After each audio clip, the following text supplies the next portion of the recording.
Ya, jadi tadi kita sudah baca 1 Samuel 15 ayatnya yang ke-17 sampai dengan 23.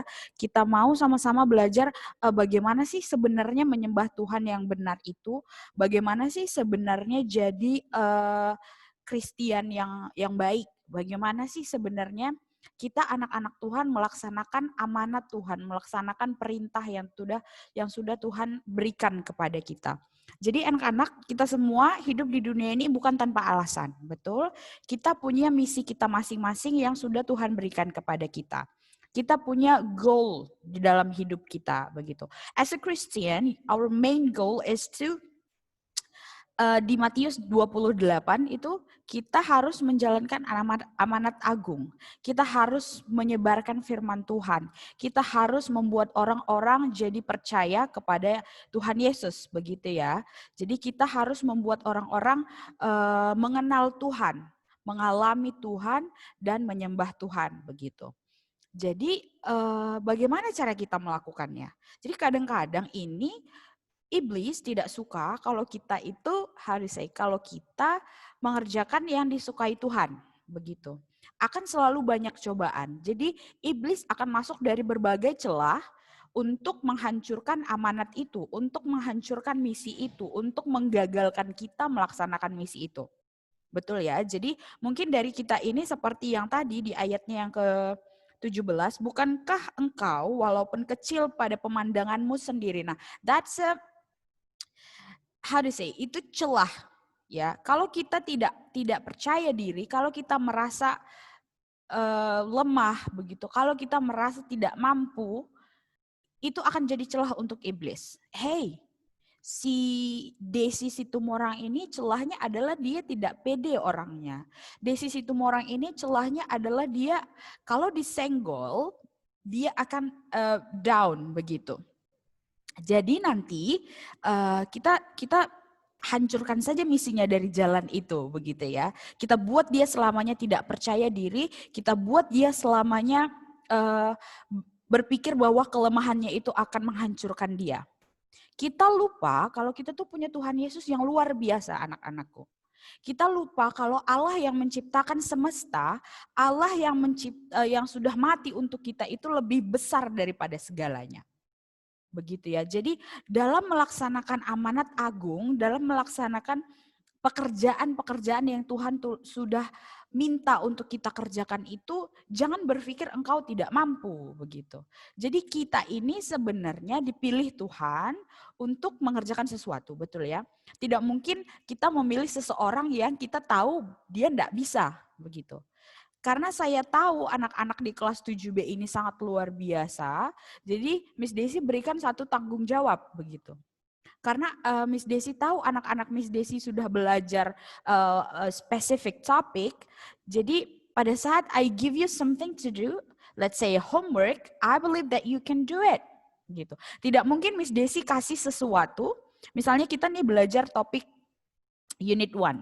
Kemudian the task that I give you is from Unit 2. It doesn't make any sense, right? Jadi begitulah cara Tuhan bekerja, nak.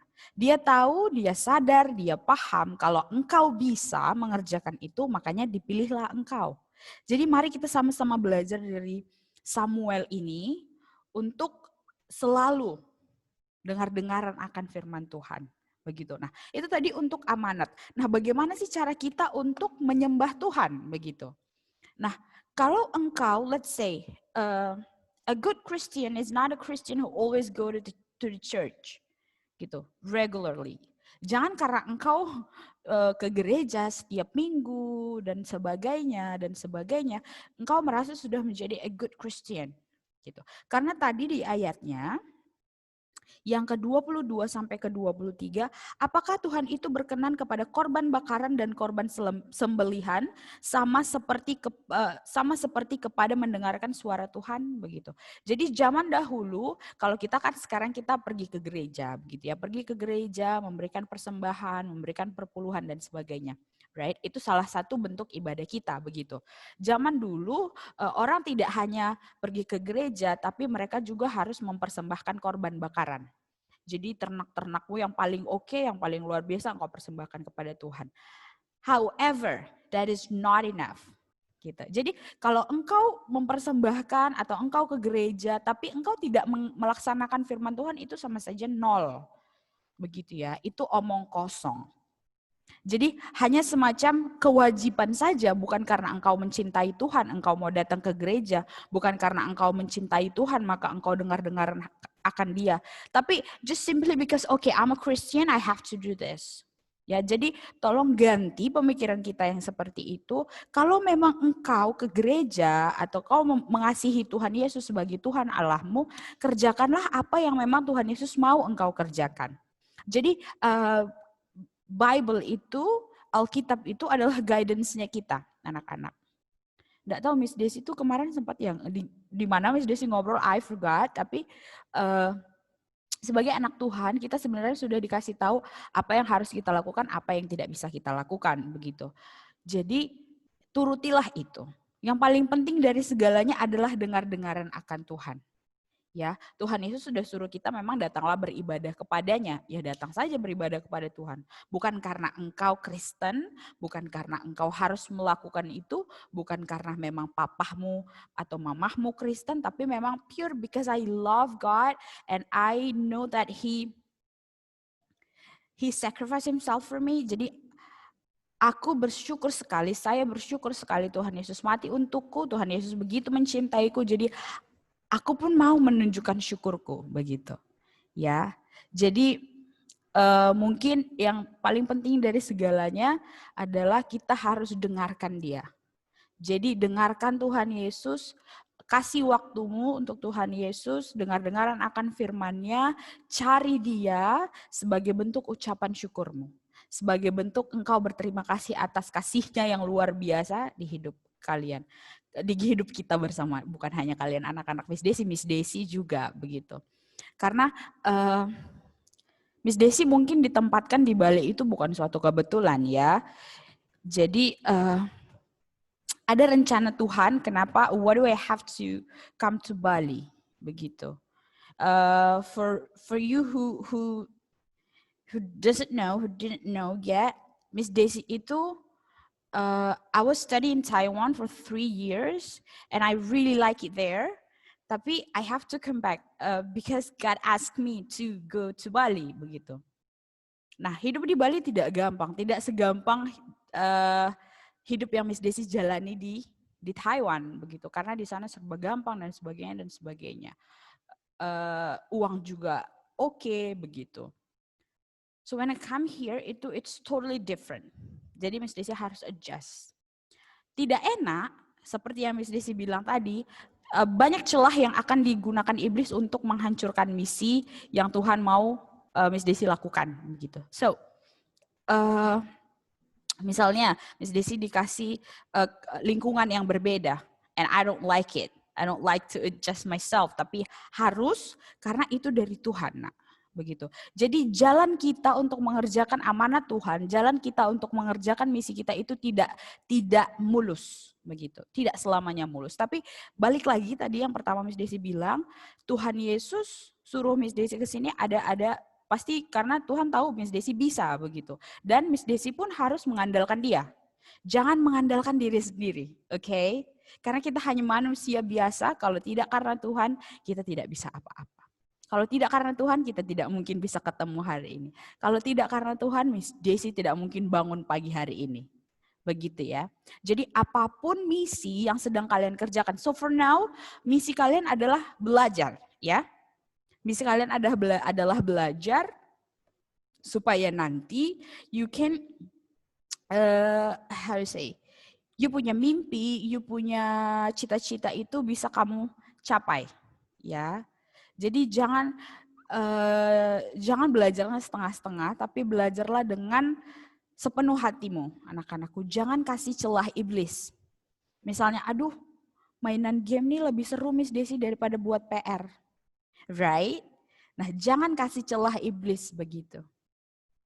Oke, jadi fokuslah kepada misi yang engkau punya sekarang, supaya nanti Tuhan berkenan akan hidupmu dan engkau akan menjadi bersama-sama tinggal di dalam Tuhan dan hidupmu akan senantiasa diberkati. Begitu ya. Ya, mungkin itu saja yang bisa Miss Desi sampaikan. Adakah anak-anak yang mau bertanya atau mau sharing mungkin? Do you want to share something about this Bible study that we just had?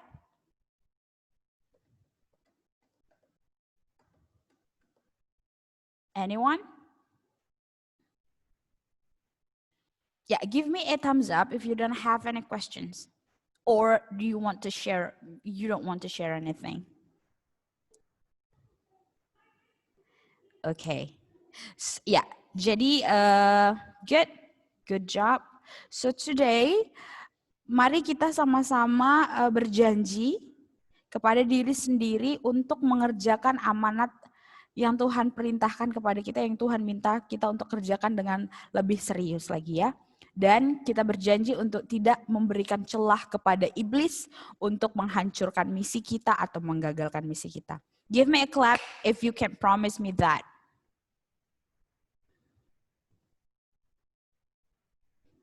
Sweet.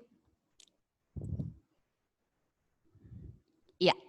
Good job. Thank you very much. Mari kita berdoa.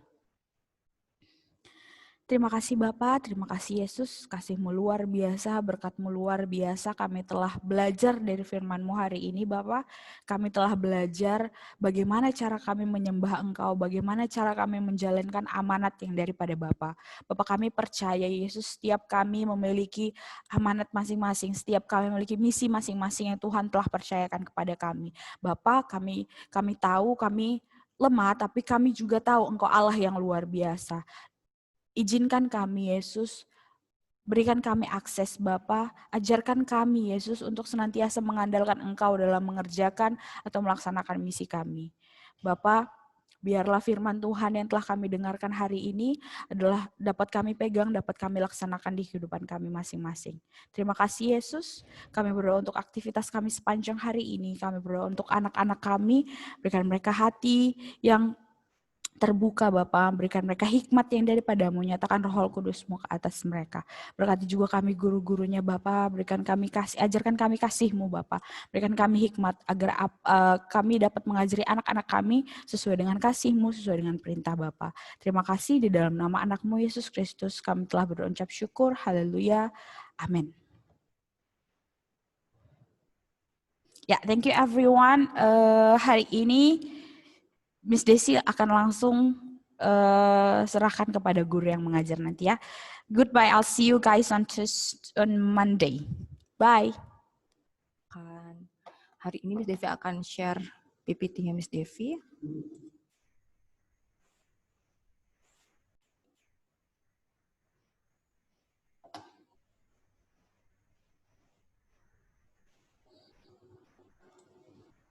Oke, sebentar.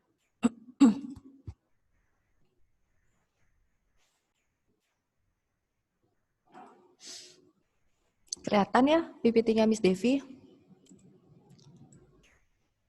Oke, jadi di PPT ini Miss Devi akan memberikan kalian ingatan lagi tentang pecahan campuran ya.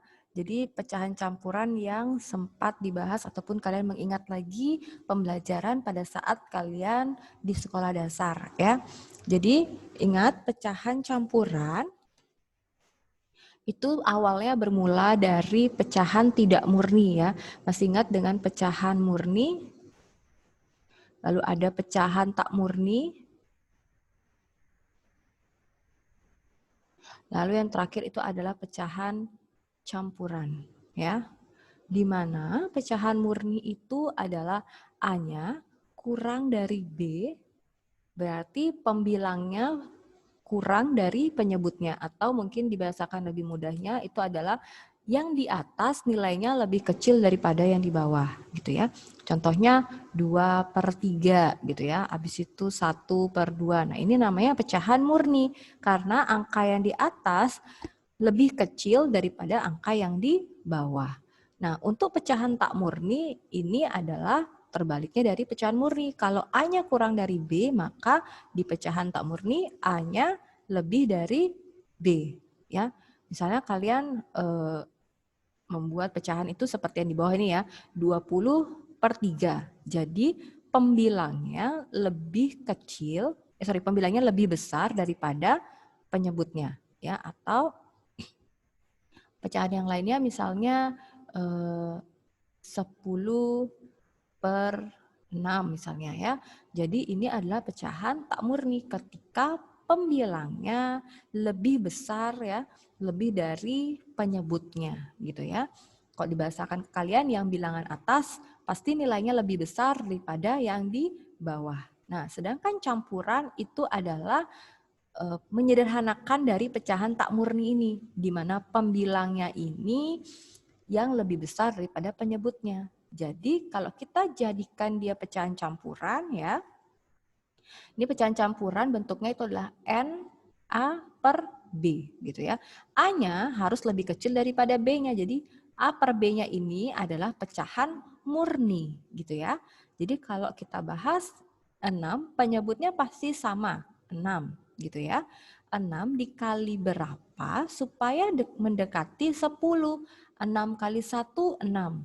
6 kali 2, 12. Karena 12 lebih dari 10 maka dieliminasi saja ya, dia tidak dipakai ya.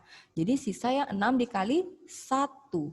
6 dikali 1 dapat 6. Supaya menjadi 10 maka perlu ditambahkan 4 ya. Sampai di sini paham ya? Nah, ini ada jawaban nih. Sudah ada contoh soal ya. Jadi 20/3. Nah, ya. Cara menjawabnya, bagilah 20 dengan 3. Hasilnya adalah 6 dan sisanya adalah 2. Ini sama saja ya, cuma dibahasakan dia dengan pembagian. Jadi 20 bagi 3 kan sebenarnya hasilnya koma ya, bilangan desimal. Tapi yang mendekati, berarti 18 dibagi dengan 3. Nah, kalau pakai cara yang Miss Devian yang kita pakai tadi, berarti kalian membuatnya itu adalah 20/3 ini caranya adalah per 3 dulu. 3 kali berapa yang mendekati 20? Berarti 3 dikali 1, 3 dikali 2 itu harus tahu ya. Sampai yang mendekati 20. 3 dikali 5 dapat 15. Naik lagi 3 dikali 6. Itu adalah 18. 3 naik lagi, 3 dikali 7 itu 21. Karena dia lebih dari 20, maka dia dieliminasi. Sehingga yang tersisa adalah 3 dikali 6, angka terakhirnya ya. 3 dikali 6 dapat 18. Ya. Jadi ini ke sini ingat, dikali. Hasilnya 18. 18 ditambah berapa supaya mendapatkan 20. Berarti ditambah 2. Sampai di sini paham? Adakah yang mau bertanya? Bisa Miss Devi lanjutkan? Kalau bisa Miss Devi lanjutkan, boleh kalian kasih reaction thumbs up.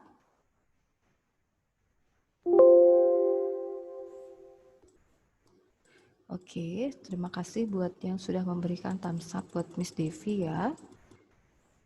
Oke, lanjutkan ya. Nah, ini mengubah pecahan campuran ke pecahan biasa. Nah, jadi kalau ada pecahan campuran, nah diubah menjadi pecahan biasa, caranya seperti hampir mirip dengan cara yang tadi, yaitu dengan cara mengalihkan terlebih dahulu ya. Jadi kita buat dulu pecahannya, jadi per gini ya. Dia tidak ada lagi nilai N yang di sini, tapi dia hanya A per B nantinya ya. Caranya adalah lihat penyebutnya berapa? 5. Maka harus juga ditulis 5. Langsung otomatis 5 gitu ya. 5 dikali 1 itu adalah 5. Jadi 5 dikali 1 itu adalah 5. Simpan dulu. Taruh di kirinya mungkin ya. 5 habis dikali dia akan ditambah. Berarti 5 ditambah 3 itu adalah 8. Nah, sorry.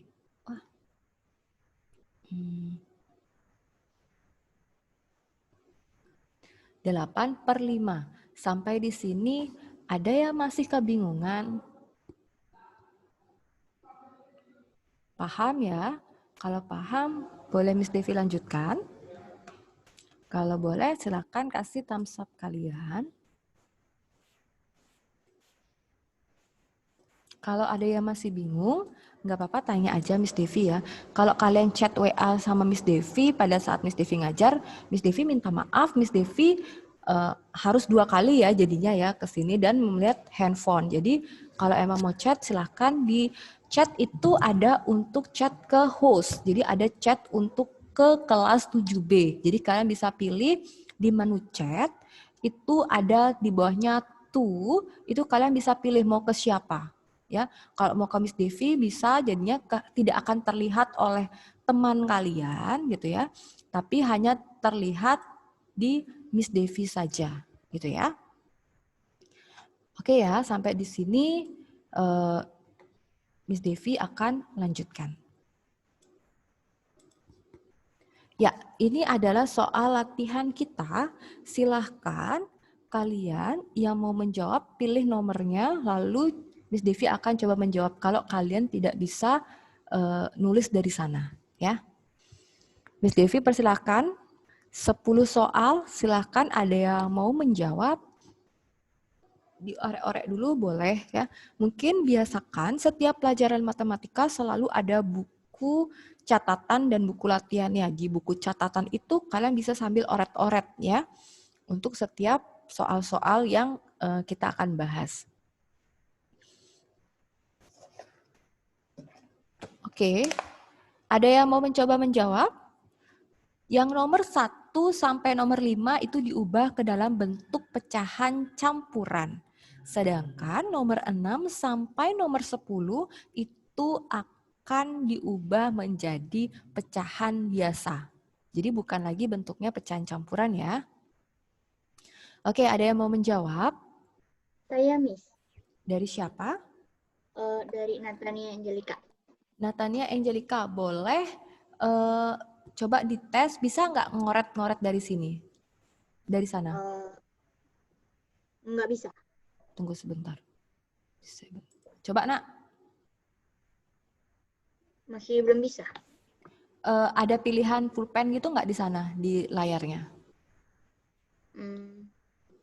Nggak ada. Itu bisa? Udah? Oh. Tunggu. Oke. Saya bisa, Miss. Oh, saya itu bisa. Dari L yang ngoret. Oke, sorry. Iya. Oke deh. Natania mau jawab nomor berapa dari Miss Devi aja deh yang ngoret. Oh iya, nomor 1. Nomor 1 hasilnya adalah? 5 per 6. 5 per 6. Gini ya? Ya. Oke. 5 per 6. 6 dikali 5 itu adalah 30. 30 ditambah 5 itu 35. 35. Berarti jawabannya betul ya. Oke, terima kasih Natania. Ada lagi yang mau menjawab? Oke, L. Silahkan L. Miss, nomor 2. Oke, bisa dioret dari sana kan? Bisa. Bisa, oke silakan. Kok naik sendiri? Miss aja deh nyoret. Dulu, oke. Ya, nomor 2 bagaimana? 4. 4. 1 per 2. 1 per 2. Gini ya. 2 dikali 4, 8. 8 ditambah 1, 9. Oke, betul. Oke, ada lagi yang mau menjawab? Saya, Miss. Wah, ada 2 orang. Siapakah itu?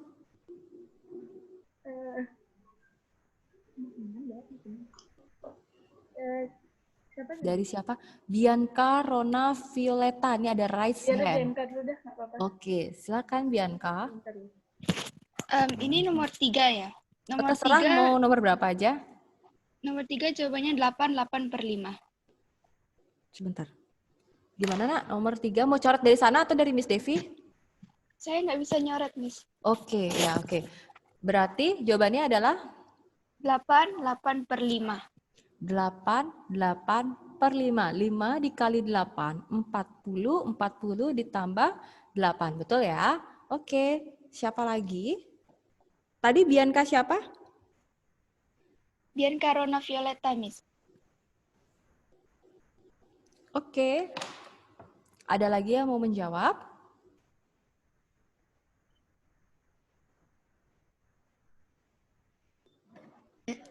Saya, Miss. ada suara perempuan yang menjawab. Silakan yang perempuan, laki-lakinya mengalah dulu ya. Nanti nomor 5 ya. 62 sama dengan 15 2/4.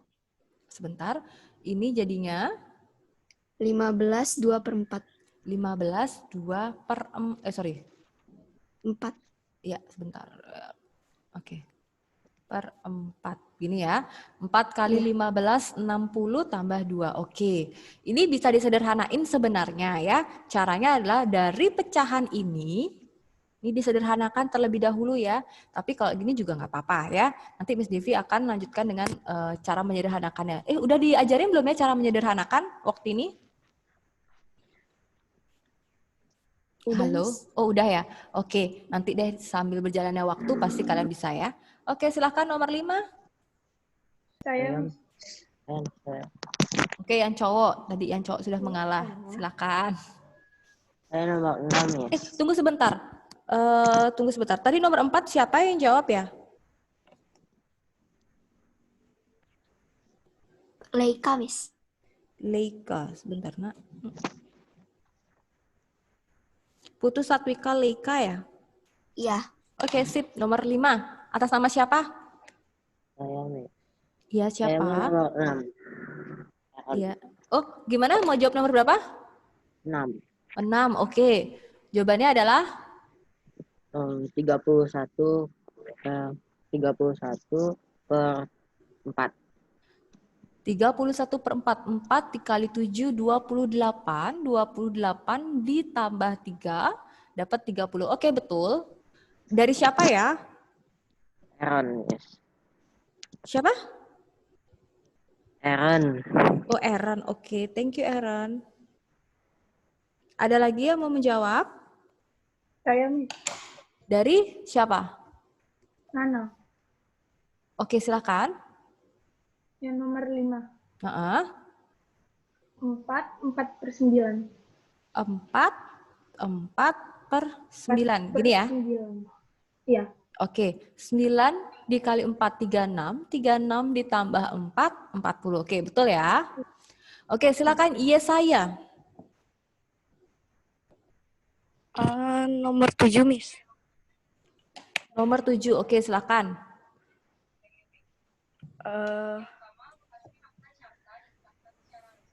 129 Sebentar. Oke. 129 per 5. per 5. Oke. 5 dikali 25, 125 ditambah 4, 129. Oke, sip, betul. Thank you ya saya. Oke, ada Shalomita tadi ya kayaknya ya? Ya, Miss. Raise hand. Oke, silakan. Nomor 9. Nomor 9, ya silakan. 32 per 3.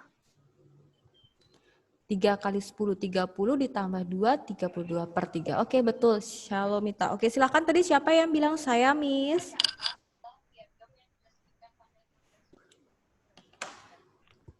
Sebelum Josephine, tadi ada siapa yang bersuara?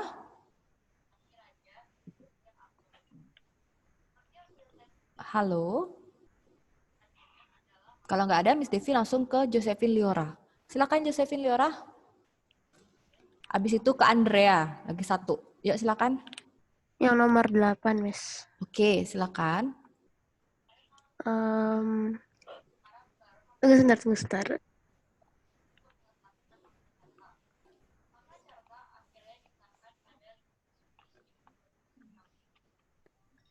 51 per 8, Miss. 51 per 8. 8.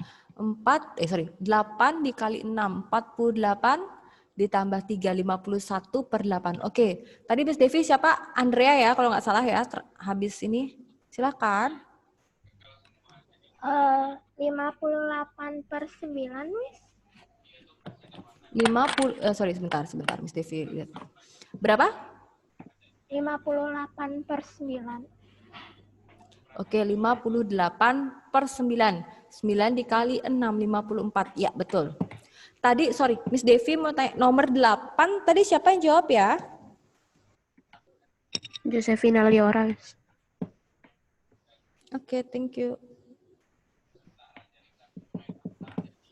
Ya, sampai di sini paham ya. Buat yang belum dapat jawab mungkin tidak terlihat oleh Miss Devi. Miss Devi minta maaf karena Miss Devi melihat apa yang ada di layarnya Miss Devi gitu ya. Oke, yang belum menjawab nggak apa-apa, nanti pasti ada kesempatan untuk kalian dapat menjawab lagi ya. Jawaban itu tidak mesti benar ya pada saat kita pembelajaran ya. Salah pun namanya mencoba itu sudah sangat diapresiasi sekali ya.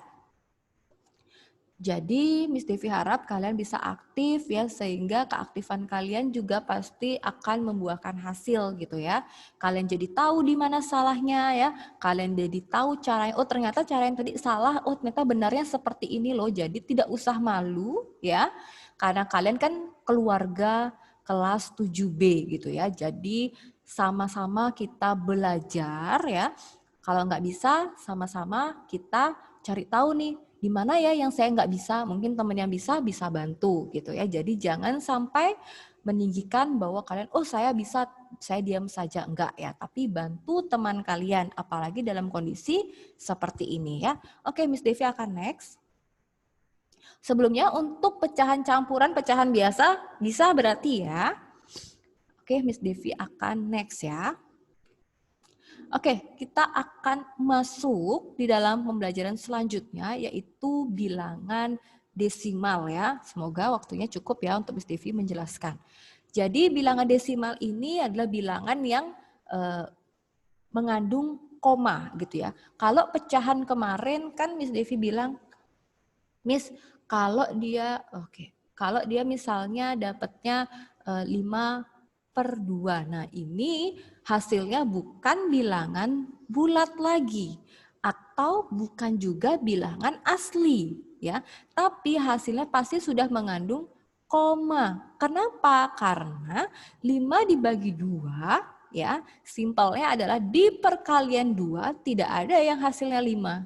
Ya, di perkalian penyebutnya ini enggak ada yang hasilnya 5 ya, sehingga angka yang mendekati itu adalah 4 gitu ya. Yang bisa kalian temui itu adalah 4 lalu 2 dikali 2 4, 2 dikali 3 6.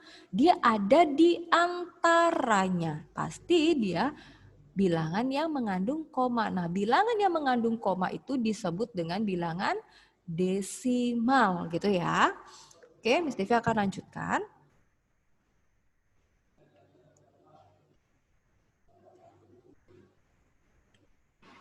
Oke, jadi ini pecahan desimal itu tersusun atas angka, koma, angka. Ini enggak mesti angka, koma, angka. Bisa saja angka, angka, koma, angka. Tergantung berapa yang ada pada soal itu ya, atau berapa hasil yang kalian dapatkan gitu ya. Ini hanya sekadar contoh gitu ya. Contohnya itu adalah 0,2. Andai kata kalian mendapatkan gini, 1,25. Nah, ini bukan dibacanya 1,25. Itu cara baca yang tidak tepat ya. Tapi bacalah satuan per satuan. Jadi ini adalah satuan ya, 1,25. Kalau misalnya nanti ada 1,3678, jangan dibaca 1,3678. Nah, itu nggak boleh dibaca gitu ya, kurang tepat cara pembacaannya. Jadi cara bacanya adalah 1,3678. Miss, bagaimana kalau dia bentuknya seperti ini? Nah, ini cara baca yang di depan sebelum koma gitu ya, bacanya biasa. Kalau 12 ya dibaca 12, kalau 102 ya dibaca 102 ya. Hanya pembacaan yang setelah koma ini ya, yang berada di setelah koma dibacanya 1 per 1 gitu ya. 351. Jadi 12,351. Paham ya? Nah, untuk menentukan pecahan desimal dengan membagi susun atau mengubah penyebutnya menjadi kelipatan 10, 100, 1000, 10.000 ya.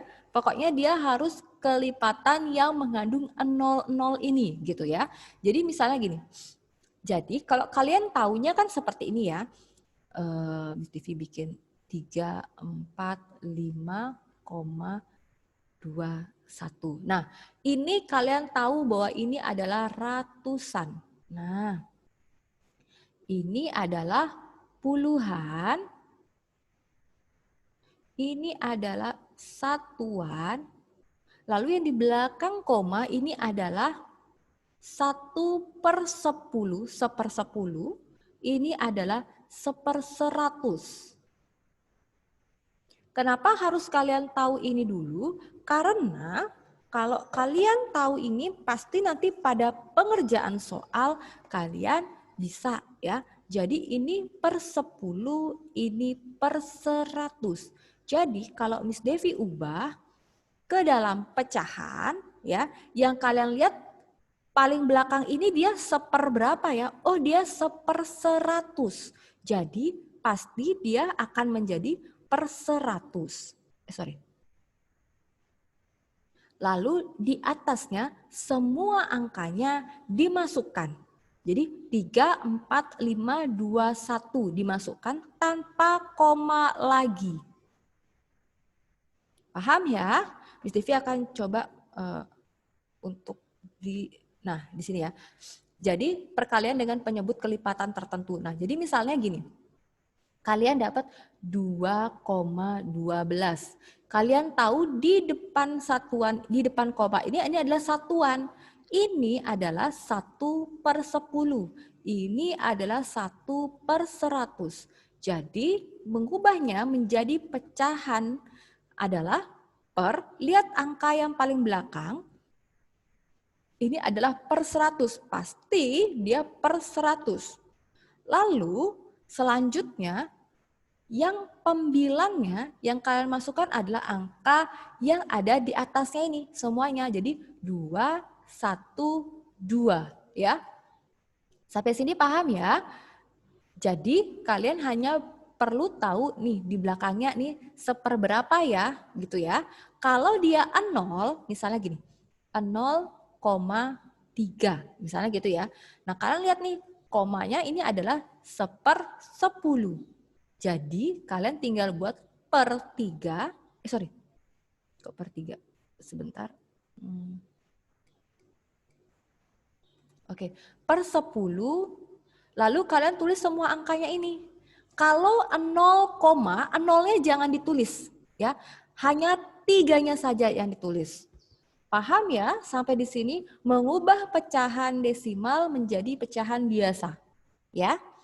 Lalu Miss kalau kita misalnya ini ada pecahan yang harus kita jadikan desimal. Misalnya 1/2. Gimana Miss cara menjadikan pecahan desimal? Nah, di sini ada perkalian dengan penyebut kelipatan tertentu. Mungkin bisa diibaratkan dia angka cantik gitu ya. Itu contohnya 2 dikali 5. Nah, hasilnya 10. Ini mengingat yang tadi nih. 10, 100, 1000, dan seterusnya. Ya, 2 dikali 5, 10. Ini berlaku juga kalau 5 dikali 2. Contohnya 1/2 ini ya.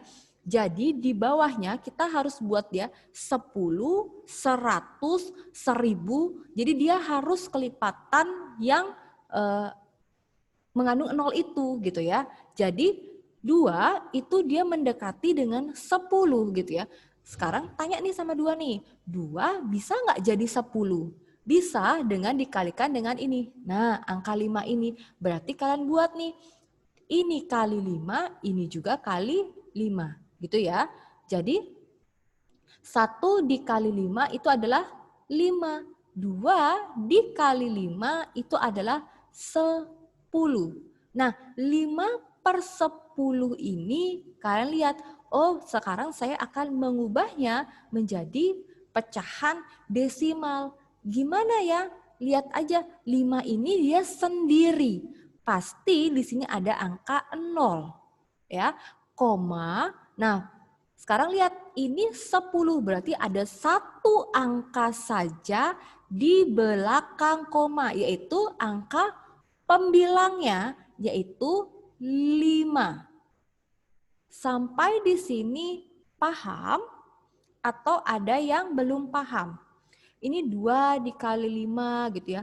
Kalau kalian mau cari lagi mungkin bisa ya. Kalau yang 2 dikali 5, terus abis itu kalau ini 5 dikali 2, 10, 10 dikali 10, sebenarnya nggak usah ya 10 dikali 10-nya untuk mendapatkan 100. Terus ada 25 dikali 4 ya. Nah, seperti ini. Jadi kalau angka penyebutnya 4, berarti dia harus dikalikan 25. Kalau penyebutnya 25, berarti dia harus dikalikan 4 misalnya. 1/4. Jadi cara menjadikan dia per 10 atau per 100 atau per 1000 adalah 4 nggak bisa jadi 10 ya. Tapi 4 bisa menjadi 100 dengan cara dikali 25. Jadi ini dikali 25, yang atas juga dikali 25 sehingga menjadi 25/100. Sampai di sini ada yang mau bertanya? Miss, lalu 25/100 itu gimana Miss dijadikan pecahan desimal? Buat dulu angka 25-nya. Setelah itu dari belakang kalian buat ini harus per 100. Ini harus per 10. Oh, sudah selesai nih, tinggal saya kasih koma 0. Sampai di sini ada yang mau bertanya untuk menjadikan pecahan menjadi pecahan desimal atau dari desimal menjadi pecahan biasa? Ada yang mau bertanya sebelum Miss Devi lanjutkan? Bisa ya? Kalau mau bertanya langsung bicara ya sama Miss Devi ya. Oke, bisa Miss Devi lanjutkan? Oke, sebentar. Miss nolnya dapat dengan. Oke, Noah Taroni bisa bersuara, Nak? 0 yang mana, Nak? Yang Miss 0-nya dapat dari mana? Itu gimana? Halo, Noah. Sebentar. Oke, karena Noah tidak bersuara di chat. 0 yang dimaksud itu mungkin 0 yang di depan ini ya. Nah, ini ya. Sorry. Sebentar, oke. Mungkin 0 yang ini ya, jadi 3/10, nanti kita akan lihat di pembahasan selanjutnya ya. Kok bisa sebenarnya dia dapat 0? Jadi cara yang Miss Devi berikan ini adalah cara alternatif kalian supaya kalian tidak membagi dengan pembagian susun. Ya, sebenarnya kalau mau lebih tepatnya itu adalah caranya dengan membagi susun. Karena tidak semua angka ya bisa dijadikan per 10, per 100, per 1000, per 10.000. Contohnya itu adalah 1/3. Jadi 3 tidak akan bisa menjadi per 10, per 100, per 1000, per 10.000 ya. Jadi caranya adalah dibagi susun. Nanti Miss Devi akan jelaskan di slide selanjutnya. Itu sebabnya kenapa muncul angka 0 di depan, angka 0 di depan, angka 0 di depan. Ya. Oke, Miss Devi lanjutkan ya. Nah, ini ya caranya. Misalnya 2/5. Kalau cara yang sebelumnya itu kan 2/5, tinggal dicari per 10 bisa nggak dia? Ternyata bisa. 2/5 jadi 10 itu adalah 5 dikali 2, maka yang di atas juga dikali dengan 2. Dapatnya 4/10. Jadi kalian buat dulu 4-nya, ternyata ini per 10, berarti 1/10, berarti saya tinggal isi koma, isiin 0-nya. Karena dia bilangan desimal pasti mengandung koma, gitu ya. Nah, caranya sebenarnya itu adalah kalian membaginya dengan bagi susun. 2 dibagi 5. 2 dibagi 5. Gitu ya. Sampai di pembagian susun, Miss Devi mau tanya nih, ini masih ingat-ingat lagi ya. Silahkan kalian, ada yang mau mengerjakan pembagian susun 2/5? Bagi yang bisa silahkan. Oke, Miss Devi kasih kesempatan nih. Ada yang masih ingat dengan pembagian susun?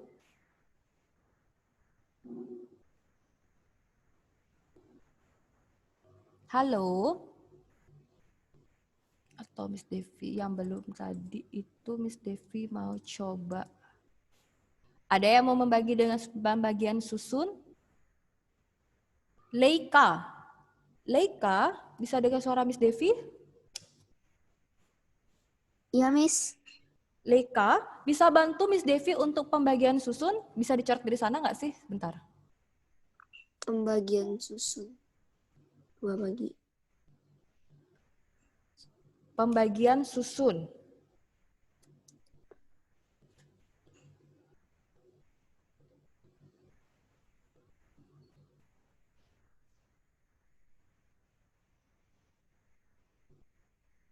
Bisa? Enggak, Miss. Waduh, oke. Siapa yang bisa? L. Bisa L?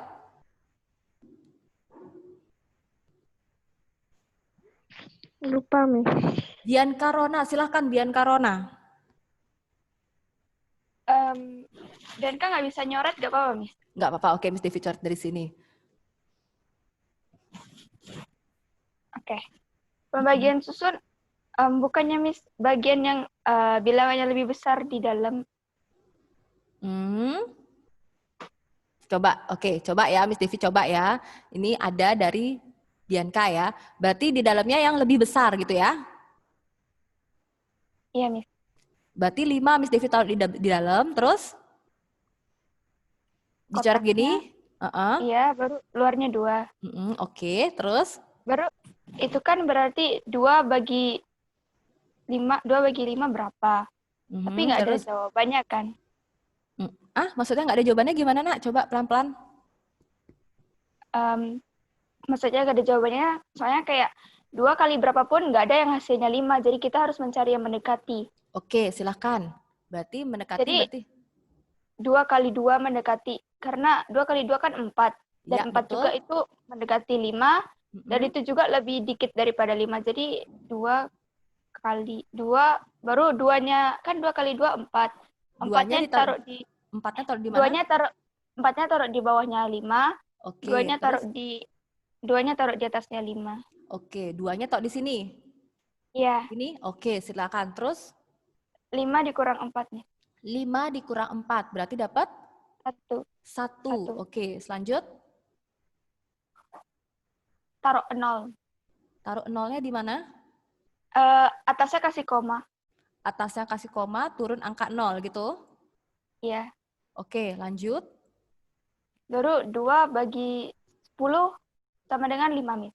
5-nya taruh di mana? Di sebelahnya koma. Di sebelahnya koma taruh angka 5, lanjut. Dikurang sama 10-nya itu kan hasilnya dikurang sama 10 bawahnya itu, Miss. Ini 10 gitu ya? Yaitu hasilnya, Miss. Dikurang 0 jadinya. Berarti hasilnya itu adalah 2,5. Oke, thank you Bianca. Oke, ada lagi yang mau mencoba? Saya, Miss. Dari siapa ya? Natania Angelica. Oke, Natania Angelica, silakan. Gimana menurut pendapatnya? Jadi 2-nya itu ditambah 0. Sebentar. Yang bentuknya yang itu 5. Sebentar. 2-nya di dalam atau 5-nya di dalam? Di dalam, 2-nya.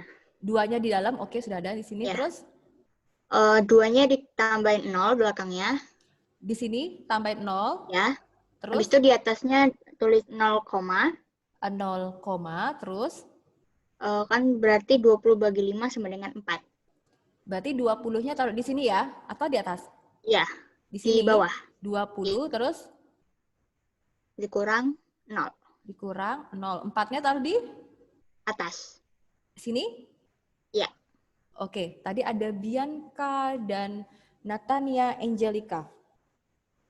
Bianca Rona dan Natania Angelica. Oke, anak-anakku sekalian, kenapa Miss Devi harus kalian memahami pembagian susun? Karena dalam pecahan desimal ya, pembagian susun adalah syarat utama untuk kalian mengerjakan. Ya, kalau cara yang tadi ya, yang ini ya, yang menjadikan 10, menjadikan 100, menjadikan 1000 dan 10.000-nya gitu ya. Itu adalah cara alternatif bagi angka-angka tertentu ya, seperti 2, 5, 8 ya. 8 dikali 125 gitu ya, 25 dikali 4 itu bisa dapat 10, dapat 100, dapat 1000 gitu ya, dapat 10.000 itu bisa.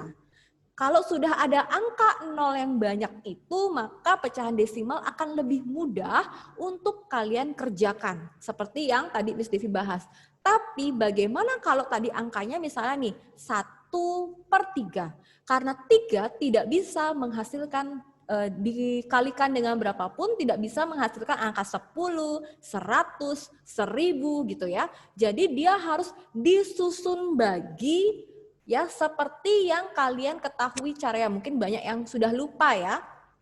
Oke, maka dari itu Miss Devi wajibkan kepada kalian belajarlah susun bagi mulai dari angka-angka yang kecil saja gitu ya. Dan ini ada 2 teman kalian yang sudah berani mengeluarkan pendapatnya sepertinya caranya seperti ini Miss. Sepertinya caranya seperti ini Miss. Dan pada saat mengerjakan Miss Devi tidak menyalahkan, tidak membenarkan terlebih dahulu. Jadi kalian bisa explore apa yang kalian dapatkan atau apa yang kalian ketahui. Ya, Miss Devi sangat apresiasi buat kalian yang berani walaupun salah, walaupun tidak tahu itu benar ya, tapi kalian berani. Di depan kalian, di layar kalian ada 2 jawaban ya. Sebenarnya kalian sudah tahu ya, yang mana benar, yang mana salah. Kenapa benar, kenapa salah, Miss Devi akan jelaskan. Jadi, yang benar adalah pasti 0,4. Kenapa Miss kok bisa? Lah, kita sudah bahas di bawah. Nah, ini ya, hasilnya adalah 0,4. Di atas ada 2 jawaban, yaitu 0,4 dan 2,5 ya. Nah, kalau tadi pendapat teman kalian yang pertama itu adalah, Miss, angka yang besar itu yang ditaruh di dalam.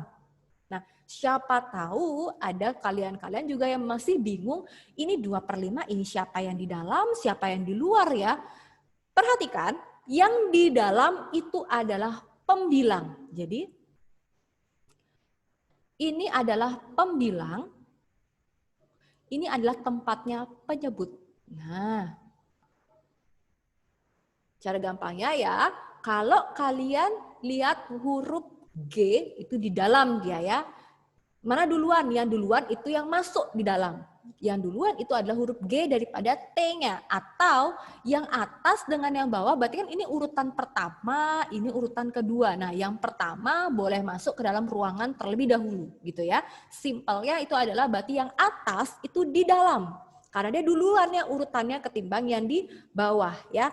Ibarat kata ini seperti orang ngantri gitu ya. Ini nomor 2 urutan pertama, yang 5 ini adalah urutan kedua. Jadi urutan pertama yang masuk ke dalam.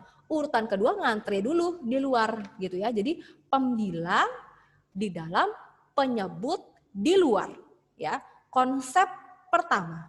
Selanjutnya teman kalian ini caranya betul ya. Caranya betul. Mungkin ada yang masih memakai cara seperti ini ya. Jadi 2 dibagi 5. Nah, 5 nih selalu dimulai dari 5. 5 dikali berapa supaya hasilnya dapat 2? Nggak ada Miss. Karena dia tidak ada, kita kasih angka 0. Nah ini ya. 0 dikali 5 hasilnya adalah 0 ya, 0 ya, hasilnya 0. Taruh 0 di atas. Selanjutnya kita kurangi. Kurang. Kalau sudah ada 0 pertama ya, maka kita sudah menghadirkan angka 0. Kalau kita ada menghadirkan angka 0 berarti kita menghadirkan 0 di atas dan koma. Perhatikan ya, koma itu terjadi ketika ada menurunkan angka 0 secara tiba-tiba. Padahal nggak ada nih hasil kalinya gitu ya.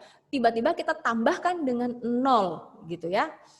Oke, biar kalian nggak bingung nih, Miss Devi hapus dulu ya. Jadi nanti Miss Devi akan tambahkan komanya ya. Jadi tinggal kalian kurangin dulu. 2 dikurang 0 kan hasilnya 2. Paham ya sampai sini?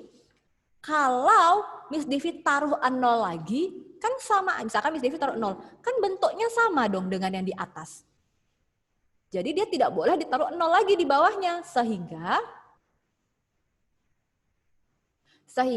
Miss Devi taruh 0 supaya dia menghasilkan angka yang lebih besar dari 2. Miss Devi taruh 0 di sini. Nah, Miss, apakah memang seperti itu? Iya, karena kalau Miss Devi taruh 0 ya nggak akan selesai-selesai. 0, 0, 0, 0, 0, 0 terus gitu ya.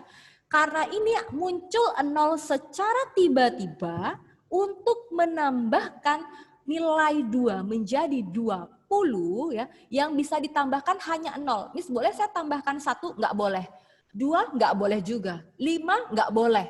Harus 0. Ketika menambahkan 0 secara otomatis pada jawaban kalian yang di atas ini muncul koma.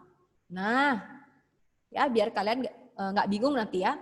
Setelah selesai sampai angka 20 dan menambahkan koma, perhatikan, tanya lagi nih, 5 kali berapa yang hasilnya 20? Atau mendekati 20 jika tidak ada angka yang menghasilkan nilai 20.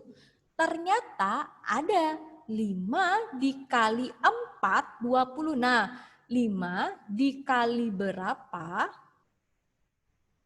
5 dikali berapa biar hasilnya 20? 5 dikali 4. Nah, 4-nya ditulis di mana, Miss? 4-nya tulis di atas. Nah, ini ya. Miss Devi kasih titik-titik ya biar kalian nggak bingung ya. Jadi 5 dikali berapa biar jadi 0? 5 dikali 0. 5 dikali berapa biar jadi 20? Berarti 5 dikali 4. 4-nya ditulisnya di atas, dioper ke atas nih ya. Nih. 4 dikali 5 ya hasilnya 20. Baru dikurangi, dapat angka 0. Itulah kenapa bisa ada 0 di depan. Nih, kenapa bisa ada 0? Kenapa bisa ada 0 di sini, Miss? Kan nggak ada, Miss. Kecuali misalnya mungkin yang 1, 12, kok mungkin yang ini kali ya. Nih 2, 1, 2. Mungkin ini kalian nggak akan bingung karena tidak ada penambahan angka secara tiba-tiba. Sedangkan ini dari 5 kok bisa jadi 0,5, Miss? Nah, inilah jawabannya. Karena ya pembagiannya tidak mencukupi di awal sehingga harus dikalikan 0 terlebih dahulu.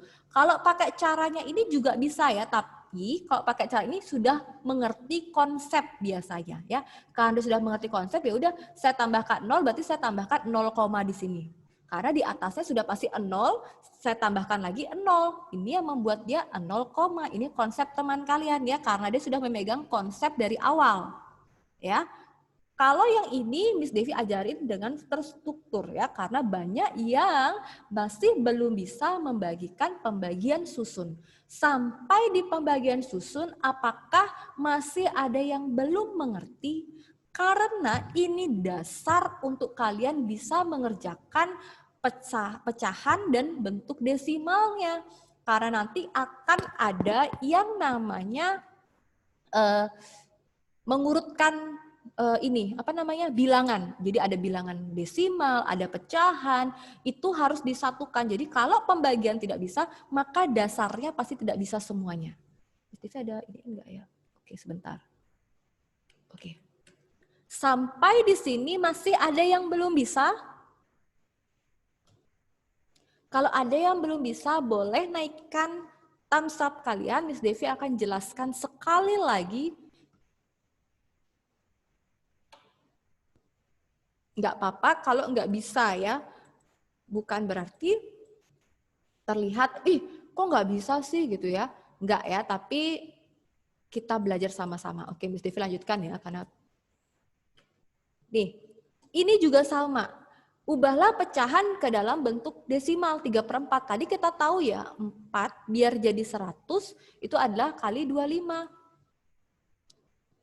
Ya, ini Miss Devi akan pakai angka yang ini ya.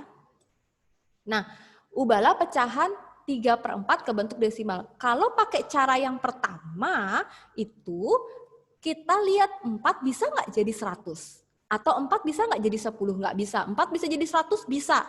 4 kali 25 itu harus sudah di luar kepala. Ya. 25 pasangan 25 dikali 4, 100. 4 kali 25, 100. 8 kali 125, 1000. 125 kali 8, 1000. Itu sudah harus di luar kepala. Itu bisa dibilang angka-angka cantik yang menghasilkan 10, 100, 1000 gitu ya.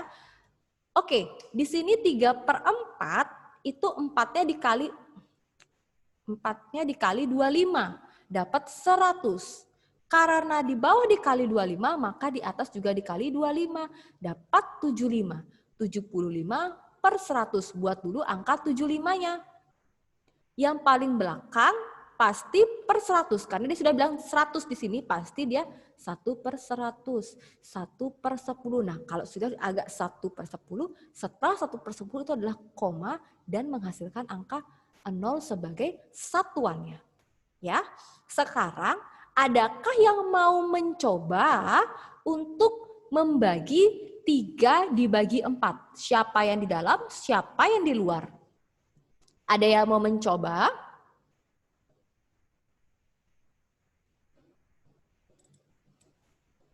Tadi yang ngechat itu adalah yang ngechat. Oke, L. L bisa buka suara? Ya, Miss. Oke, L, Miss Devi nanya, siapa yang di dalam? 3 atau 4? Yang di dalam Ingat yang di dalam adalah iya, 4. pembilang. Yang di dalam Pembilang 3. 3. Ingat ya, ingat ini ya. Ya. 3. Oke, bentar. 3 per berarti 4 di luar. 4. Nah, sekarang lanjutnya bagaimana?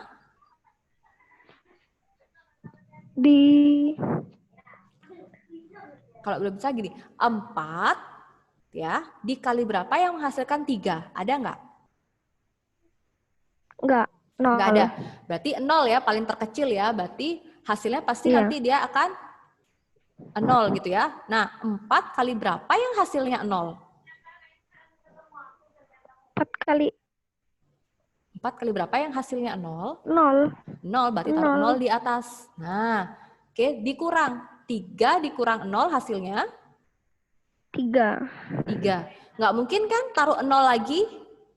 Maka kita harus menaikkan nilai satuan menjadi puluhan. Dari 3 menjadi 30. 30 ya. Karena menambahkan 0 secara tiba-tiba, maka di atas diberi Koma. koma. Ya, sudah. Sekarang 4, karena sudah berubah ya ininya dari satuan menjadi puluhan. 4 dikali berapa yang mendekati 30 atau menghasilkan nilai 30? 4 dikali 7. Berapa hasilnya? 28. Ya, 28. Berarti 20 hasilnya ditaruh di bawah sini. 28. Tadi 4 dikali berapa? Kali 7. Kali 7. Tinggal tulis di sini 7. Sudah? Kurangin dulu angka yang di bawah. Kurangin. Oke. 30 dikurangi 28 hasilnya adalah 2. 2. Miss, 4 tidak bisa, Miss. 4 kali berapa yang hasilnya 2? Kan nggak bisa nih. Iya. Karena tadi kita sudah menambahkan koma untuk angka penambahan 0 ya, secara otomatis kalau kamu menambahkan koma di sini, maka dia tidak perlu menambahkan koma karena tidak ada, kan nggak mungkin lagi kamu buat 0 di sini, gitu kan?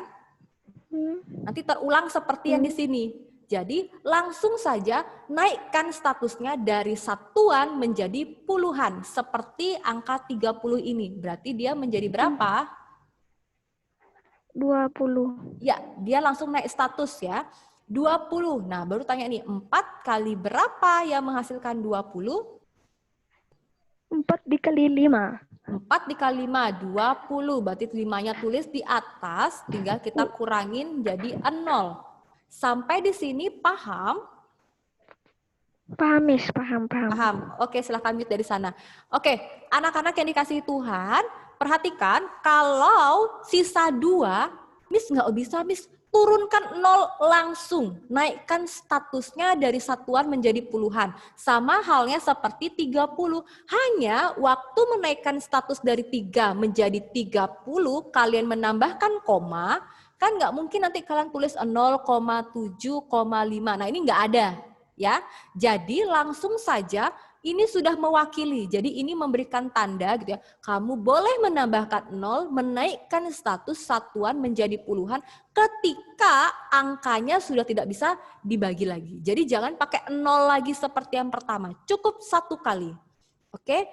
Nanti kita akan latihan soal lagi untuk kalian belajar pembagian untuk bilangan desimal ini ya, supaya untuk pelajaran selanjutnya kalian semakin bisa mengoperasikan bilangan desimal itu sendiri dan pecahan ya. Oke, sampai di sini nanti pertemuan selanjutnya kita akan latihan soal. Silahkan kalian cari-cari pecahan yang kalian akan coba untuk kalian bagi. Ya, caranya adalah seperti di layar kalian, gitu ya. Satu persatu kerjakan terlebih dahulu. Nanti pertemuan selanjutnya Miss Devi akan bahas lagi. Oke, sampai di sini cukup ya. Nanti kita akan bertemu di lain waktu lagi ya. Miss Devi akan stop share, ya. Nanti kita akan latihan lagi untuk slide-slide selanjutnya karena slide kita belum habis ya. Oke, silakan semuanya on kamera. Kalau masih ada yang bingung, Miss, saya bingung. Nanti ya, kita di pertemuan selanjutnya kita belajar lagi, ya. Oke. Miss Devi akan mengakhiri kelas ini dengan meminta untuk Noah bisa berdoa untuk kita semua.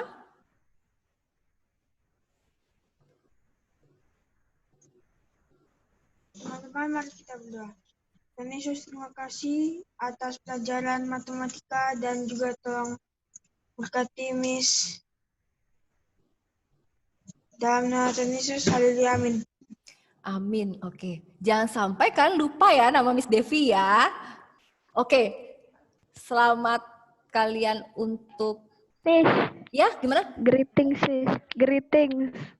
Tadi nggak greeting gimana Tadi ini? lupa. Oke, ya silahkan greeting. Unmute semua. Semua unmute, semua unmute.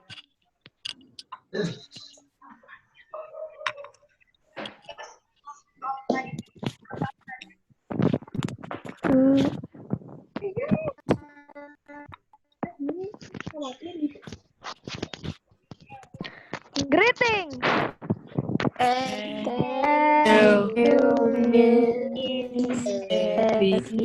God bless you. Oke, anak-anakku sekalian, God bless you tuh. Silahkan kalian menyiapkan pelajaran selanjutnya. Bye-bye. Halo, selamat pagi. Selamat pagi anak-anak. Pagi, Miss. Semangat sekali, Yovani. Terima kasih. Oke. Iya. Halo, Faitli, Elijah. Selamat pagi. Stefani, pagi. Halo, Karisa. Selamat pagi. Iya, senyum ya. Oke, Andrea. Selamat pagi. Wah, semangat ya, Andrea. Noah, selamat pagi, Noah. Oke, Yesaya, selamat pagi. Josephine, selamat pagi. Wah, sudah, rambutnya sudah rapi, Josephine. Oke, Tiffany, selamat pagi, Tiffany. Oke, senyum ya. Natania, selamat pagi. Oke. Givon, Aaron, selamat pagi. Oh, semangat ya Aaron ya. Oke, Satwika, selamat pagi Satwika. Oke, selamat pagi ya. Terus, oke, Kathleen, halo Kathleen, selamat pagi. Oke, thank you Kathleen. Alana, selamat pagi. Halo Alana. Oke, selamat pagi Bianca. Halo Bianca. Selamat pagi. Oke. Siapa yang belum ya? Misalnya siapa? Kathleen, mana Kathleen? Oke, Tiffany. Oke, sudah semua ya. Selamat pagi semuanya. Untuk Eli, apakah ini ada greeting El? Iya, Miss. Oke, silakan El. Oke, baik.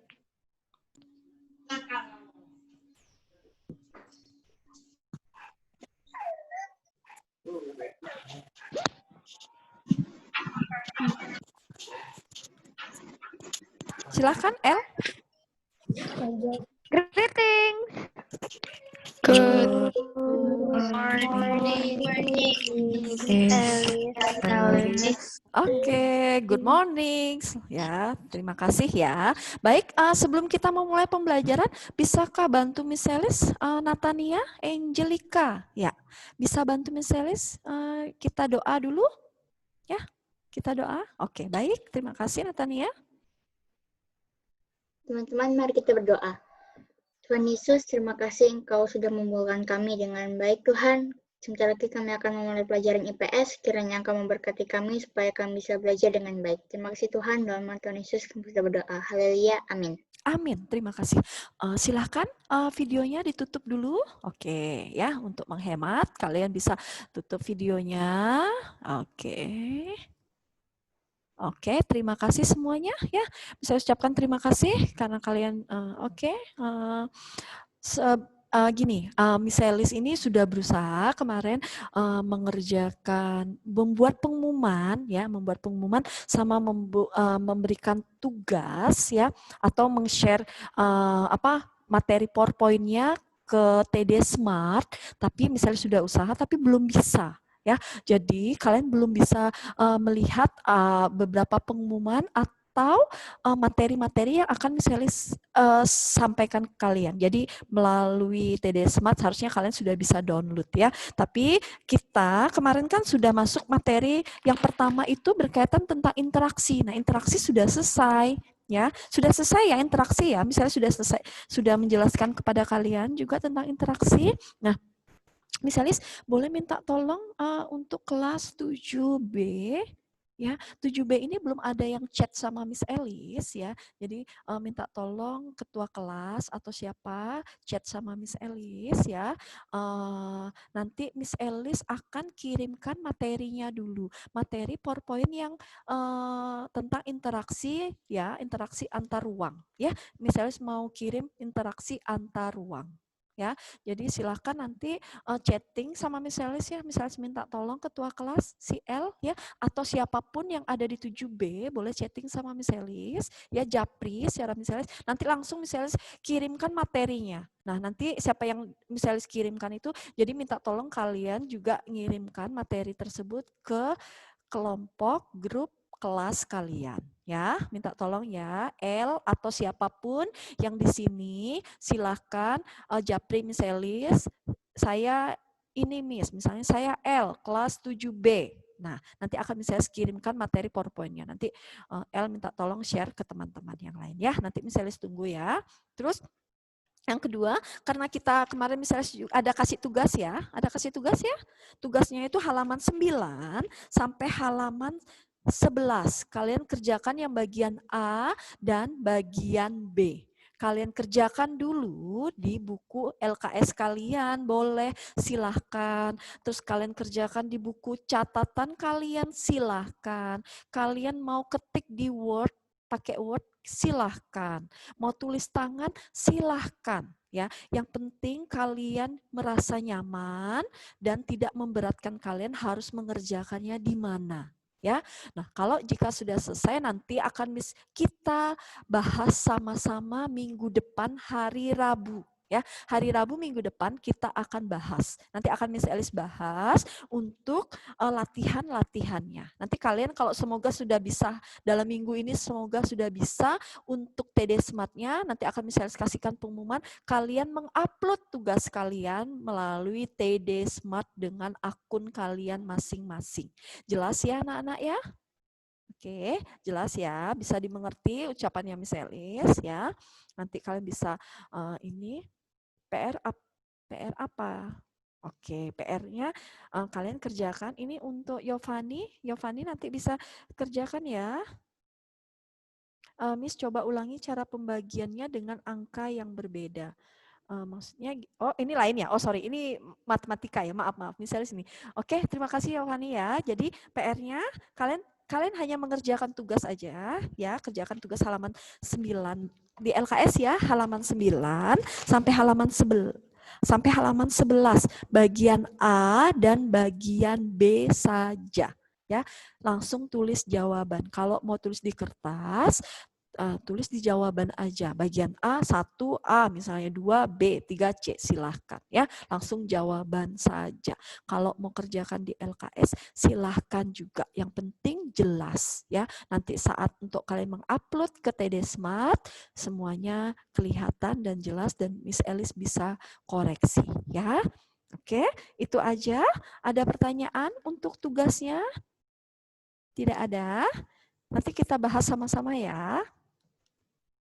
Dikumpulnya minggu depan, hari Rabu. Rabu minggu depan kita ketemu lagi, nanti akan kita bahas sama-sama. Ya, jelas? Nah, kalau misalnya TD Smart-nya dalam minggu ini sudah bisa, nanti kalian bisa lihat TD Smart kalian masing-masing, terus ada pengumuman untuk IPS, pengumpulan tugasnya, kalian bisa langsung kumpulkan ya melalui TD Smart. Ya, kalau memang tidak bisa, memang masih ada kendala, tapi misalnya usahakan minggu-minggu ini sudah selesai untuk TD Smart-nya ya. Oke, baik. Kalau tidak ada pertanyaan, bisa lanjutkan ke materi selanjutnya ya anak-anak ya. Oke, kita lihat materi misalnya yang baru. Ya, nah ini materi misalis ya. Nah, oke, materinya misalis berarti tentang kalian silakan buka LKS kalian halaman 11 ya. LKS kalian halaman 11 sambil melihat buku kalian ya, sambil mendengar penjelasannya Miss Elis ya. Oke, baik. Jangan lupa ya El, minta tolong kirim nanti chat Miss Elis secara japri ya El. Kalau tidak El, silakan siapa aja di kelas ini ya. Tapi kok yang WA kan biasanya kalau masih nomor tuh otomatis ada WA-nya, tapi ini nggak ada. Maksudnya nggak ada? Apa salah nomornya Miss Elis? Coba ya, nomornya Miss Elis ulangin. Oke, Miss Elis catat dulu ya nomornya Miss Elis ya. Untuk nomor WA Miss Elis, nanti tolong kalian bisa catat ya. 0822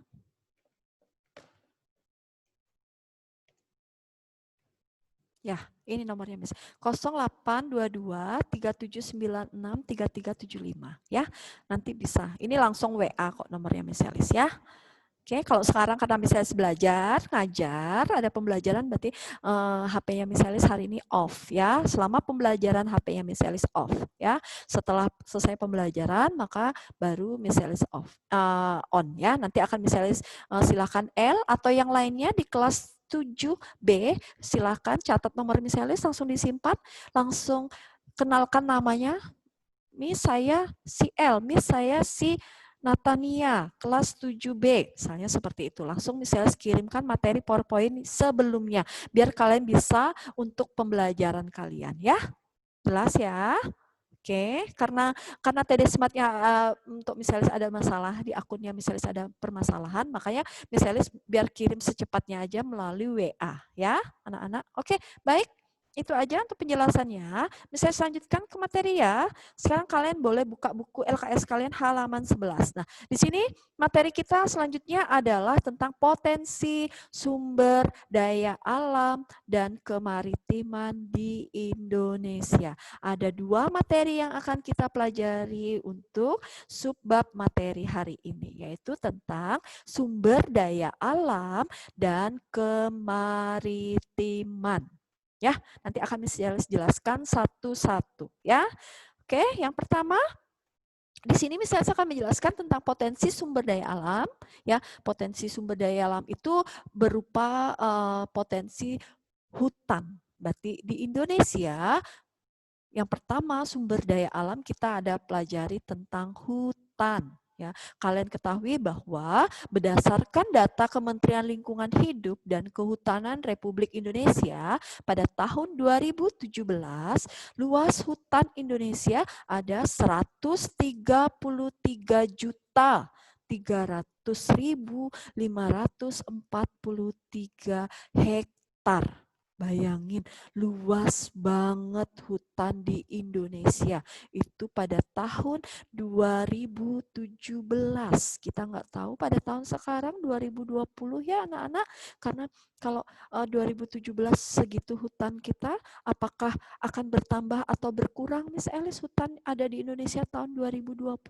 Kita lihat ya, semakin tahun kebutuhan manusia juga semakin meningkat, maka hutan juga pasti akan berkurang ya anak-anak ya. Karena kita lihat hutan itu juga ada untuk memenuhi kebutuhan manusia. Ya, jadi dalam datanya misalnya ada 2017, 18, 19, 20, 3 tahun. Ya, 3 tahun ini pasti sudah banyak eksploitasi hutan yang dilakukan oleh tangan-tangan jahil ya, atau para pekerja-pekerja yang tidak bertanggung jawab, perusahaan-perusahaan yang tidak bertanggung jawab ya, dengan cara mengeksploitasi hutan secara berlebihan ya.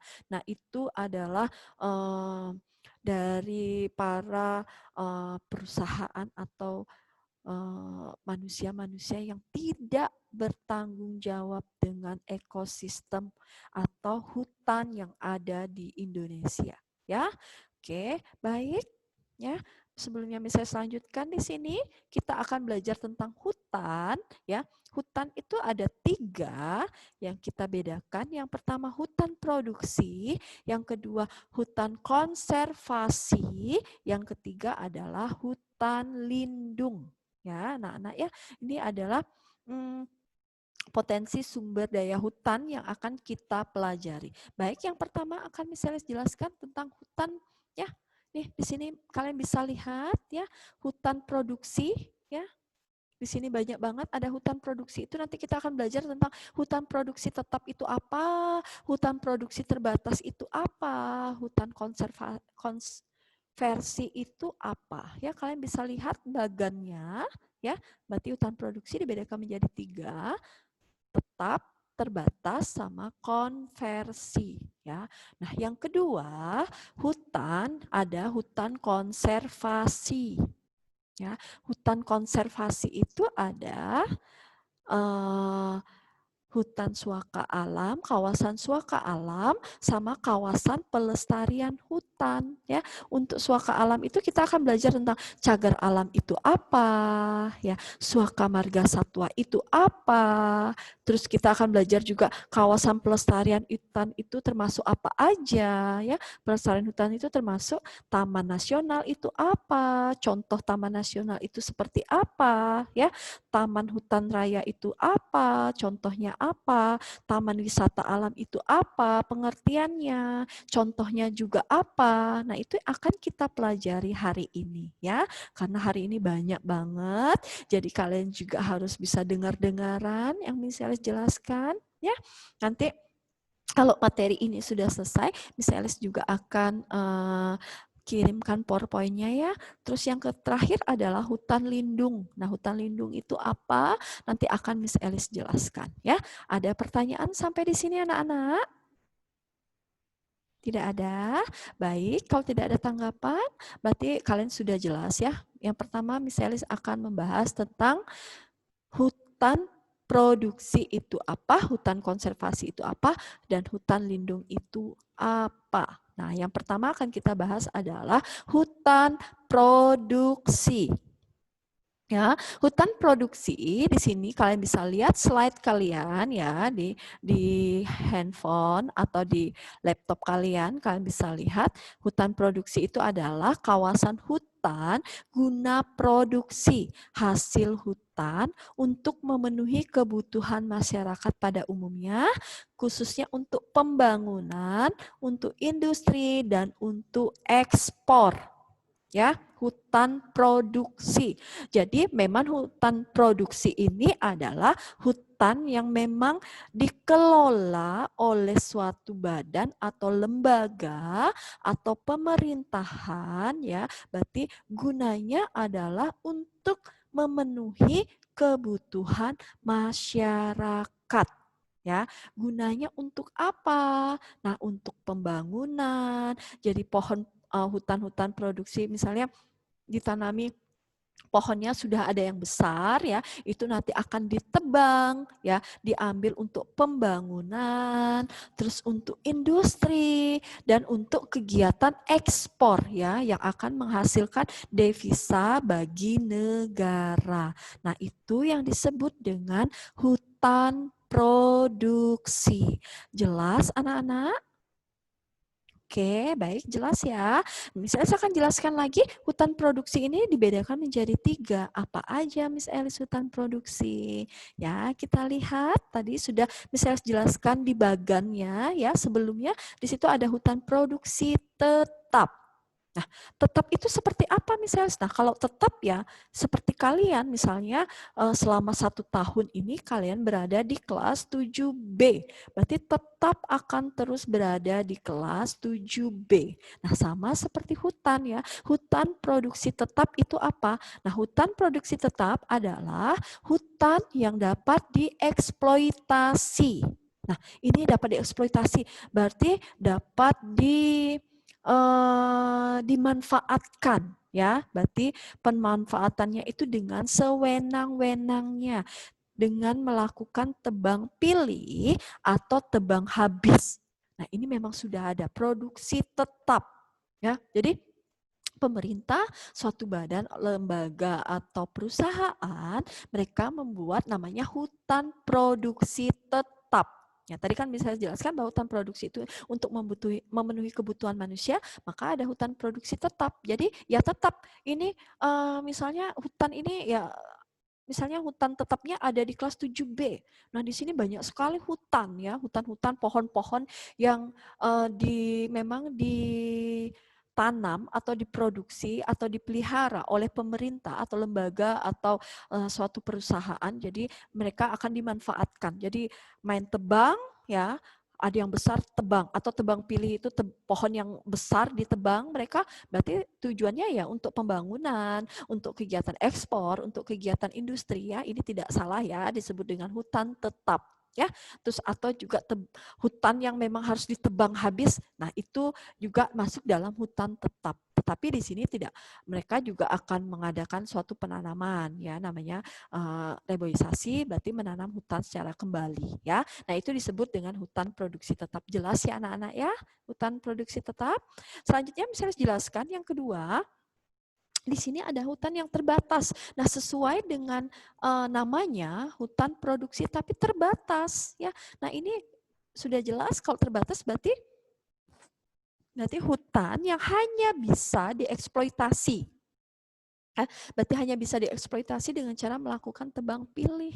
Berarti tidak beda dengan hutan produksi tetap, main babat aja ya, diambil aja semua, ditebang habis ya, atau tebang pilih. Tetapi hutan terbatas ini ya terbatas, hanya bisa yang bisa dieksploitasi dengan cara melakukan tebang pilih, tidak main asal tebang aja. Berarti dipilih memang pohon yang memang berkualitas baik ya, pohon yang memang bagus dan besar, itulah yang hanya dipilih dan bisa ditebang. Ya, jelas ya anak-anak ya, ini terbatas ya, berarti itu maksudnya. Oke, selanjutnya yang ketiga adalah hutan yang dapat dikonversi. Nah, itu maksudnya apa misalnya dikonversi? Nah, dikonversi di sini maksudnya adalah yang memiliki ruang cadangan ya, dimanfaatkan bagi pemukiman, transmigrasi, pertanian, dan perkebunan. Nah, konversi ini adalah perubahan dari satu sistem ke sistem lainnya. Nah, maksudnya di sini apa anak-anak? Misalnya saya akan menjelaskan. Di sini adalah hutan yang memiliki ruangan cadangan. Jadi misalnya, contoh, misalnya ambil ya, kelas 7B. Nah, 7B ini misalnya hutan konversi. Nih, 7B ini hutan ya. Nah, di sebelah kalian di sini ada kelas 8C ya. Sebelah kalian itu, depan kalian itu ada kelas 8C. Nah, kelas 8C ini bukanlah hutan, tetapi di situ adalah tempat cadangan. Ya, cadangan ya. Jadi di sebelah kalian di situ adalah cadangan. Nah, cadangan ini yang dimanfaatkan untuk pemukiman. Nah, ada tempat transmigrasi, tempat pertanian, tempat perkebunan. Jadi dia bersebelahan dengan hutan konversi.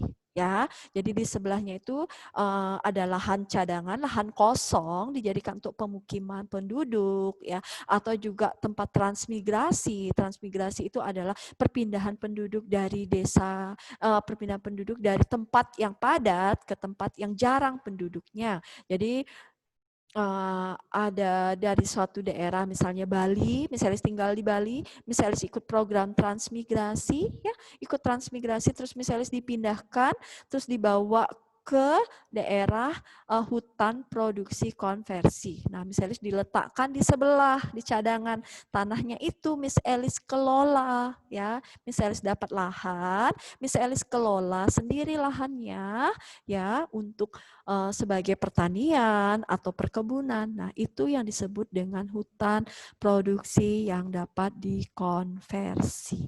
Jelas ya anak-anak ya? Ya. Berarti ada hutan di sebelahnya ada pemukiman, ya. Terus pemukiman itu bisa mereka bertani, bisa berkebun, bisa, ya, bercocok tanam bisa, tapi berdampingan dengan hutan konversi, ya. Nah, itu yang dimanfaatkan. Oke, sampai di sini ada pertanyaan anak-anak? Kalau ada pertanyaan, silakan nyalakan mikrofon kalian, langsung nama kalian sebutkan, terus kalian boleh langsung ngomong sama misalnya apa yang kalian tanyakan. Atau kalau malu, boleh langsung melalui forum chat, ya. Itu silahkan, misalnya persilahkan untuk kalian bertanya, ya. Jangan sungkan atau jangan takutlah untuk bertanya, ya.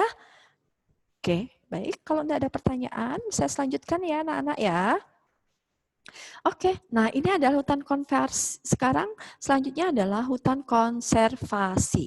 Ya, hutan konservasi berarti ini adalah hutan yang kedua ya. Tadi pertama hutan produksi, yang kedua adalah hutan konservasi.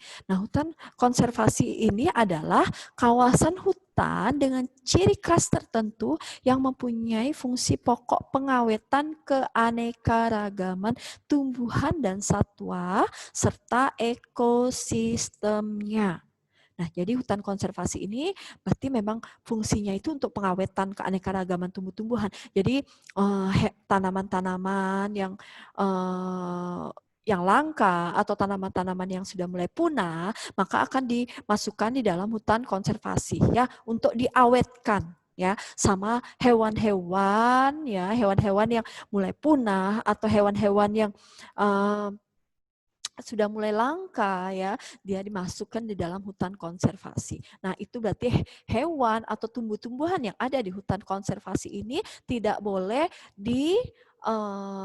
dimusnahkan, tidak boleh ditembak, tidak boleh diburu ya. Ini adalah supaya menjaga kelestarian ekosistem. Ya, anak-anak ya, hutan konservasi. Siapapun yang melakukan tindakan kejahatan dengan merusak ekosistem hutan atau tumbuh-tumbuhan yang ada, ya, ataupun dengan menembak atau menangkap hewan, ya, terus dibunuh, mengambil, dimanfaatkan macam-macam yang ada di hewan itu ya, itu adalah suatu tindakan kejahatan, maka akan berkaitan dengan undang-undang. Nanti yang melakukan itu bisa dipenjara ya.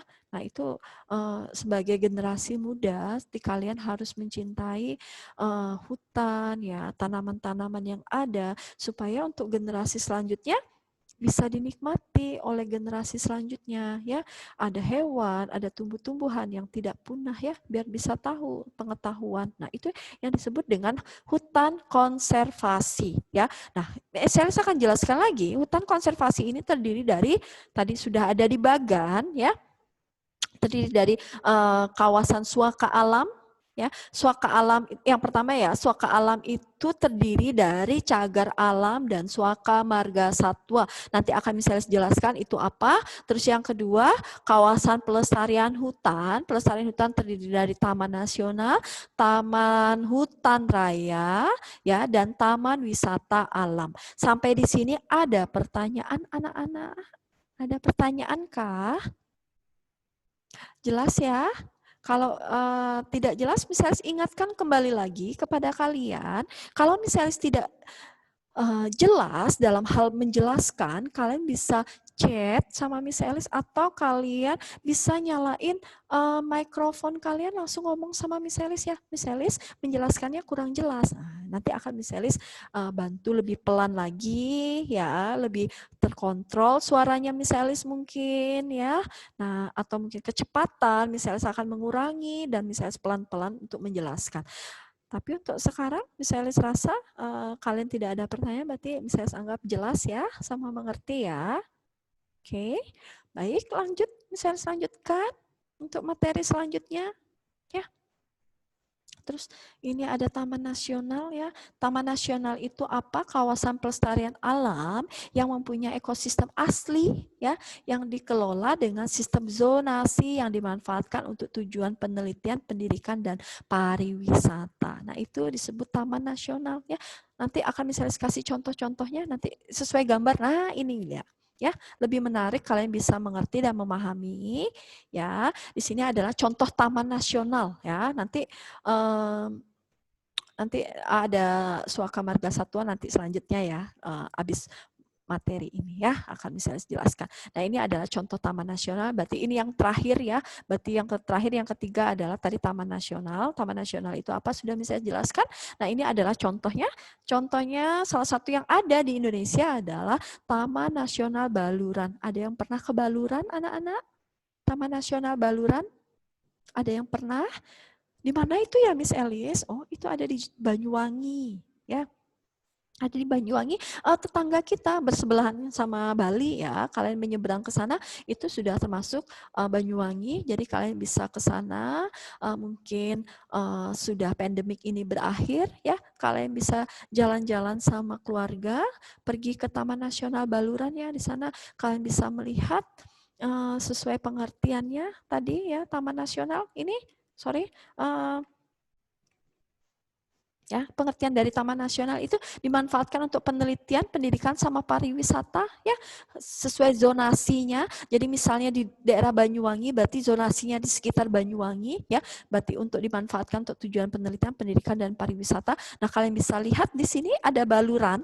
Baluran itu ada di daerah Banyuwangi, berarti dimanfaatkan untuk tadi sudah bisa dijelaskan, dimanfaatkan berarti untuk pembelajaran, rekreasi, penelitian juga ya. Kalian bisa meneliti atau di situ ada hewan apa aja yang ada dan hidup di Baluran ya. Itu juga sebagai tempat rekreasi, kalian sambil jalan-jalan belajar mengenal jenis-jenis hewan yang ada di Taman Nasional Baluran ya. Oke, yang kedua, kita tidak usah jauh-jauh ke Banyuwangi, kalian bisa datang ke Taman Nasional Bali Barat ya. Bali Barat ini ada, berarti sebelum kalian ke Jawa ke sana ya, sebelum ke Jawa itu penyeberangan, di situ ada masuk Bali Barat ya, kalian bisa datang ke sana. Itu ada Taman Nasional Bali Barat. Apakah ada yang sudah pernah ke Taman Nasional Bali Barat, anak-anak? Nggak usah jauh-jauh, kita ada di Bali ya. Kalau belum, silahkan kalian menjadi objek wisata selanjutnya untuk kalian. Di sini bisa untuk pembelajaran, kalian bisa melihat kalian misalnya bosan dengan kehidupan di kota ya, jalan-jalannya hanya ke restoran, terus ke mall ya, jadi tempat hanya bisa lihat gedung-gedung, tapi kalian juga pengen melihat suasana alam ya, kalian bisa pergi ke Taman Nasional Bali Barat. Ya. Nah, Taman Nasional Bali Barat ini adalah banyak sekali, salah satunya adalah burung jalak yang ada di sana ya. Burung jalak itu adalah burung khas dari Bali yang sampai sekarang masih dilestarikan ya. Dilestarikan karena burung jalak ini hampir punah ya, jadi masih dilestarikan ya. Kalian bisa datang dan berkunjung ke sana melihat secara langsung burung jalak yang ada di Taman Nasional Bali Barat ya. Oke, selanjutnya misalnya kasih contoh, di sini ada Taman Nasional Bunaken ya. Bunaken ini terkenal sekali ya di dunia internasional, ini sampai terkenal sekali ya. Kalau tidak ada pandemik sekarang, mungkin objek wisata Bunaken ini ramai banget didatangi oleh turis lokal maupun turis mancanegara ya. Jadi dengan keindahan terumbu karangnya yang ada di Bunaken ya, berarti di sana banyak sekali terumbu karang, kalian bisa snorkeling, kalian bisa diving, ya, kalian bisa sekedar menikmati panorama alam atau bawah laut, ya. Nah, itu adalah Taman Nasional Bunaken. Nah, di sini juga dijadikan sebagai tempat penelitian, ya, penelitian apakah terumbu karangnya masih baik, apakah sudah mulai rusak. Nah, itu diadakan suatu penelitian. Makanya disebut sebagai Taman Nasional. Jelas anak-anak? Jelas ya? Jelas. Kalau misalnya memang nggak suka apalagi menyelam atau lagi snorkeling, ya misalnya paling benci apa namanya, ke laut gitu ya, berenang di laut, terus misalnya itu takut ada hewan-hewan, jadi makanya misalnya paling anti, misalnya kalau ke pantai itu paling hanya semata kaki, walaupun terpaksa, misalnya itu berendam, itu misalnya sukanya berendam di Sanur, ya. Kalau di Sanur itu misalnya suka berendam, tapi hanya waktunya sebentar, singkat sekali, ya. Karena misalnya takut sekali dengan laut, ya, kedalaman, terus ada binatang atau hewan-hewan apa yang ada di dalam air, misalnya itu takut sekali, ya. Tapi kalau kalian yang memang hobi snorkeling, kalian hobi diving, ya, kalian hobi menyelam, itu atau melihat keindahan laut, ya, itu pasti luar biasa, ya. Itu sangat luar biasa, ya. Tapi kalau misalnya ampun, misalnya angkat tangan, misalnya nggak mau, ya, misalnya takut sekali, ya, dengan laut itu misalnya takut, ya. Oke, baik, itu adalah contoh taman nasional. Ada pertanyaan? Tidak ada pertanyaan?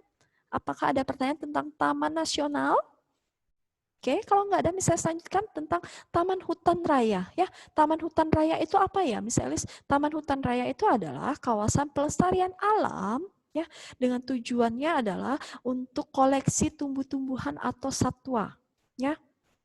Ya, tumbuhan atau satwa yang dialami, berarti tumbuhan atau satwa-satwa alami atau buatan, ya, untuk dimanfaatkan sebagai penelitian, pendidikan, dan rekreasi, ya. Nah, ini yang disebut dengan Taman Hutan Raya. Oke, nanti akan misalnya jelaskan lagi. Coba lihat di sini. Nah, misalnya kasih contoh kalau dengan gambar kalian mengerti, ya. Nah, contoh Taman Hutan Raya di sini adalah contohnya Taman Hutan Raya Juanda, ya, atau Taman Hutan Raya Bung Hatta.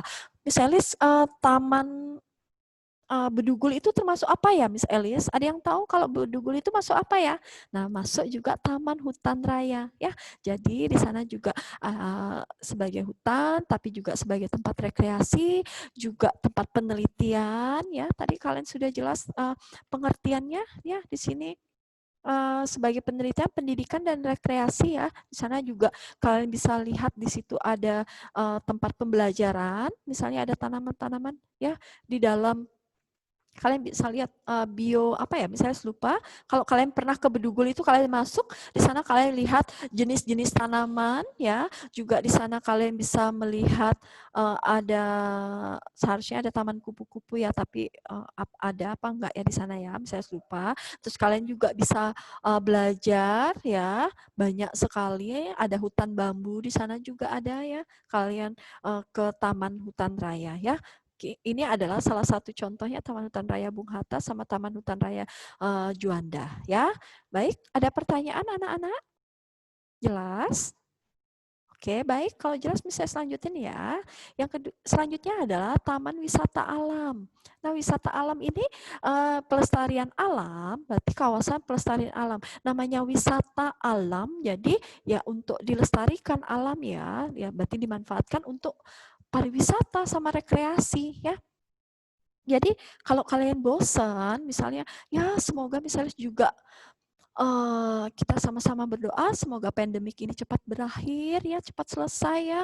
Jadi kalian juga bisa masuk ke sekolah, bisa tatap muka dengan Miss Elis, misalnya juga bisa tatap muka langsung dengan kalian, adanya interaksi secara langsung, misalnya kangen ketemu, ya, apalagi kalian siswa baru yang memang belum rata-rata guru belum kenal, ya, apalagi Miss Elis hanya mengajar kalian, hanya ini menggantikan Miss Irma, ya. Nanti kalian selanjutnya kalau Miss Irma sudah selesai cutinya, Miss Irma akan mengajar kalian. Jadi Miss Elis tidak mengajar kalian. Nanti ketemu lagi sama Miss Elis di kelas 9, ya. Oke. ini adalah taman wisata alam, sudah jelas berarti untuk dimanfaatkan pariwisata dan rekreasi ya. Contohnya misalnya ambil di sini adalah taman wisata alam yang ada di Selekta. Ayo, siapa yang sudah pernah ke Selekta? Adakah yang sudah pernah ke Selekta? Wih, ya saya, oke ya saya, oke. Ya saya mau ngomong ya saya. Ya silakan ya saya. Oke, ya. Enggak ada, Miss. Enggak ada, oke. Tapi sudah pernah ya ke Selekta ya saya ya. Sudah, Miss. Oke, terima kasih. Baik, nanti ya saya nanti bisa nambahkan Miss Elis bercerita ya untuk ke Selekta, karena Miss Elis juga udah pernah ke Selekta ya. Kalian mungkin nanti sudah pandemik berakhir, kalian bisa jalan-jalan ke Selekta ya. Itu ada di Malang, di Batu ya, di Batu Malang. Kalian bisa datang ke sana ya. Itu ada Selekta. Di sana ada taman bunga yang seperti Miss Elis kalian bisa lihat di situ, banyak sekali bunga-bunga yang tumbuh di sana ya, bagus banget ya. Ada chat, misalnya lihat chat dulu. Oke, ya Yovani pernah. Oke, yang pernah semua pasti misalnya pernah. Ya, di sana juga ada kolam berenang ya. Kalian bisa rekreasi ke sana, kalian bisa jalan-jalan ke sana, kalian bisa menikmati panorama alam ya, suasananya yang enak, yang sejuk ya. Bisa datang ke sana. Kalian di sana juga nanti bisa membeli berbagai jenis tanaman atau tumbuh-tumbuhan. Di sana ada jual bibit-bibit ya, kalau tidak salah ya saya ya. Di sana kalian pertama datang, parkir di situ ada banyak sekali pedagang-pedagang yang menjual hasil tanaman. Kalian bisa membeli tanaman di sana. Terus kalau malas membeli tanaman bisa beli bibitnya di sana ya. Nah, ini adalah Selekta. Ada kolam renangnya juga. Wih, tapi di sana sudah dingin, ada kolam renang. Siapa mau ya mandi-mandi di sana ya dengan cuaca yang sangat dingin ya. Nah, ini adalah contoh taman nasional ya, taman wisata alam Selekta. Terus di sini juga ada contoh misalnya ambil taman wisata alam tentang Puntikayu, itu ada di Palembang ya. Jadi di situ kalian bisa menikmati pohon-pohon ya dengan udara yang sangat sejuk ya. Kalian bisa jalan-jalan, duduk di bawah pohon ya, sambil bercengkrama, sambil ngobrol sama keluarga ya, itu adalah suatu kenikmatan ya. Jadi anugerah Tuhan itu luar biasa ya. Kalau kita lihat kembali lagi anugerah Tuhan yang bisa kita nikmati ya, kita nikmati. Tapi sebagai kita menikmati, tapi kita juga jangan lupa untuk melestarikan ya, tidak cara dengan merusak atau membuang sampah sembarangan ya. Kalau kalian pergi ke objek wisata itu, sampah itu misalnya paling benci dan jengkel sekali ya, tempat-tempat sudah bersih, sudah disediakan tong sampah, tetapi mereka masih aja membuang sampah sembarangan ya. Itu merusak keindahan ya. Bayangin sudah berusaha mentata, menjaga kebersihan, tetapi masih ada manusia-manusia jahil, manusia-manusia yang tidak bertanggung jawab.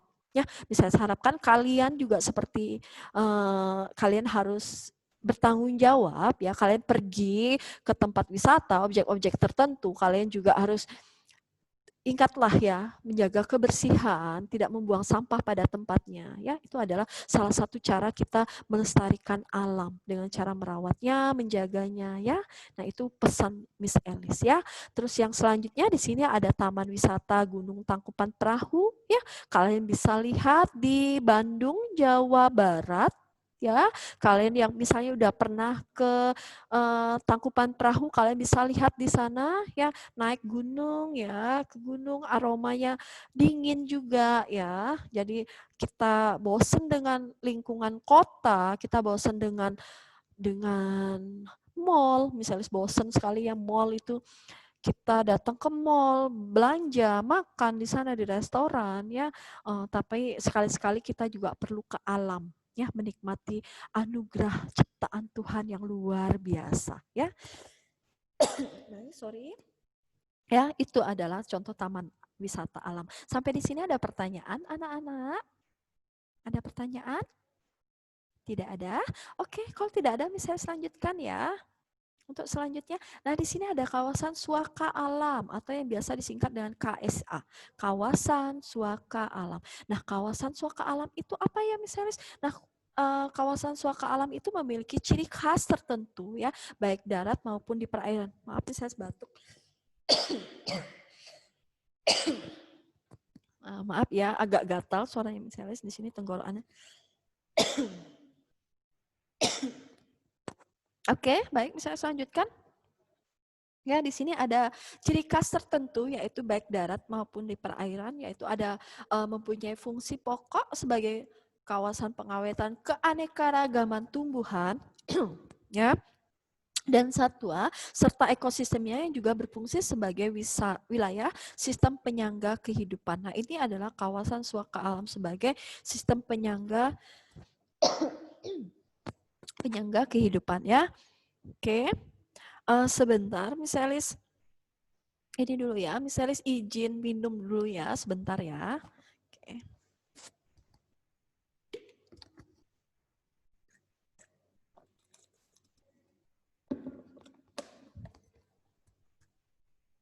Baik. Sekarang Miss Elis lanjutkan. Agak gatal tenggorokannya Miss Elis ya. Jadi ini kalian bisa lihat di sini ada kawasan suaka alam ya. Di sini ada tumbuh-tumbuhan sama satwa ya. Berarti kalian bisa lihat di sini sama di fungsinya adalah untuk penyangga kehidupan ya. Berarti penyangga ekosistem. Jadi tumbuh-tumbuhan, keanekaragaman tumbuh-tumbuhan, satwa-satwa yang sudah mulai punah atau tumbuh-tumbuhan yang langka ini masuk dalam kawasan suaka alam ya. Nah, itu baik darat maupun di perairan. Jadi bukan hanya tumbuh-tumbuhan ya anak-anak, tapi juga di perairan ya, memang harus dilestarikan di dalam perairan itu ya. Jadi termasuk suaka alam, berarti memang yang harus dilestarikan, berarti tidak bisa dieksploitasi sebesar-besar ya oleh manusia, secara besar-besaran oleh manusia, tetapi ini adalah bisa diberdayakan, berarti untuk menjaga ekosistem, berarti penyangga kehidupan, berarti tidak dieksploitasi, kalian bisa hanya menikmati, kalian bisa mendatangi, bisa melihat. Nah, itu yang termasuk dalam kawasan suaka alam. Baik, untuk kawasan suaka alam di sini saya jelaskan lagi, contohnya ada apa sih dalam suaka alam itu? Yang pertama adalah cagar alam, ya. Kalian bisa lihat di sini ada cagar alam. Cagar alam itu apa? Kawasan suaka alam yang karena keadaan alamnya mempunyai kekhasan tumbuhan. Ada ciri khas tumbuhan, ciri khas satwa, dan ekosistem dilindungi dan perkembangannya berlangsung alami. Ya, itu cagar alam. Misalnya, ya, memiliki kekhasan tumbuhan.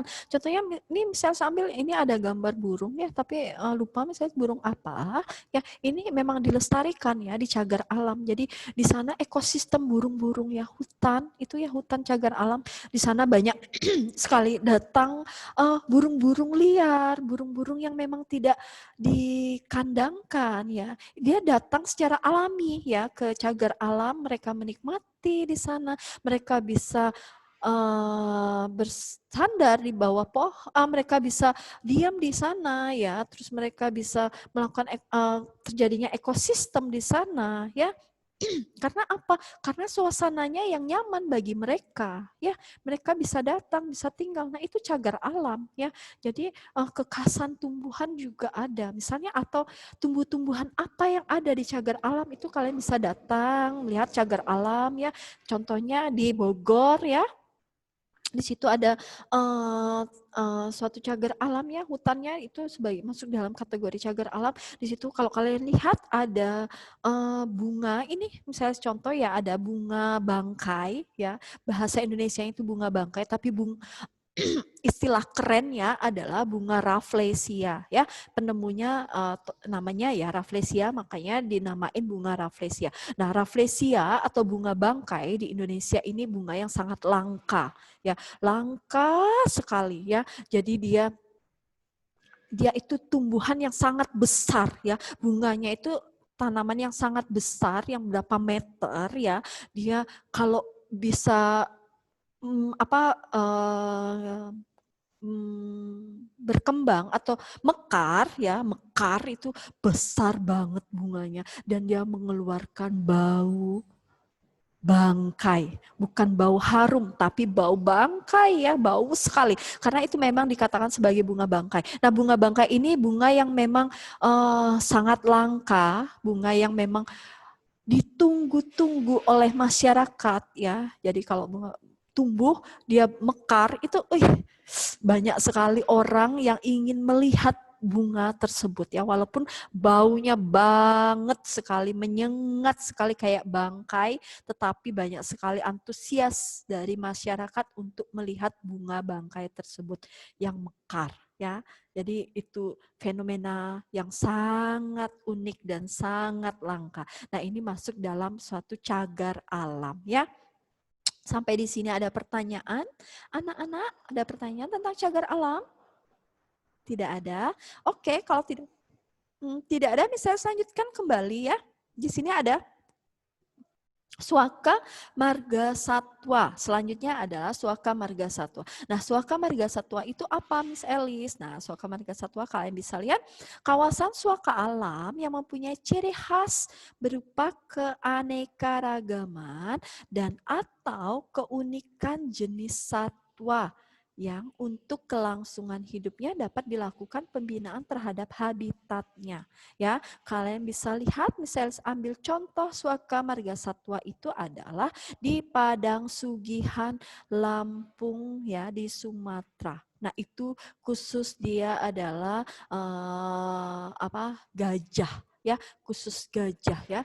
Di sini kan sudah jelas ya, mempunyai ciri khas keanekaragaman dan keunikan jenis satwa ya untuk keberlangsungan hidupnya. Jadi di Suaka Marga Satwa Padang Sugihan di Sumatera itu di sana hanya memang khusus ada hewan-hewan ya, hewan-hewan yang memiliki kekhususan dan keunikan ya. Contohnya di sini adalah khususnya gajah ya. Gajah ini di Suaka Marga Satwa sana sangat-sangat dilindungi ya, sangat-sangat diperhatikan, sangat dilakukan pembinaan.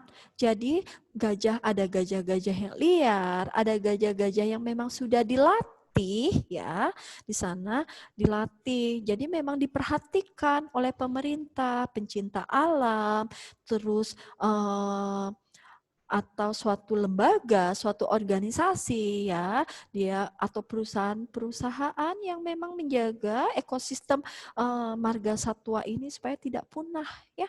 Kalau kalian lihat gajah itu hewan yang memang sangat diburu oleh pemburu ya. Manusia itu jahat sekali ya anak-anak ya. Dia manusia yang tidak bertanggung jawab, dia gajah-gajah itu bayangin ditembak mati ya, diambil gadingnya ya, kalian lihat gadingnya itu diambil ya, itu sangat keji ya, sangat ya tidak bertanggung jawab ya. Nah, ini adalah, tapi kita di sisi lain bersyukur sekali ya, banyak sekali manusia-manusia yang bertanggung jawab, manusia yang benar mencintai lingkungan ya, manusia yang memang menjaga ekosistem dan habitatnya supaya tidak punah ya. Kita ucapkan terima kasih kepada manusia-manusia yang memang peduli terhadap lingkungan ya. Ini adalah salah satu contoh tentang ekosistem marga satwa di Padang Sugihan yang ada di Sumatera ya. Itu luar biasa, apresiasi yang luar biasa ya. Ya, luar biasa mereka dedikasinya untuk menjaga hewan-hewan itu supaya tidak punah ya. Luar biasa sekali ya. Oke, selanjutnya di sini misalnya lihat juga ada Suaka Marga Satwa Muara Angke, itu ada di Jakarta. Di situ tetap habitatnya tetap terjaga, di sana banyak sekali ekosistem ya, hewan-hewan yang unik ya, atau burung-burung yang memang tidak ada burung-burung secara liar datang ke sana, singgah di sana, menetap di sana ya. Nah, itu adalah memiliki keunikan masing-masing. Nah, itu yang disebut dengan Suaka Marga Satwa. Sampai di sini anak-anak ada pertanyaan tentang Suaka Marga Satwa? Ada pertanyaan anak-anak? Oke, tidak ada pertanyaan berarti jelas ya. Baik, misalnya selanjutnya adalah kawasan pelestarian hutan atau disingkat dengan KPH. Nah, KPH ini, kawasan pelestarian hutan ini adalah kawasan dengan ciri khas tertentu ya, baik darat maupun di perairan, sama ya. Berarti fungsi pokoknya sebagai pengawetan keanekaragaman tumbuhan dan satwa serta ekosistemnya. Nah, ini kawasan pelestarian, namanya sudah jelas, melestarikan hutan. Jadi tumbuh-tumbuhan, hewan-hewan yang ada di sana itu harus dilestarikan ya, dan juga berfungsi sebagai pengawetan. Jadi ada hewan-hewan yang sudah mulai punah, itu diawetkan di sana. Kalian bisa belajar, bisa datang ke sana, melihat ya, sambil belajar. Nah, itu disebut dengan kawasan pelestarian hutan. Tetapi di sana sambil dilestarikan hutannya, ekosistemnya tetap terjaga ya, bumi kita tetap hijau, bumi kita tetap jauh dari polusi. Nah, ini adalah fungsi hutan ya, anak-anak ya. Kalian bisa melihat atau di rumah kalian ya, hal-hal kecil, kalian bisa menanam tanaman di rumah ya, biar hijau, biar ada udara segar di sana. Nah, itu contoh yang bisa kalian lakukan ya. Walaupun kalian tidak bekerja untuk melestarikan hutan atau datang ke hutan sebagai di sana ya, tetapi kalian bisa hal-hal kecil di rumah kalian lakukan dengan cara menanam tanaman ya, biar bisa rumah kalian bisa sejuk, bisa segar. Nah, itu salah satu contoh cara yang bisa kalian lakukan di rumah ya. Sampai di sini ada pertanyaan tentang kawasan pelestarian hutan, anak-anak? Ada pertanyaan? Oke, ada pertanyaan? Oke, kalau tidak ada pertanyaan, misalnya selanjutkan ya. Oke, misalnya selanjutkan. Baik, nah ini ada namanya hutan lindung. Nah, apa itu, Miss? Ini yang masuk kategori yang ketiga ya. Tadi sudah hutan produksi, sudah misalnya dijelaskan. Hutan konservasi sudah, ya, jenis-jenisnya apa ya. Terus yang selanjutnya adalah hutan lindung. Sesuai dengan judulnya, hutan lindung itu apa ya, Miss Elis? Nah, hutan lindung itu adalah kawasan hutan yang telah ditetapkan oleh pemerintah untuk dilindungi. Nah, sesuai ya, judulnya aja namanya hutan lindung ya. Jadi memang kawasan hutan yang ditetapkan sebagai ya untuk dilindungi. Jadi ya memang untuk dilindungi, dipertahankan ya, supaya tidak ditebang ya, tidak ada tangan-tangan jahil, manusia-manusia tangan jahil yang menebang, mengeksploitasi secara besar-besaran, secara liar ya. Nah, ini fungsinya adalah hutan lindung. Ini sesuai dengan pemerintah. Jadi ada yang tidak bertanggung jawab atau menebang dalam hutan lindung, maka dia masuk kena undang-undang ya, dia bisa dipenjara ya karena merusak ekosistem ya. Yang kedua, hutan lindung ini juga dapat diartikan sebagai hutan yang berfungsi pokok sebagai pelindung sistem, penyangga kehidupan ya. Misalnya ingatkan lagi, hutan lindung itu ya hutan yang dilindungi oleh pemerintah, ditetapkan oleh pemerintah, dan juga sebagai sistem penyangga kehidupan. Ya, jadi kalau tidak ada hutan di Indonesia, kalian bayangin tidak ada hutan, gundul semua. Apa yang terjadi, anak-anak? Ya, hewan ekosistem punah. Ya, jenis yang harusnya banyak hewan-hewan yang ada di sana terus tidak ada. Jadi ekosistem yang ada di dunia semuanya akan terputus, mata rantainya juga akan terputus ya. Kita tidak bisa menikmati udara segar ya. Jadi fungsi hutan itu luar biasa ya anak-anak ya. Jadi kalau tidak ada hutan, kalian bayangkan seperti apa ya, ekosistem akan terputus ya. Jenis hewan yang harusnya ada di sana tidak ada ya, punah semua jenis hewan, tumbuh-tumbuhan yang harus ada yang kita lindungi juga punah. Makanya untuk generasi yang akan datang, berapa ratus tahun lagi yang akan ke sana, jadi bumi ini tetap terjaga ya, hutan tetap terjaga. Kitalah sebagai generasi muda, kalian sebagai anak-anak generasi muda melestarikan hal-hal kecil contohnya ya, hutan.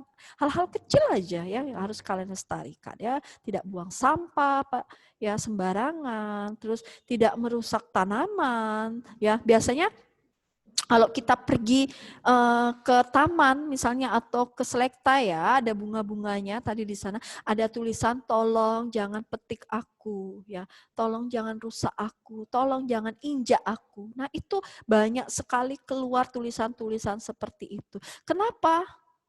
Ya, kenapa tulisan itu ada ya? Kenapa tulisan itu ada? Karena kita sebagai manusia ya masih banyak yang belum bertanggung jawab. Ya. Kalau tidak ada tulisan seperti itu, pasti ada tangan-tangan jahil. Memetik bunganya, menginjak tanamannya, merusak tanamannya. Ya. Dengan ada tulisan seperti itu pun masih ada tangan-tangan jahil ya. Anak-anak ya, banyak sekali. Nah itu adalah manusia yang tidak bertanggung jawab ya. Tetapi ini adalah hutan lindung. Makanya ini pemerintah baik sekali karena mengadakan suatu hutan lindung ya. Oke, baik. Kita lihat manfaat hutan lindung di sini adalah untuk mengatur tata air. Nah, mencegah banjir, mengendalikan erosi. Ya, ada tata air jadi supaya tidak terjadi banjir dan tidak terjadinya erosi. Kalau kalian lihat, misalnya ada di Bali ada hutan lindung, itu termasuk salah satunya mangrove ya. Nah, itu mangrove itu fungsinya juga untuk mengatur tata air, terus mencegah banjir ya. Kalau kalian lihat di pantai-pantai ya, memang tidak terasa, tetapi karena pengkikisan air laut yang terus ya, jadi lahan yang harusnya masih segini, jadi makin terkikis ya, nanti suatu waktu akan habis. Nah itu solusinya adalah dengan cara menanam tanaman mangrove ya, jadi mengendalikan erosi dan mencegah banjir. Nah, itu adalah manfaat hutan lindung.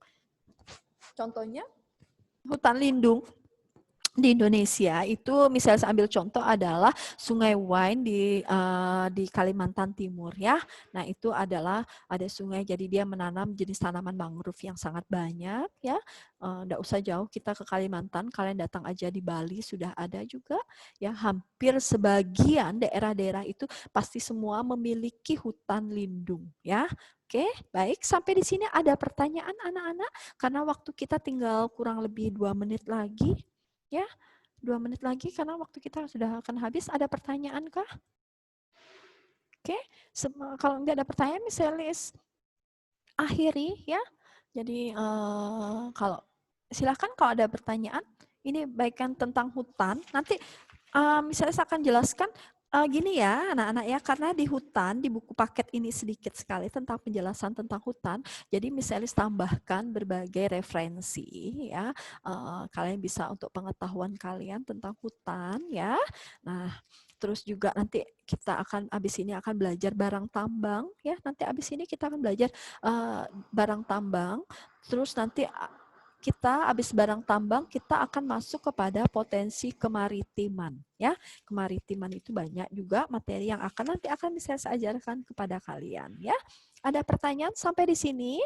Hutan banyak banget misalnya jelaskan tentang hutan ya untuk pengetahuan kalian. Kalau di buku LKS kalian hanya sedikit sekali ya hutan di Indonesia sebagai habitat flora dan fauna gitu aja ya. Tapi di sini misalnya lengkapin catatan kalian banyak sekali. Kalian tahu hutan lindung itu apa, hutan konservasi itu apa, hutan produksi itu apa ya. Kalian bisa mengetahuinya ya. Jadi ini adalah suatu ilmu pengetahuan untuk kalian juga. Ya, ada pertanyaan anak-anak sampai di sini? Waktunya sudah habis. Ada pertanyaan? Oke, kalau tidak ada pertanyaan, saya ingatkan kembali lagi. Untuk tugasnya jangan lupa ya. Jadi minggu depan hari Rabu akan kita bahas sama-sama ya. Kita kumpul. Nanti kalian bisa kumpul melalui TD Smart. Tapi tunggu info misalis ya. Semoga TD Smartnya tidak bermasalah. Kalau seandainya pun tidak ada pengumuman di TD Smart, berarti nanti akan kita bahas sama-sama ya. Nanti kalian koreksi ke pekerjaan kalian, nanti kita sama-sama koreksi ya. Nanti dan juga akan misalis bahas. Sampai di sini ada pertanyaan anak-anak? Ada pertanyaan? Jelas? Oke, kalau sudah jelas, silakan semua nyalakan videonya. Misalis mau pamitan. ya, karena materi kita sudah selesai sampai di sini. Nanti kita akan lanjutkan hari Senin ya, kalau tidak salah. Silahkan nyalakan video kalian, kamera video kalian. Oke, terima kasih Josefina ya, terima kasih telah menyalakan. Oke, saya El, Natania, Shalomita, oke semua terima kasih. Bianca, Tiffany, ya, Satwika, Made Karisa, Bianca juga. Oh, ada 2 nama Bianca ya. Ada Aaron, ada Kathleen, ada Noah. Oke, terima kasih. Baik, sebelum bisa akhiri, kita doa dulu ya. Tadi sudah dipimpin oleh ini yang putri, sekarang Miss Elis mau yang cowok. Silakan. Cowok yang belum pernah pimpin doa siapa di sini? Aaron, sudahkah memimpin doa? Aaron? Sudah, oke. Noah, sudah Noah? Sudah pernah misalnya minta tolong? Sudah.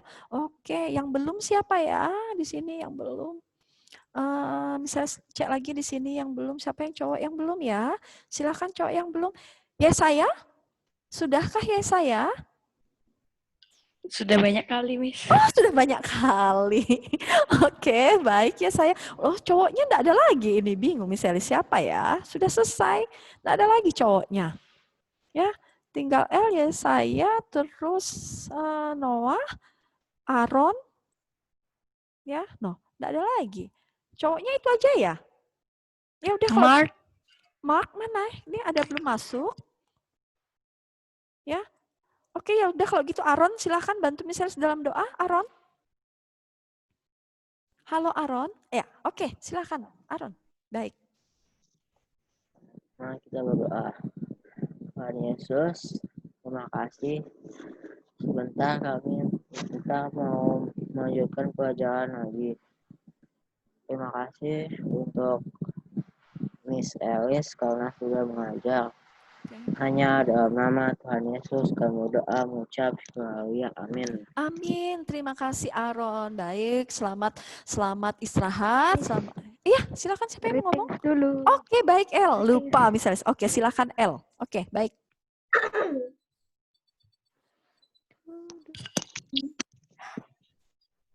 Ya, silakan El. Udah, oke. Greeting. Thank you, Miss Elis. Ya, God bless you too. Selamat makan, Mi, sama Iya, istirahat. oke, selamat istirahat. Silakan videonya dimatikan ya. Terima kasih, Tuhan Yesus memberkati untuk kalian semua.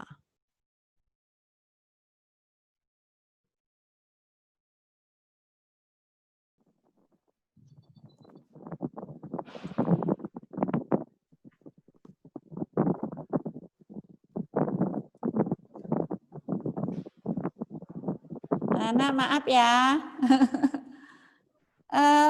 Nyeri tayang orti. Untuk minggu ini kita akan belajar tentang menceritakan orti 4.1 KI 4. Nanti untuk tugas minggu ini Bu Desa sudah siapkan, bisa dilihat bisa dibaca di TD Smart mulai sore ini. Kalian kumpulkan hari Selasa depan. Nah, paling lambat Selasa depan. Boleh kumpulkan mulai hari ini sampai batas waktunya Selasa depan. Nah,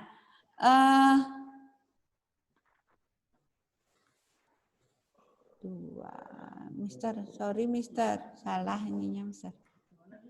Yang PowerPoint yang lain dulu. Salah, PowerPoint-nya salah. Mana?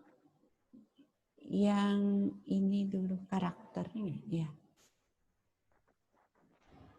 Jadi tinggal Ibu masuk ke share aja bisa. Benar. Ya, sudah ya, Mister. Nah, anak-anak, kita akan bahas di halaman 3 buku kalian ada contoh gatra Bali. Tapi mohon maaf, gatra Balinya ini sudah lama, tahun 2011. Tetapi karena ada di buku kalian, harus Bu Desa bahas ya. Ime Gatra Bali. Contoh Gatra Bali ini teks Gatra yang diambil dari internet. Ya. Bu Desa hanya siapkan di PowerPoint, hanya Bu Desa sediakan terjemahannya. Teks aslinya, teks bahasa Balinya kalian bisa baca di halaman 3. Tuntunan karakter sama dengan pendidikan karakter. Ring penyanggran Hardiknas warse duang tali solas kajan tenang tema pendidikan karakter pinake pilar kebangkitan wangse. Pada peringatan Hardiknas tahun 2011 ditekankan tema pendidikan karakter sebagai pilar kebangkitan bangsa.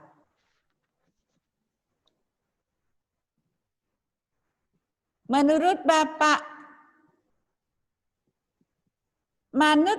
Pendidikan Nasional Druene, menurut Bapak Pendidikan Nasional kita, Ki Hajar Dewantara,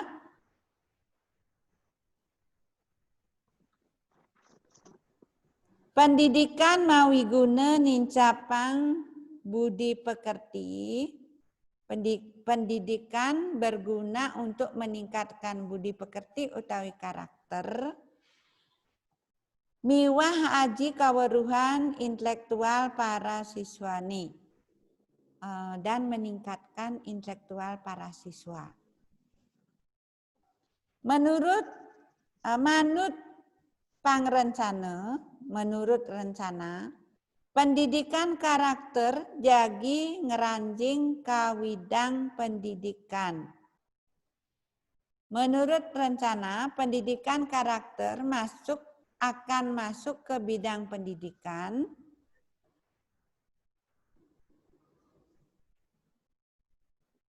usia dini saking widang, mulai dari pendidikan PAUD sampai dengan perguruan tinggi. Wenten ketiga konsep penglimakan pendidikan karakter kadiringsor. Ada 3 konsep penyebaran pendidikan karakter seperti di bawah ini. Antara lain, 1, siki, pendidikan karakter side nincapang. Pendidikan karakter bisa meningkatkan nincapang serada bakti ring Sangyang Widi mawinan patut saling asah asih asuh. Bisa meningkatkan kepercayaan kepada Tuhan dan saling menghargai antar manusia. Asah asih asuh, ya itu saling menghargai.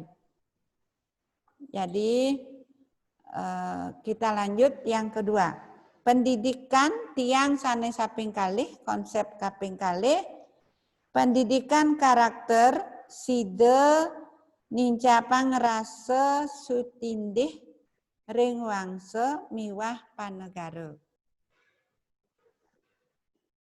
Ya.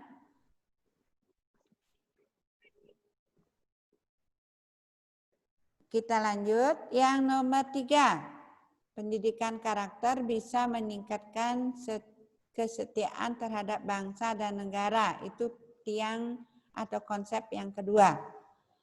Konsep yang ketiga,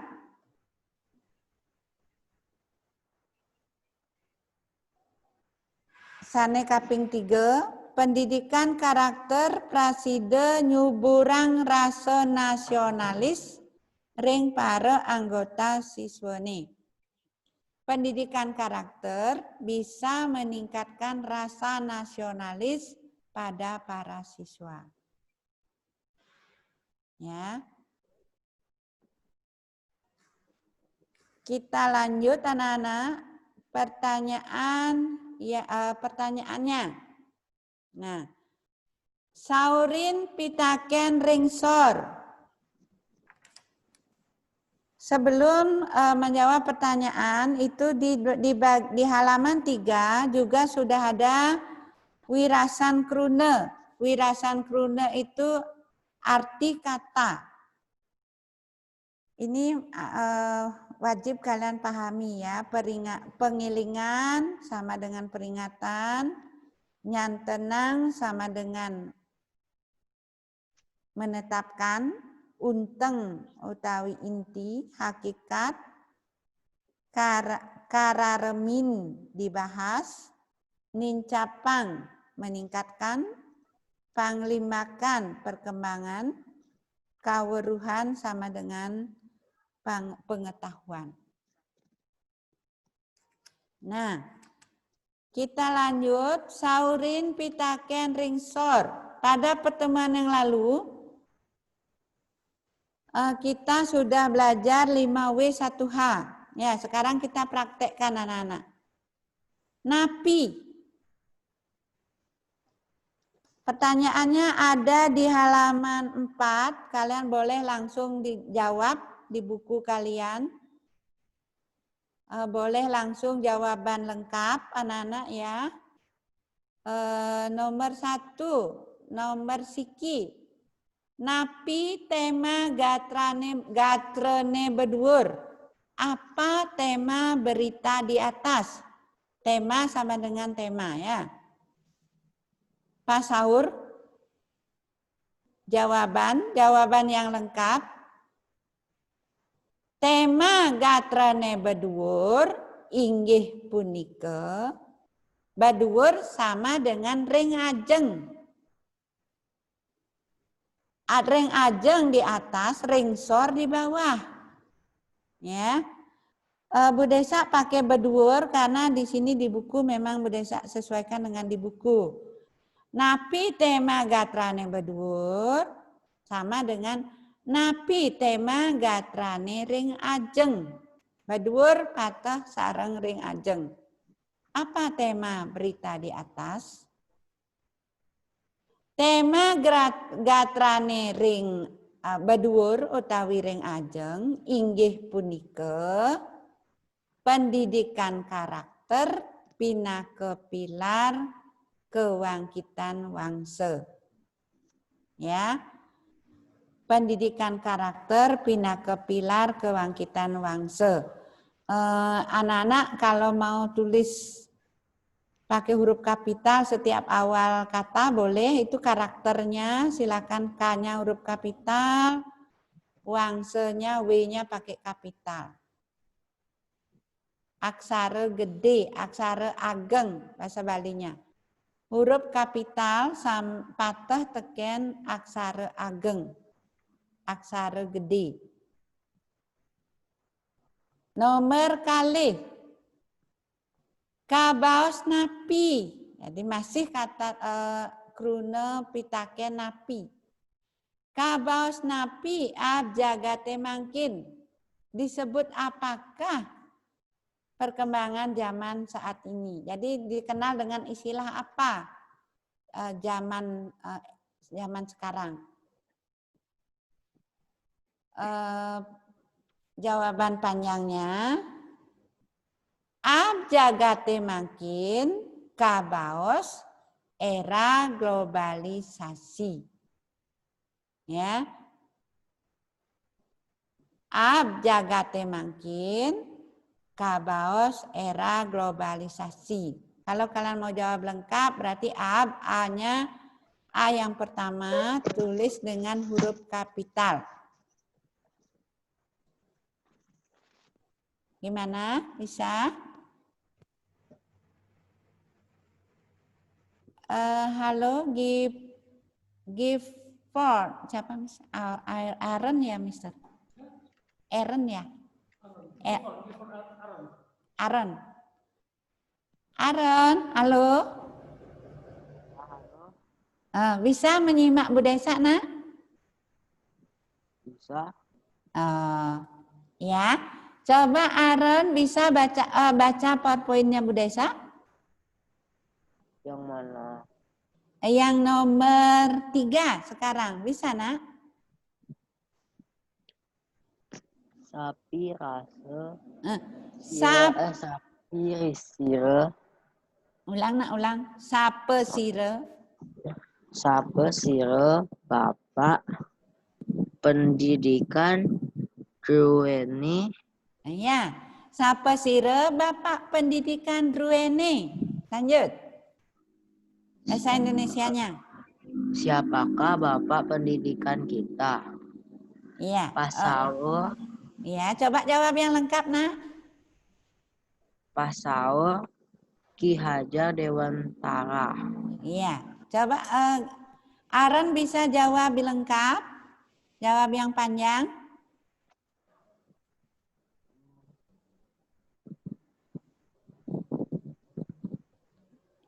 Ya, betul ya, jawab panjangnya. Bapak pendidikan Druene inggih punika Ki Hajar Dewantara.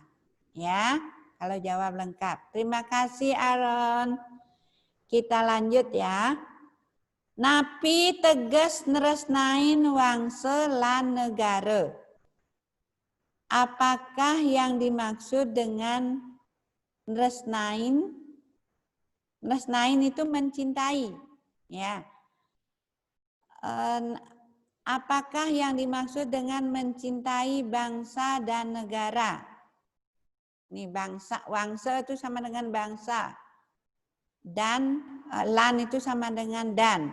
Itu ada kesalahan Bu Desa. Bahasa Indonesianya, apakah yang dimaksud dengan mencintai bangsa dan negara?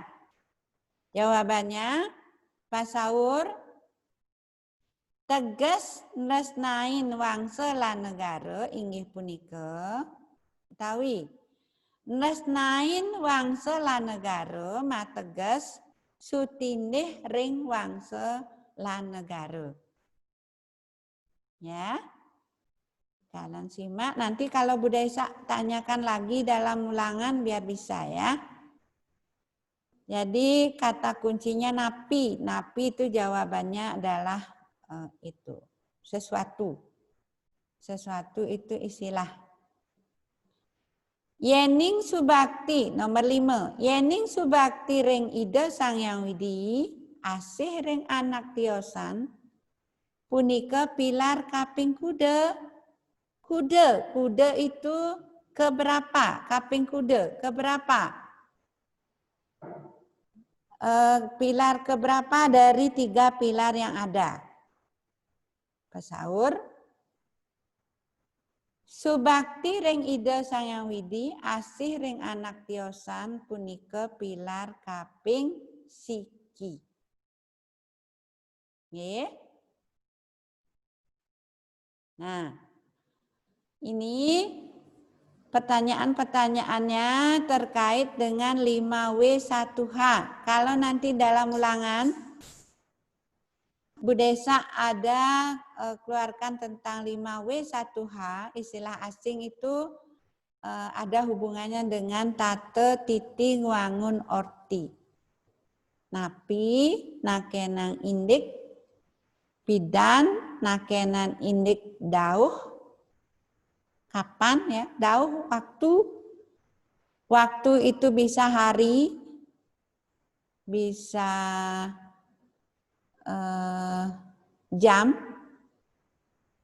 ya bisa pagi, semeng, bisa sore dan lain-lainnya. Why? Mengapa? Alasan? Where? Di mana?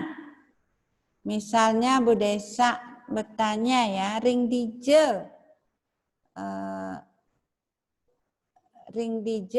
Aaron mas sekolah, misalnya ya. Kemudian sapu napi. Itu satu berita yang ada di buku kalian. Untuk berikutnya kita akan Bu Desa akan sajikan atau kita akan belajar satu berita lagi, satu teks gatre lagi. Gatre ini bertema tentang pendidikan. Yang berikutnya Bu Desa akan sajikan satu gatre lagi tentang pikobet. tentang suatu peristiwa, yaitu peristiwa kebakaran. Berita yang akan Bu Desa bahas berikutnya ini akan menjadi pertanyaan, akan merupakan jawaban atas tugas yang harus kalian kumpulkan minggu depan. Tolong diperhatikan baik-baik ya.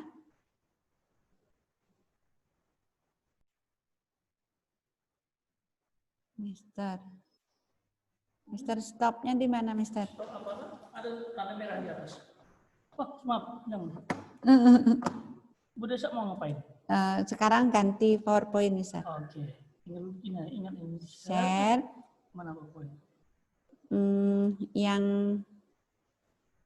berita ya. Ini. Oh, bukan, itu bukan PowerPoint ya? PowerPoint ya, Mister? Coba cek aja. Cek. Oh, bukan. Oke, stop, keluar. Mister bisa tambah beberapa anak lagi, biar enggak satu anak aja. Bisa.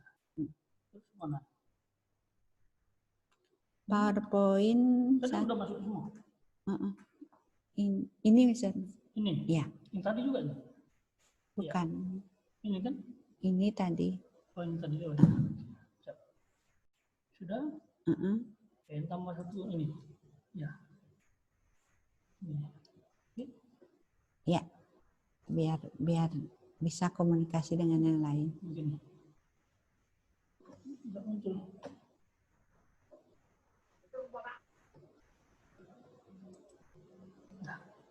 Nah, oke. Dah, Mister.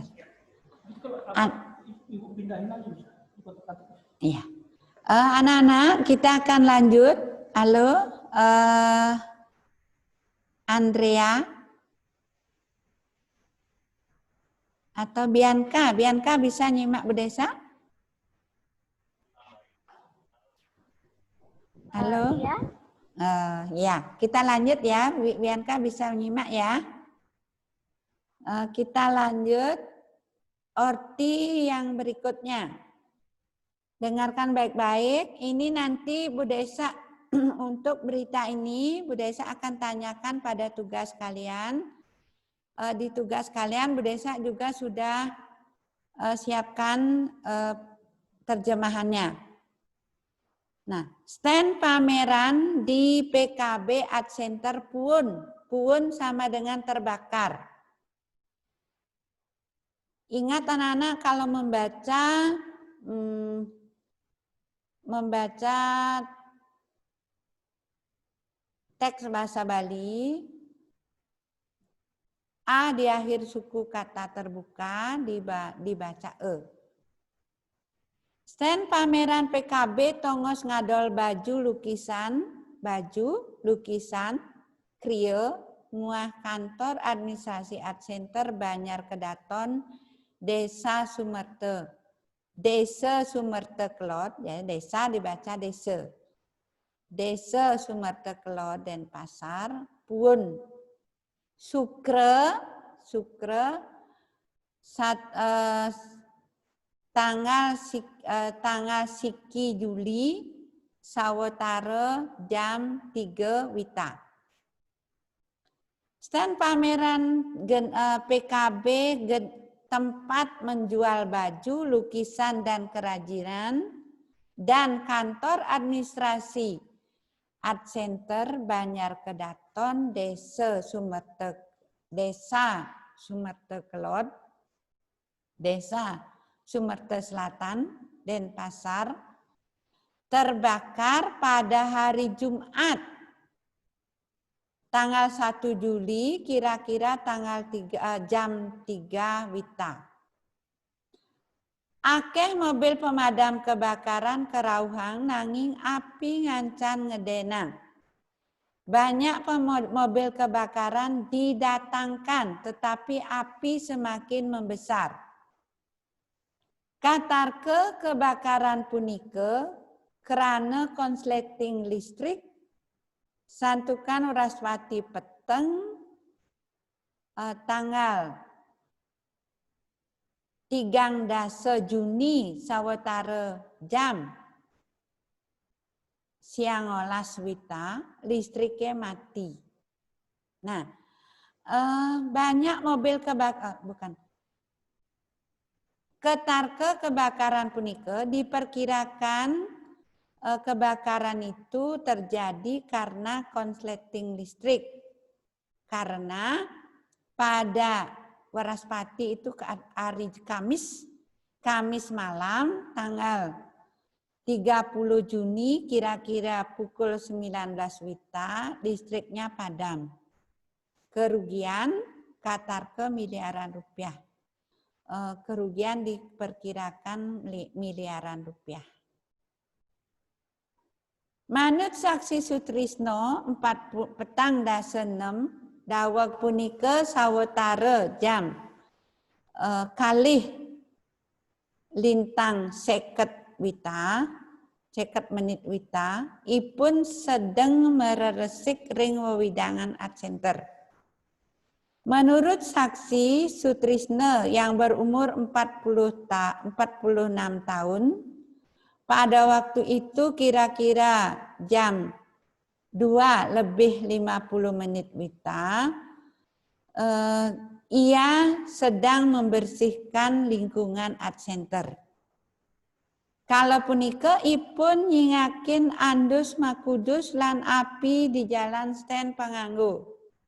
Waktu itu dia melihat asap mengepul, andus makudus itu asap mengepul, lan api di dajan itu di sebelah utara stand panganggo, stand pakaian. Saksi lantas makraik, saksi akhirnya berteriak, tur nundunin kramane sani ngengkis sirep dan membangunkan warga yang sedang tertidur lelap. Sinalih tunggil penjaga stand Kabupaten Jembrana inengah dikse 6-5 raris bangun kapupungan mirengang suara mabayungang tulung-tulung. Salah satu penjaga stand Kabupaten Jembrana inengah dikse 65 tahun raris bangun kapupungan mirengang suara mabayungan, mendengarkan suara ribut-ribut. Krama saking Banjar Berawan tangi desa Tukat. Ayo Melayu Jembrana puniki kagiat ningalin api dumilah di dajan stand panganggo utawi pakaian. Warga Banjar Berawan Tangi, Desa Tukad Aye, Melayu Jembrana itu terkejut melihat api besar di sebelah utara stand pakaian.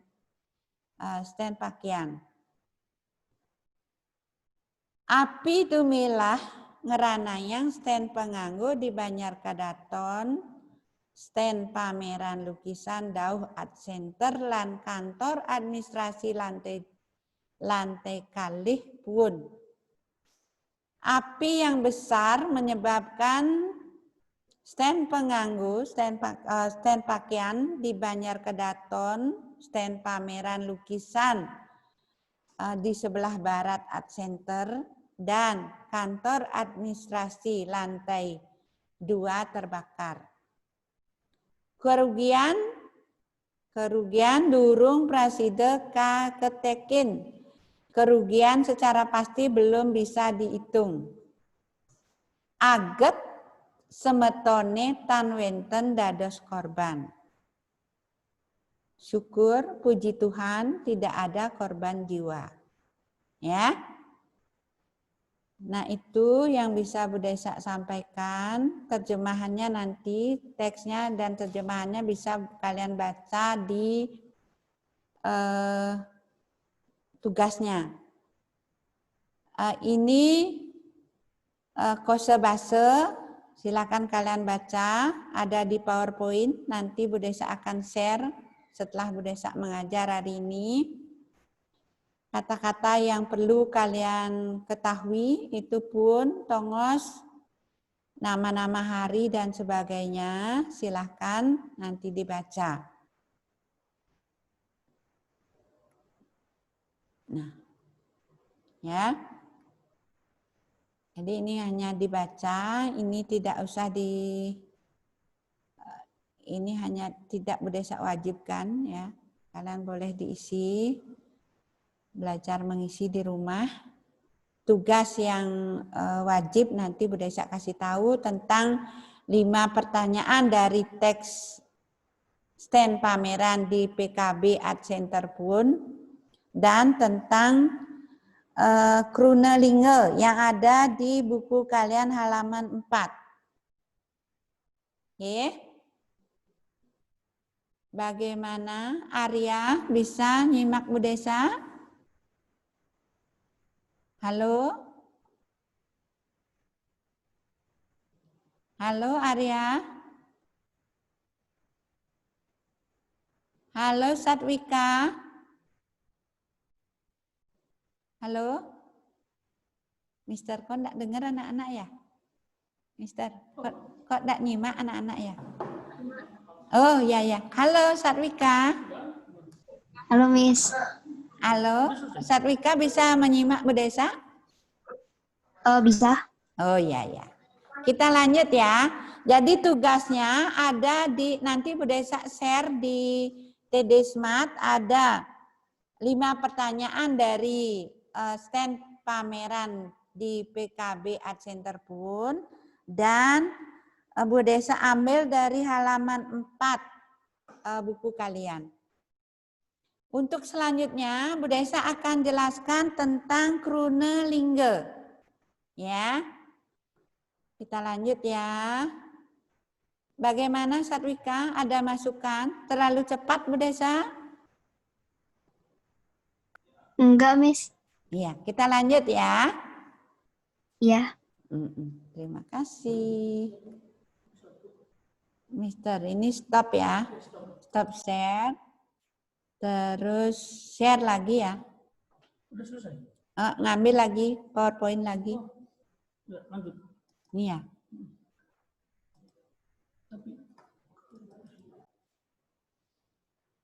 Habis?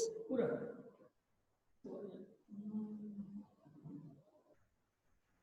Bahasa Bali sampai 11.30 ya? Masih 15 menit kan? Oh, masih. Oh ya, ya. 15 menit. Anak-anak, waktu masih 15 menit ya. Kita agak cepat. F5 ya, Mister ya? F5 ya, ngedein ya? Iya. Enggak langsung. Mana? Ini? Iya. Ini bisa? Iya. Enggak. Nih. Ya. Nah.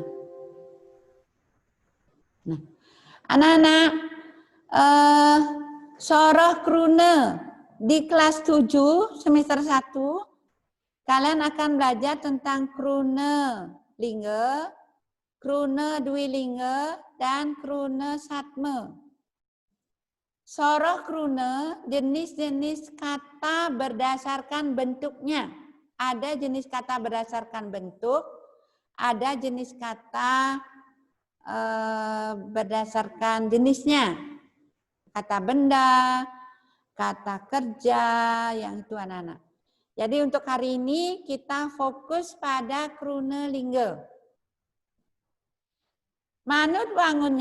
Menurut bentuknya, krune kata kaepah dados petang soroh.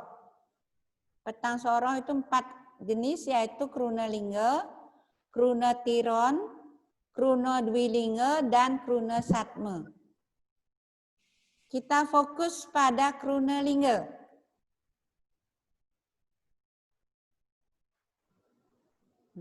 Kronelinge, Kronetiron, Kronedwilinge. Kronelinge kata dasar, Kronetiron kata berimbuhan, Dwilinge kata ulang, Kronesatme kata majemuk. Krunelinga utawi kata dasar inggih punika krune sane durung. Kata kuncinya durung anak-anak. Kalau Bu Desa tanya tentang krunelinga, kata kuncinya durung poleh wewehan. Krune sane durung poleh wewehan. Wewehan utawi paweweh. Paweweh itu imbuhan. Minekadi seperti imbuhan dalam bahasa Bali ada pangater, prefik, awalan. Seselan, sisipan, infik, pengiring, akhiran, safik, gabungan imuhan, gabungan wewehan, imuhan gabung utawi konfiks dalam bahasa Inggrisnya ya. Kita lanjut agak cepat, ini Bu Desa yakin kalian udah belajar di SD. Krunelinga.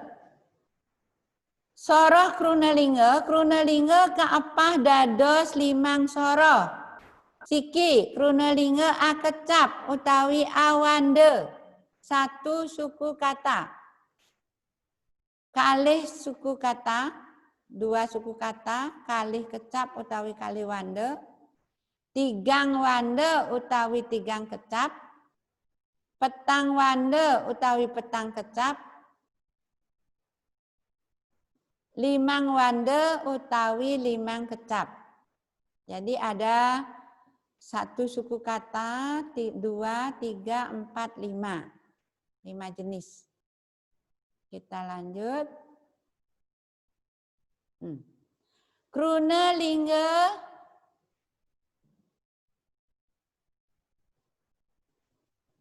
Krunelinga akecap utawi awande. Contohnya, yeh, air, daun, pis uang, tas, miwah sanelianan. Krunelinga kalih kecap. Ini banyak kan anak. Yang paling banyak itu kalih kecap. Durus silahkan. Padem meninggal. Putih, putih, suci, suci sama. Miwah sanelianan.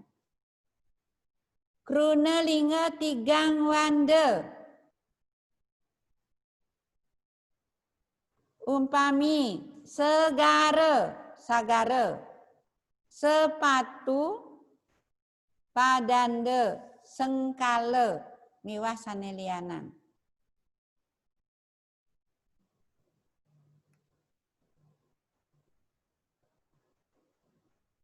Krunelinga petang wande. 4 suku kata. Ini yang langka anak-anak. Ini langka, hanya ini aja kalimanya kati bambung lili gundi. Jumlah suku kata dalam sebuah kata sama dengan jumlah vokalnya. Ya.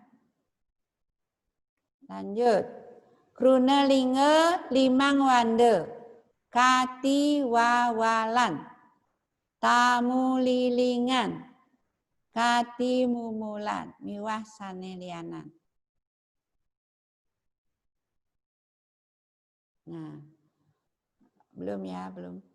Itu jenis-jenis kata. Bu Desa akan lanjutkan. Sampai di sini dulu ada pertanyaan. Coba Tania. Tania ada pertanyaan? Enggak, Miss, sudah jelas. Sudah jelas ya? Iya. Ya, terima kasih. Bu Desa lanjut ke coba Tania. Tania, Bu Desa ingin tanya. Ring dije Tania mas sekolah. Ring tunas caut.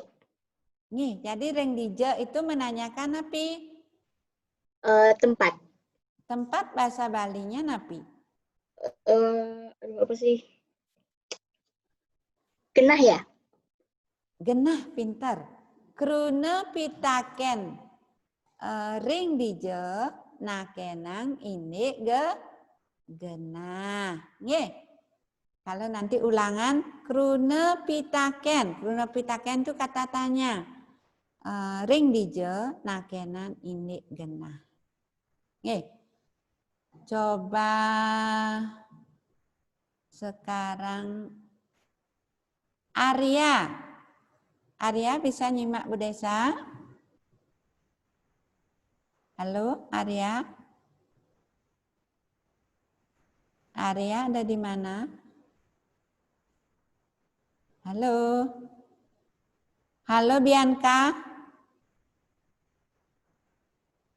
Bianca? Permisi Miss, ini Bianca Angelica atau? Oh, ya, terserah. Ayo, Bianca. Bianca ini yang lagi bicara sama Bu Desa, Bianca yang mana? Bianca Rona Violeta, Miss. Iya, silakan. Bianca, ada masukan untuk Bu Desa? Enggak, Miss. Enggak ya. Krune pitaken pidan utawi ipidan nakenang indik napi.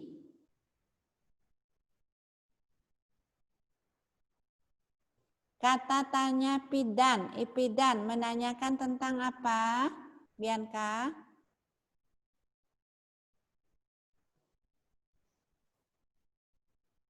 Halo?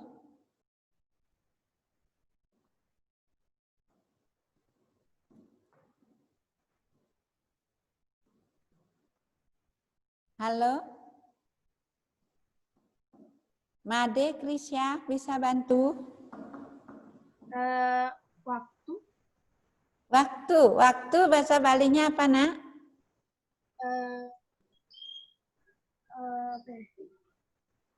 Nggak tahu.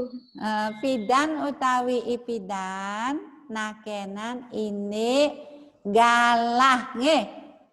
Kalau tempat itu genah, kalau waktu galah, silakan dicatat. Galah itu waktu, waktunya bisa hari, bisa jam, bisa tanggal. Ya. Suksema. Kita lanjut tugasnya ya. Bu Desa akan tunjukkan tugas yang harus kalian jawab.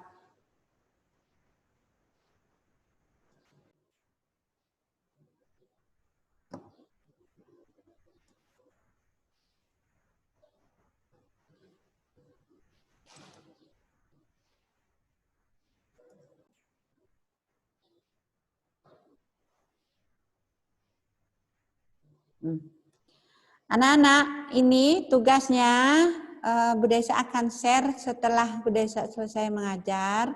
Bisa kalian lihat di TD Smart mulai sore ini. Kalian kerjakan, tulis jawabannya. Kalau bisa jawaban lengkap. Yang 5 soal ini juga Bu Desa sudah siapkan terjemahannya. Ini pertanyaannya beserta terjemahannya. Kalian jawab di sini di PASAUD. Jawab yang lengkap. Dan juga Romawi 1 5 pertanyaan berdasarkan teks yang tadi kita bahas.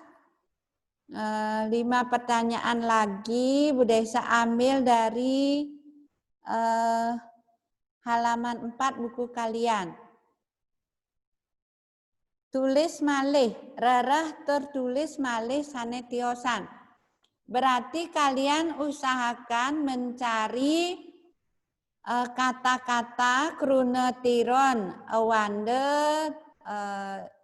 kalih wande, tigang wande, dan limang wande. Selain yang ada di PowerPoint ya Bu Desa, yang tadi dijelaskan. Dan selain yang ada di contoh di buku halaman 4 itu.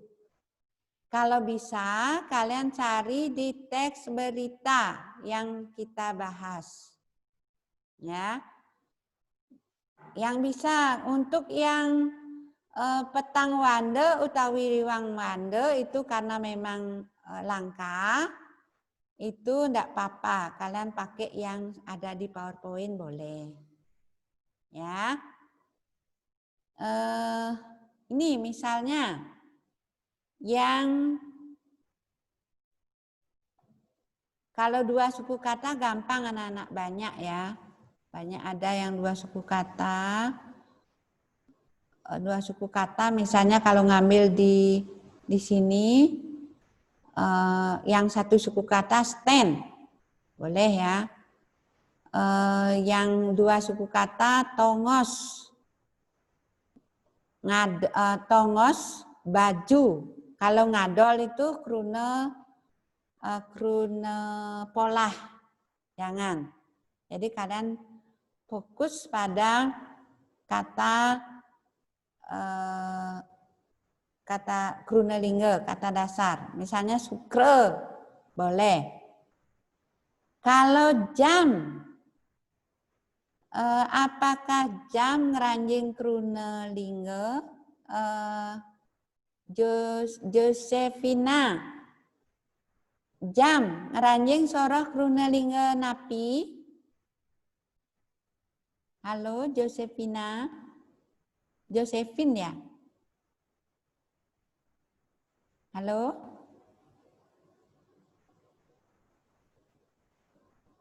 Halo?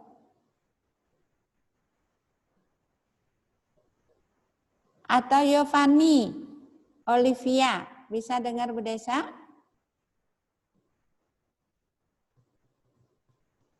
Ya, halo Yovani, jam ngeranjing sorok krunelingga napi.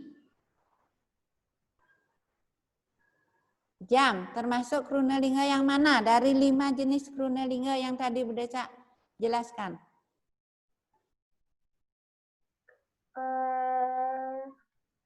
Krunelingga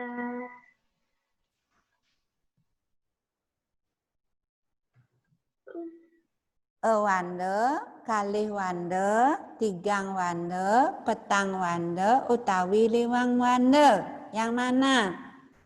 Satu, Miss. Satu ya? Satu itu apa, Nak?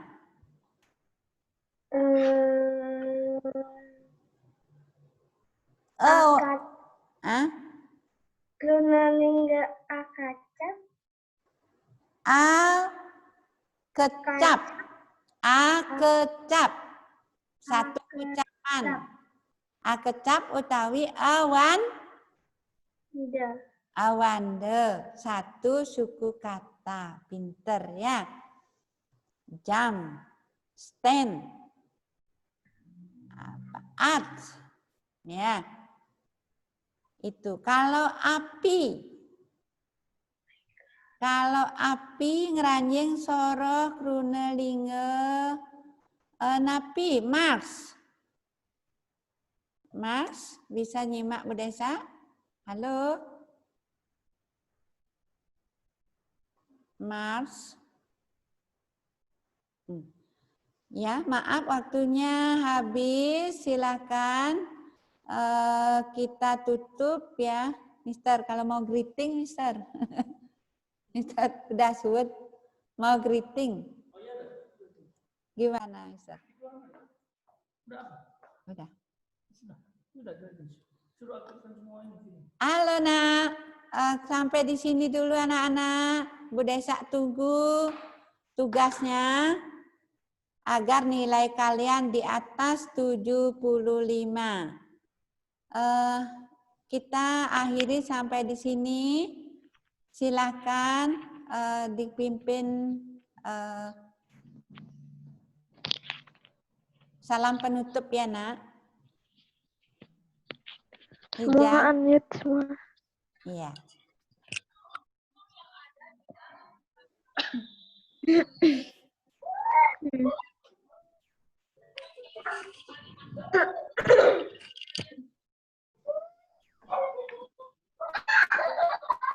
Halo, yang lain mana? Oke. Iya. Salam. Miss Kade. Desa, God bless you. Bu Desa ya, bukan Miss Kadek ya. Lupa. Suksema alit-alite sisya kelas pitu B.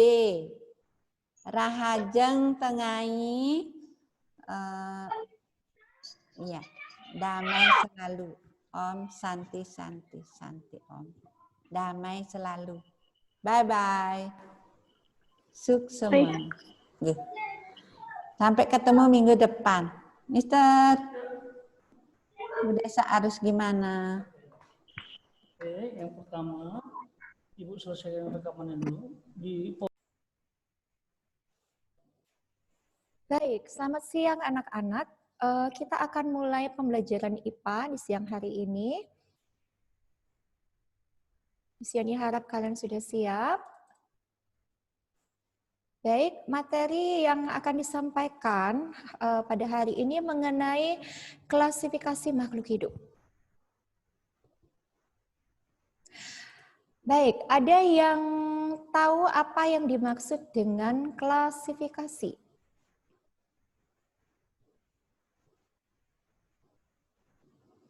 Ada yang ingin menjawab? Klasifikasi. Apa sih pengertian klasifikasi itu? Yang ingin menjawab boleh thumbs up. Silakan. Klasifikasi. Makhluk hidup. Kalau makhluk hidup tentu kalian sudah tahu di pembelajaran sebelumnya kita sudah belajar tentang ciri-ciri makhluk hidup. Ada 9 ciri makhluk hidup ya, dimiliki oleh makhluk hidup dan tidak dimiliki oleh benda tak hidup ya. Ke-9 ciri itu yang membedakan makhluk hidup dengan benda tak hidup. Oke, anak-anak. Sekali lagi, Miss Yani ingin bertanya, adakah yang mengetahui apa yang dimaksud dengan klasifikasi? Saya, iya, Bianca, silakan nak.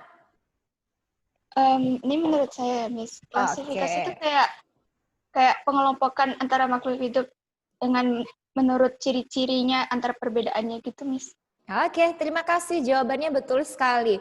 Klasifikasi itu adalah pengelompokan, ya. Kalau di sini klasifikasi makhluk hidup berarti pengelompokan makhluk hidup, ya, betul. Baik, sebelum berlanjut mengenai klasifikasi makhluk hidup, kita lihat dulu gambar berikut ini. Ya, ini bukan belajar matematika ya anak-anak, tetapi kita mau mengelompokkan, ya, ingin mengelompokkan benda-benda, mengelompokkan berdasarkan persamaan ciri yang dimilikinya, berdasarkan persamaan bentuk yang dimiliki oleh benda tersebut. Baik, ada nomor 1, 2, 3, 4, 5, 6, 7, 8, 9, 10, 11, 12. Ada 12 gambar di sini ya, ada 12 benda. Ya, baik.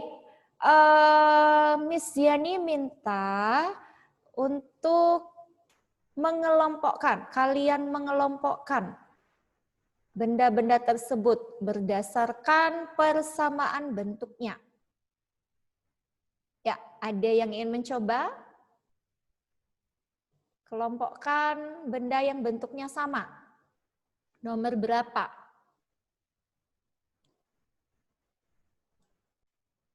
Silakan yang ingin mencoba, Miss Yani hitung ya. 1, 2, 3, 4, 5. Wah, masih malu-malu rupanya. Kalau begitu, Miss Yani panggil aja namanya ya. Oh, ada yang mencoba. L, silakan L. L ingin menjawab. Ya. Iya. Nomor 2 dan 9. 2 dan 9. Ya, ada lagi nak? 10 dan 12. 10 dan 12 ya. Ada lagi? 1 dan 11. 1 dan 11. 11 dan 8 ya. Oh, 1, 11, 8. Begitu? 11, ya. Oke. Ya. 3 dan 7. 3 dan 7. Sudah? Yang terakhir 4 dan 6. 4 dan 6. Ya. Ada lagi yang ingin menjawab? Selain L, thank you L. Sudah? Ya, jawaban L benar ya. Jadi 2 dan 9 ya, 3 dan 7. Kemudian 1, 8 dan 11, 4 dan 6 ya. Kemudian 10 dan 12. Ya, itu merupakan pengelompokan dari beberapa benda yang memiliki bentuk yang sama. Baik, terima kasih El. Nah, anak-anak perhatikan gambar berikut ini. Berikut ini ada beberapa gambar benda yang ada di lingkungan sekitar kita. Nah, coba kalian perhatikan ada berapa gambar kah ini? 15 gambar ya? Nah, sudah kalian lihat? Perhatikan. Oke, dari gambar-gambar tersebut, gambar-gambar benda tersebut, kelompokkanlah benda-benda tersebut berdasarkan persamaan bentuknya. Oke, ada yang ingin mencoba? Hai, halo. Silahkan beri reaction thumbs up yang ingin mencoba. Oh, masih malu-malu rupanya ya. Baik, kalau begitu Miss Yani yang tunjuk. Miss Yani panggil nama kalian. Miss Yani ingin mendengarkan suara dari Fiona. Halo Fiona. Ya.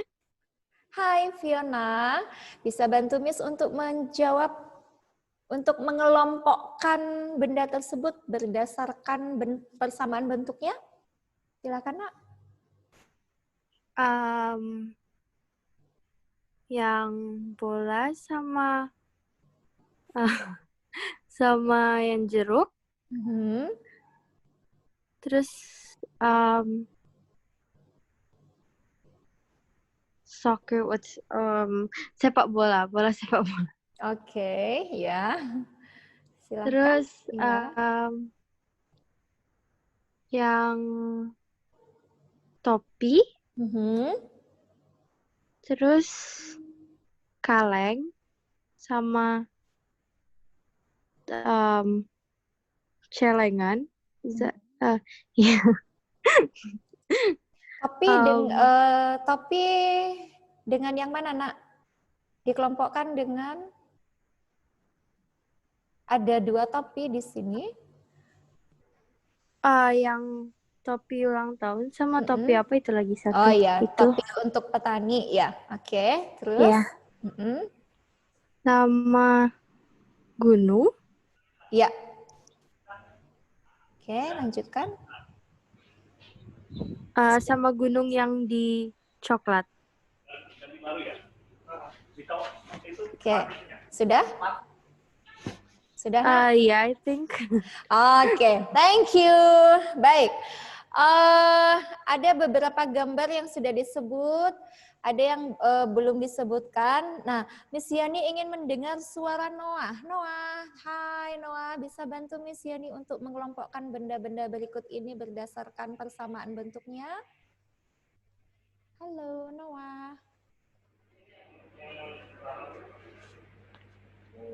Halo Noah. Halo Miss. Hai, aduh, thank you Noah. Noah bisa bantu Miss Yani untuk mengelompokkan beberapa benda berikut ini berdasarkan persamaan bentuknya? Bisa ya? Bisa. Oke, baik silahkan Noah. Coba dikelompokkan. Bola tenis sama jeruk sama bola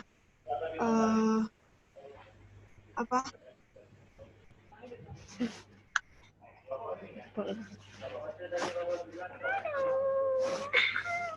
Udah selesai? Iya. Ini? Halo?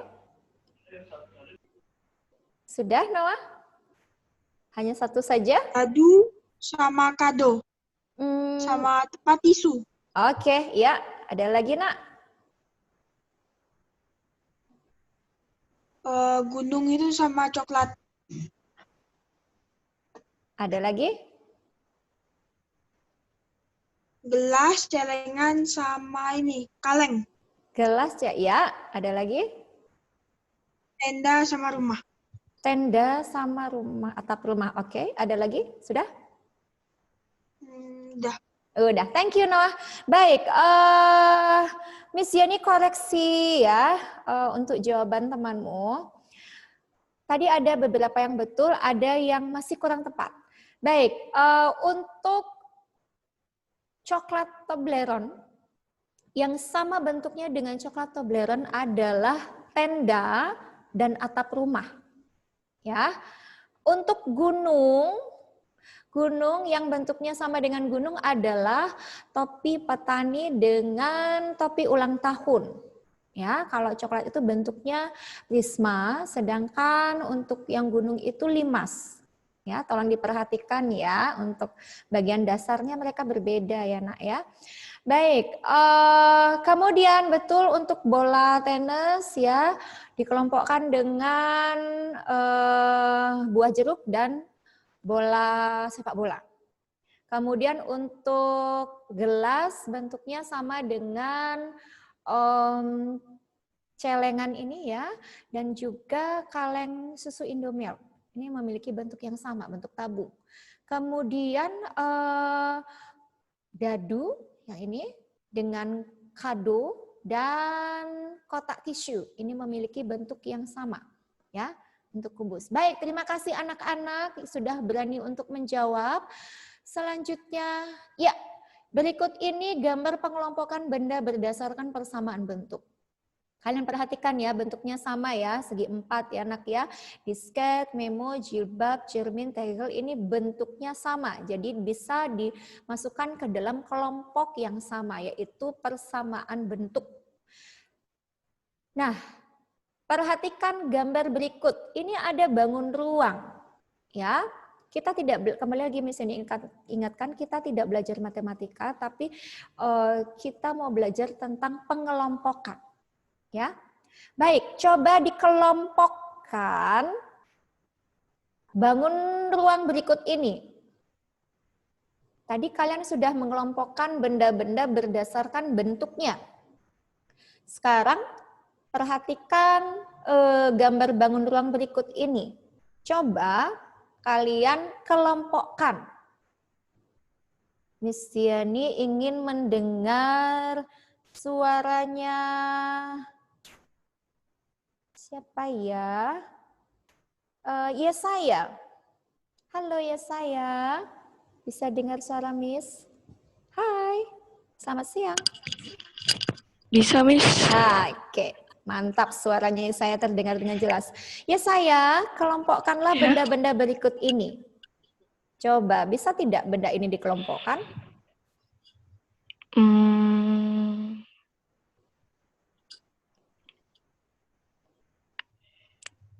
Tidak. Oh tidak. Baik, coba perhatikan dulu.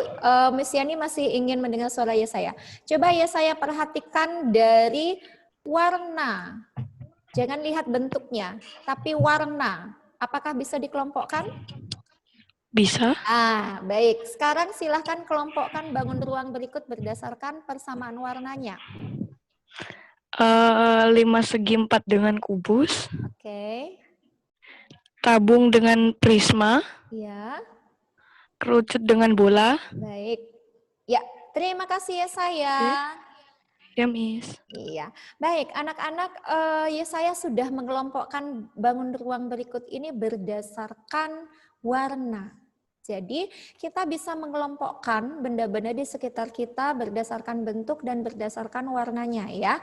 Dengan mengelompokkannya sesuai dengan warna, lebih mudah kita untuk melihat susunan benda tersebut ya, dan juga kita bisa mudah untuk melihat benda-benda kalau persamaan bentuknya, lebih mudah untuk mempelajarinya.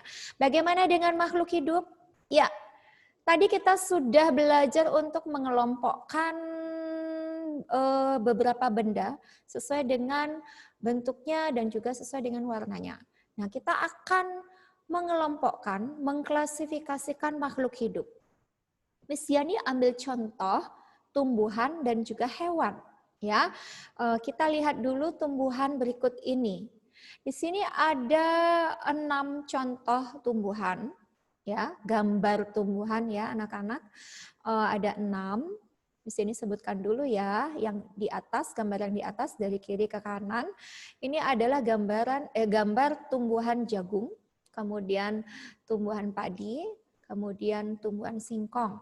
Lihat di bawahnya dari kiri ke kanan ada tumbuhan pepaya ya, kemudian tumbuhan mangga dan juga tumbuhan jambu biji ya.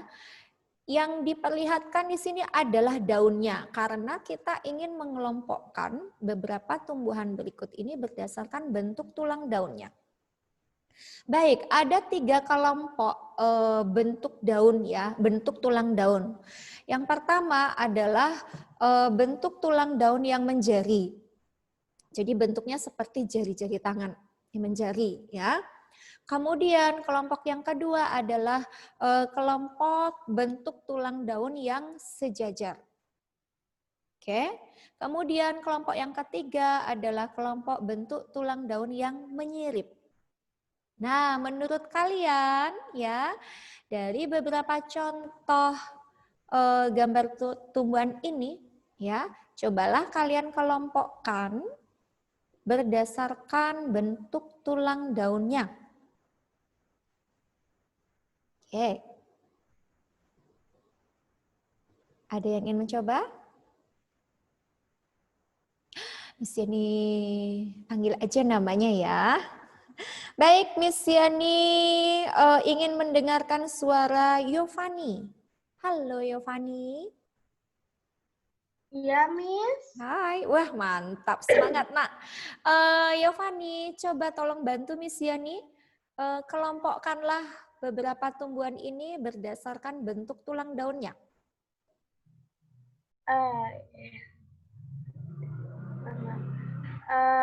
Yang di tengah-tengah paling bawah, sama yang daun ketiga itu, Miss. Oke, daun ketiga yang atas ya. Oke. Ya. Ada lagi nak? Nggak ada. Oke, terima kasih Yovani. Ya, Yovani sudah mencoba menjawab ya, sudah betul. Daun yang bagian bawah sebelah kiri, ya ini namanya daun pepaya, yang ini ya. Kemudian bagian yang kanan atas, ya betul, ini daun singkong. Bisa dikelompokkan menjadi satu kelompok karena bentuk tulang daunnya yang sama, yaitu tulang daun menyirip. Ya, jadi daun pepaya dan daun singkong dapat dikelompokkan menjadi kelompok yang sama berdasarkan bentuk tulang daunnya yang menjari, ya, menjari, bukan menyirip, menjari, seperti jari. Oke, Miss ini ulangi. Bentuk tulang daun pepaya dan bentuk tulang daun singkong adalah menjari, sehingga bisa dikelompokkan menjadi satu kelompok berdasarkan bentuk tulang daun menjari. Ya, baik. Masih ada 4 tumbuhan. Miss Yani ingin mendengarkan suara dari Tiffany. Tiffany Lim, halo. Ya, Miss. Iya, Tiffany bisa bantu Miss Yani untuk mengelompokkan gambar tumbuhan ini berdasarkan bentuk tulang daunnya. Yang tengah bawah, Miss. Sama yang Sebentar, sama sebentar, di sini sebutkan dulu ya. Yang kiri atas ini jagung, kemudian sebelahnya adalah padi, kemudian sebelah kanannya adalah singkong. Gambar yang di bawahnya dari kiri pepaya, kemudian mangga, yang paling kanan bawah adalah jambu. Ya, silakan dikelompokkan, Nak. yang tengah bawah ini, Miss. Sama sebelah kanannya daun jambu. Sama sebelah kirinya. Oke, ya, sebelah kirinya daun jambu sama sebelah kirinya. Ya, betul. Ada lagi, Nak?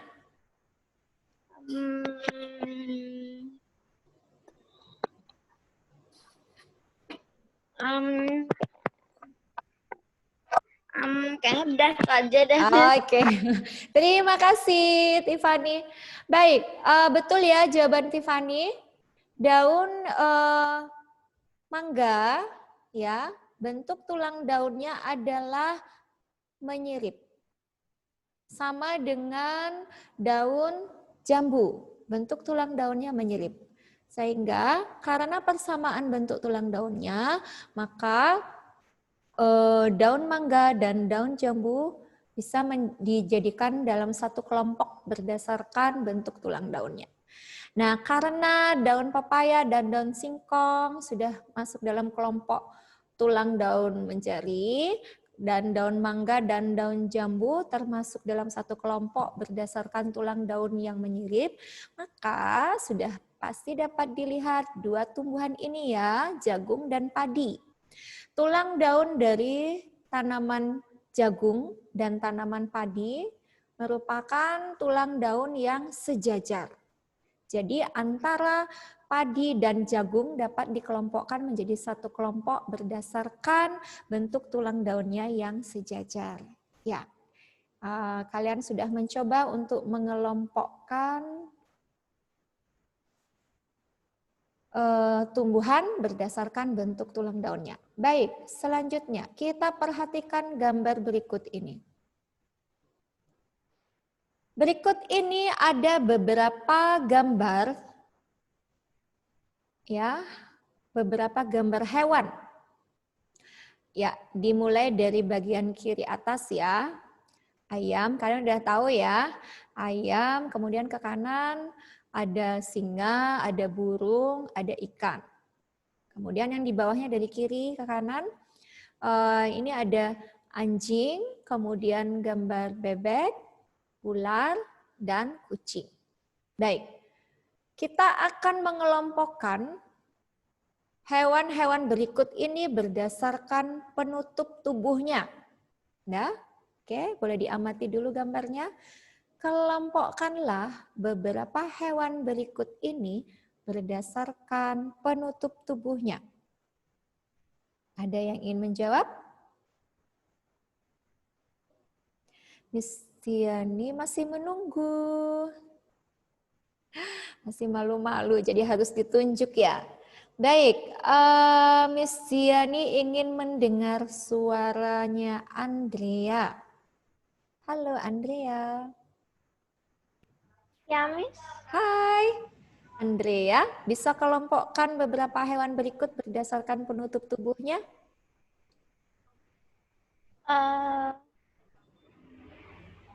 Ayam sama burungnya, sama angsanya, bebek. Bebek, iya.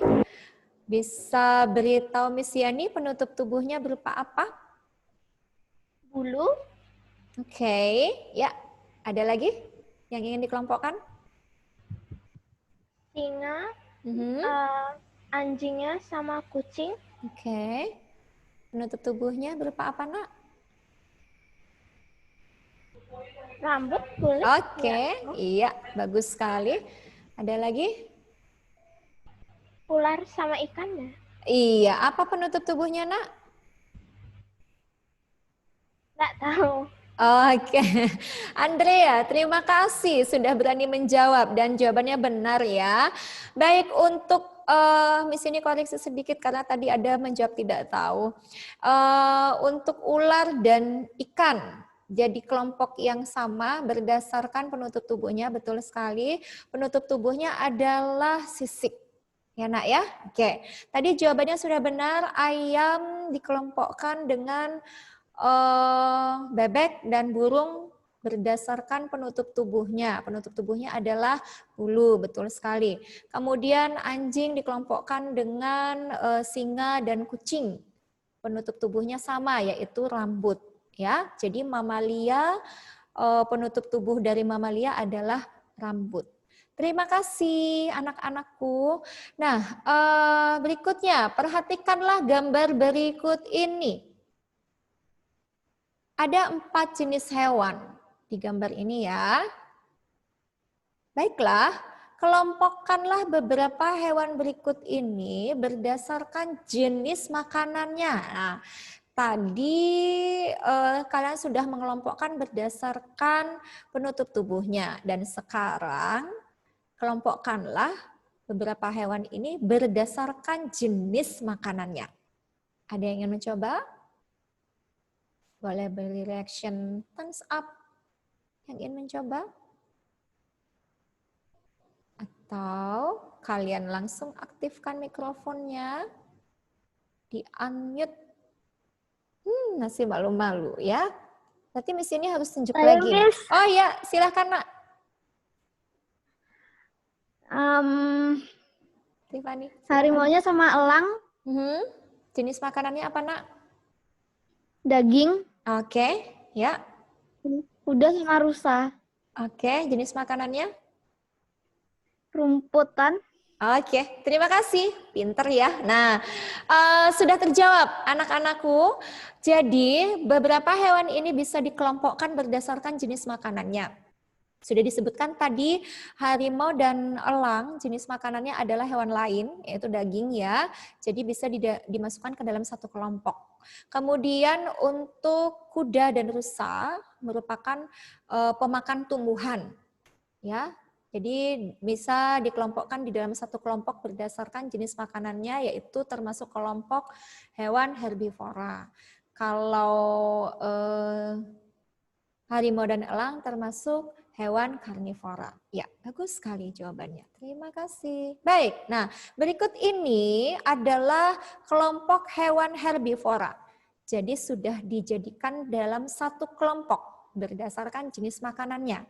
Ya, beberapa jenis hewan yang berbeda, tetapi jenis makanannya sama, yaitu tumbuh-tumbuhan. Ya, baik. Berikut ini ada 2 kelompok hewan berdasarkan jenis makanannya, yaitu kelompok hewan karnivora dan kelompok hewan omnivora. Jadi contoh dari kelompok hewan karnivora adalah singa, ikan piranha, buaya, komodo, rubah, dan cheetah.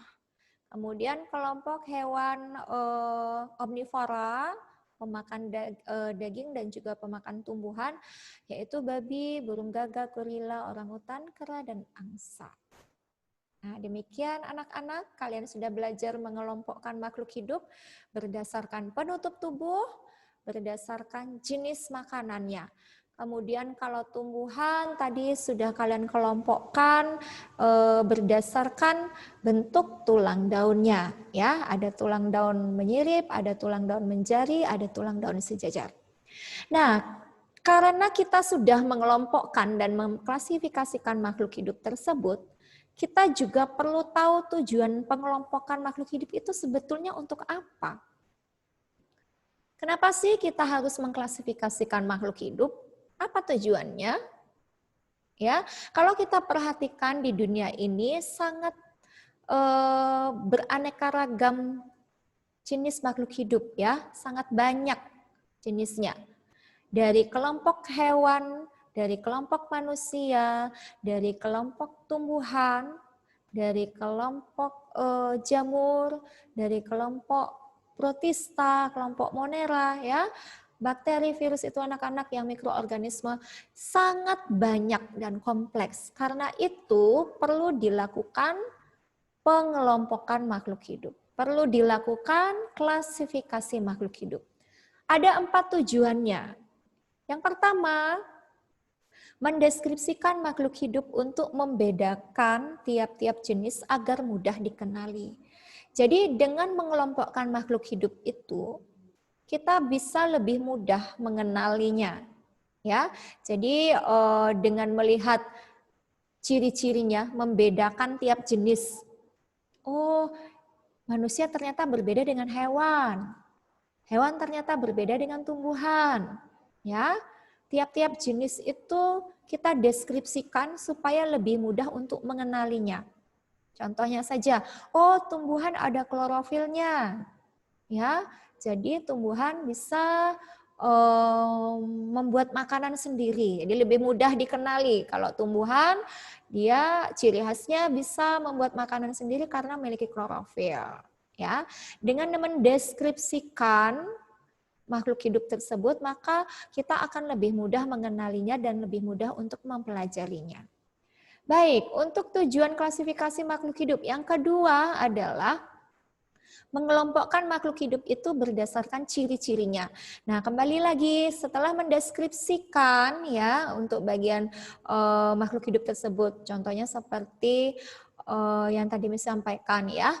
Oh, punya klorofil. Jadi tumbuhan padi ada klorofilnya, ada zat warna hijau daunnya. Tumbuhan pepaya juga ada klorofilnya, ada zat hijau daunnya. Tumbuhan kelapa juga memiliki klorofil. Jadi tumbuhan kelapa, kemudian tumbuhan padi ya yang ada klorofilnya, masing-masing punya klorofil, dikelompokkanlah menjadi satu kelompok, yaitu termasuk kelompok tumbuhan ya. Nah, itu salah satu contoh saja anak-anak ya untuk mengelompokkan makhluk hidup berdasarkan ciri-cirinya. Baik, untuk yang ketiga, tujuan klasifikasi makhluk hidup, mengetahui hubungan kekerabatan antar makhluk hidup. Jadi kalau kita perhatikan, dengan melihat beberapa ciri yang dimiliki oleh individu yang pertama, dan juga melihat beberapa ciri yang dimiliki oleh individu yang kedua, ya, ternyata individu yang pertama memiliki 7 ciri yang juga dimiliki oleh individu kedua. Jadi ada kemungkinan individu 1 dan individu 2 memiliki hubungan kekerabatan. Nah, begitu anak-anak. Jadi untuk mengetahui kekerabatan dari makhluk hidup, kita bisa melihat beberapa persamaan ciri yang dimiliki. Ya, sehingga mudah untuk mengenali hubungan kekerabatan mereka. Oh, ini ternyata punya hubungan kerabat karena cirinya sama, ada 7 ciri yang sama. Jadi hubungan kekerabatannya dekat. Baik, tujuan klasifikasi makhluk hidup yang keempat adalah untuk mengetahui evolusi makhluk hidup atas dasar kekerabatannya. Nah, demikianlah untuk tujuan klasifikasi makhluk hidup ya, supaya kita lebih mudah untuk mempelajarinya, lebih mudah untuk mengetahui hubungan kekerabatan antara makhluk hidup tersebut. Baik, anak-anak mengenai sistem klasifikasi makhluk hidup. Ya, kita perlu perhatikan untuk pengklasifikasian makhluk hidup, untuk pengelompokan makhluk hidup, dalam melakukan klasifikasi atau pengelompokan, makhluk hidup dikelompokkan dalam satu kategori tertentu secara bertingkat yang disebut dengan takson. Jadi takson itu adalah tingkatan kategori ya untuk pengelompokan makhluk hidup. Semakin tinggi tingkat taksonnya, maka semakin sedikit persamaan ciri yang dimiliki anggota-anggotanya. Kita perhatikan urutan tingkatan takson. Ya, berikut ini adalah tabel tingkatan takson dari yang urutan tertinggi sampai urutan yang terendah. Kalau dari atas sampai ke bawah, ini artinya dari urutan tertinggi sampai terendah. Yang paling tinggi adalah tingkatan takson kingdom. Ya, yang terendah adalah tingkatan takson spesies. Ada 3 kolom di sini, kelompok untuk tumbuhan, ya, hewan, dan takson dalam bahasa Indonesia. Tingkatan taksonnya dalam bahasa Indonesia. Jadi untuk tumbuhan dan hewan, ya, tingkatan yang paling tertinggi adalah kingdom. Bahasa Indonesianya kingdom itu kerajaan. Kingdom atau regnum. Regnum itu dunia, ya. Kerajaan, kingdom, kerajaan. Kemudian tingkatan di bawahnya regnum atau kingdom ada divisio. Kalau untuk tumbuhan disebut divisio, untuk hewan disebut filum. Ya. Kemudian tingkatan di bawahnya, tingkatan takson di bawah divisio atau filum adalah klasis. Ya. Kemudian tingkatan di bawah tingkatan takson di bawahnya klasis adalah ordo. Ordo itu dalam bahasa Indonesianya adalah bangsa. Oke. Kemudian tingkatan takson di bawah ordo adalah familia. Familia atau suku, ya, untuk bahasa Indonesia ini disebut suku. Kemudian tingkatan takson di bawah familia adalah genus atau disebut juga dengan marga. Oke. Kemudian tingkatan takson di bawahnya genus adalah spesies. Spesies ini adalah jenis. Ya. Urutannya dari atas ke bawah, Nak. Kingdom, kemudian divisi untuk tumbuhan, filum untuk hewan, kemudian klasis, ordo, familia, genus, dan spesies. Baik, kita lihat dulu contoh susunan klasifikasi. Kita ambil contoh di sini adalah tumbuhan kacang tanah. Baik, tingkatan takson yang tertinggi adalah regnum, divisio, klasis, ordo, familia, genus, dan spesies. Iya, boleh, Nak. Ada pertanyaan nih. Fani, Miss boleh catat? Boleh. Silakan. Kalau ingin mencatat, silakan. Kalau kalian membutuhkan PowerPoint, Miss Yani juga akan share PowerPoint-nya ya di TD Smart nantinya ya, Nak, ya. Oke. Oke, yang tadi maksudnya slide yang ini untuk atau yang ini. Nanti Miss Yani share aja ya untuk slide-nya ya, Nak, ya. Kalau misalkan pada saat mencatat ada yang ketinggalan ya. Oke, bisa Miss Yani lanjutkan ya. Terima kasih. Ya, baik, Miss Yani lanjutkan. Miss Yani ambil contoh tanaman atau tumbuhan kacang tanah. Oke, kita perhatikan tingkatan takson dari yang tertinggi dulu, regnum, divisio, klasis, ordo, familia, genus, dan spesies. Jadi yang tertinggi adalah regnum, yang terendah adalah spesies. Nah, regnum. Regnumnya untuk kacang tanah termasuk kelompok atau kingdom plantae. Regnum plantae. Plantae ini adalah tumbuh-tumbuhan. Jadi termasuk ke dalam regnum tumbuh-tumbuhan. Ya, kemudian kalau dilihat divisionya adalah spermatopita. Spermatopita ini berarti tumbuhan ini memiliki sel kelamin jantan dan sel kelamin betina, di mana proses untuk terbentuknya individu baru melalui pertemuan sperma dan sel telur. Ya, jadi termasuk tumbuhan yang memiliki, kalau spermatopita itu termasuk tumbuhan yang memiliki buah. Enak ya. Kemudian klasis. Klasisnya termasuk dikotiledon. Dikotiledon ini artinya biji berkeping 2. Oke. Kemudian ordo. Ordonya adalah Leguminales. Familianya Papilionaceae, genus Arachis. Spesiesnya Arachis hypogaea. Nah, apabila ada pertukaran pelajar ya, Setiap siswa yang mempelajari tentang klasifikasi yang dari Indonesia maupun yang dari Australia maupun dari negara-negara yang lain, kalau menyebut kata Arachis hypogaea, pasti semuanya mengerti yang dimaksud adalah kacang tanah. Tapi apabila kita membawa nama daerah saja tanpa menyebutkan nama spesiesnya, mereka akan kebingungan kacang tanah. Yang mana ya kacang tanah? Nah, karena seluruh dunia mempelajarinya bahwa kacang tanah ini nama ilmiahnya adalah Arachis hypogaea, tinggal disebut saja nama ilmiahnya, maka setiap siswa, setiap mahasiswa ya akan mengetahui yang dimaksud adalah kacang tanah. Baik, berikut ini contoh susunan klasifikasinya. Selanjutnya, pemberian nama ilmiah. Nah, kalau kita perhatikan Arachis hypogaea, yaitu kacang tanah ya. Kacang tanah nama ilmiahnya adalah Arachis hypogaea. Dalam pemberian nama ilmiah tersebut, ya, jadi yang ini anak-anak, sebentar. Nah ini, Arachis hypogaea. Ini adalah nama ilmiah dari kacang tanah. Ya, pemberian nama ilmiah pada makhluk hidup dikenal dengan binomial nomenklatur.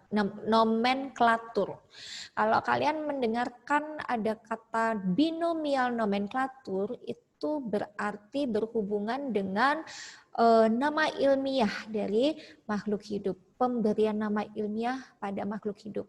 Ya, binomial nomenklatur artinya pemberian nama ilmiah makhluk hidup dengan dua kata.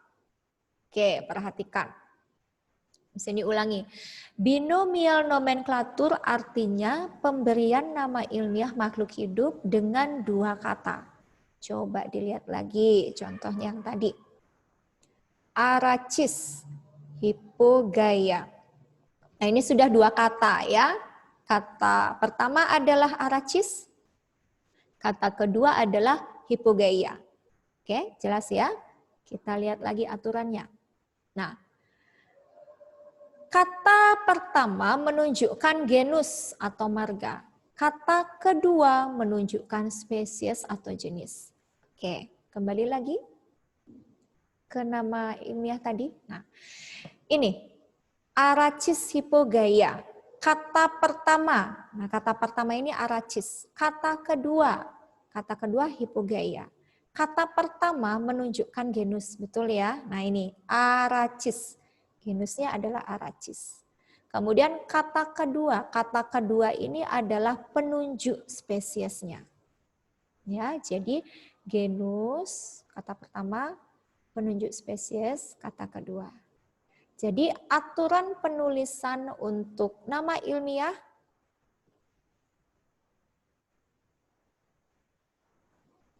disebut binomial nomenklatur dan aturannya terdiri dari dua kata. Kata pertama menunjuk genus, kata kedua menunjuk spesies. Oke, jelas ya?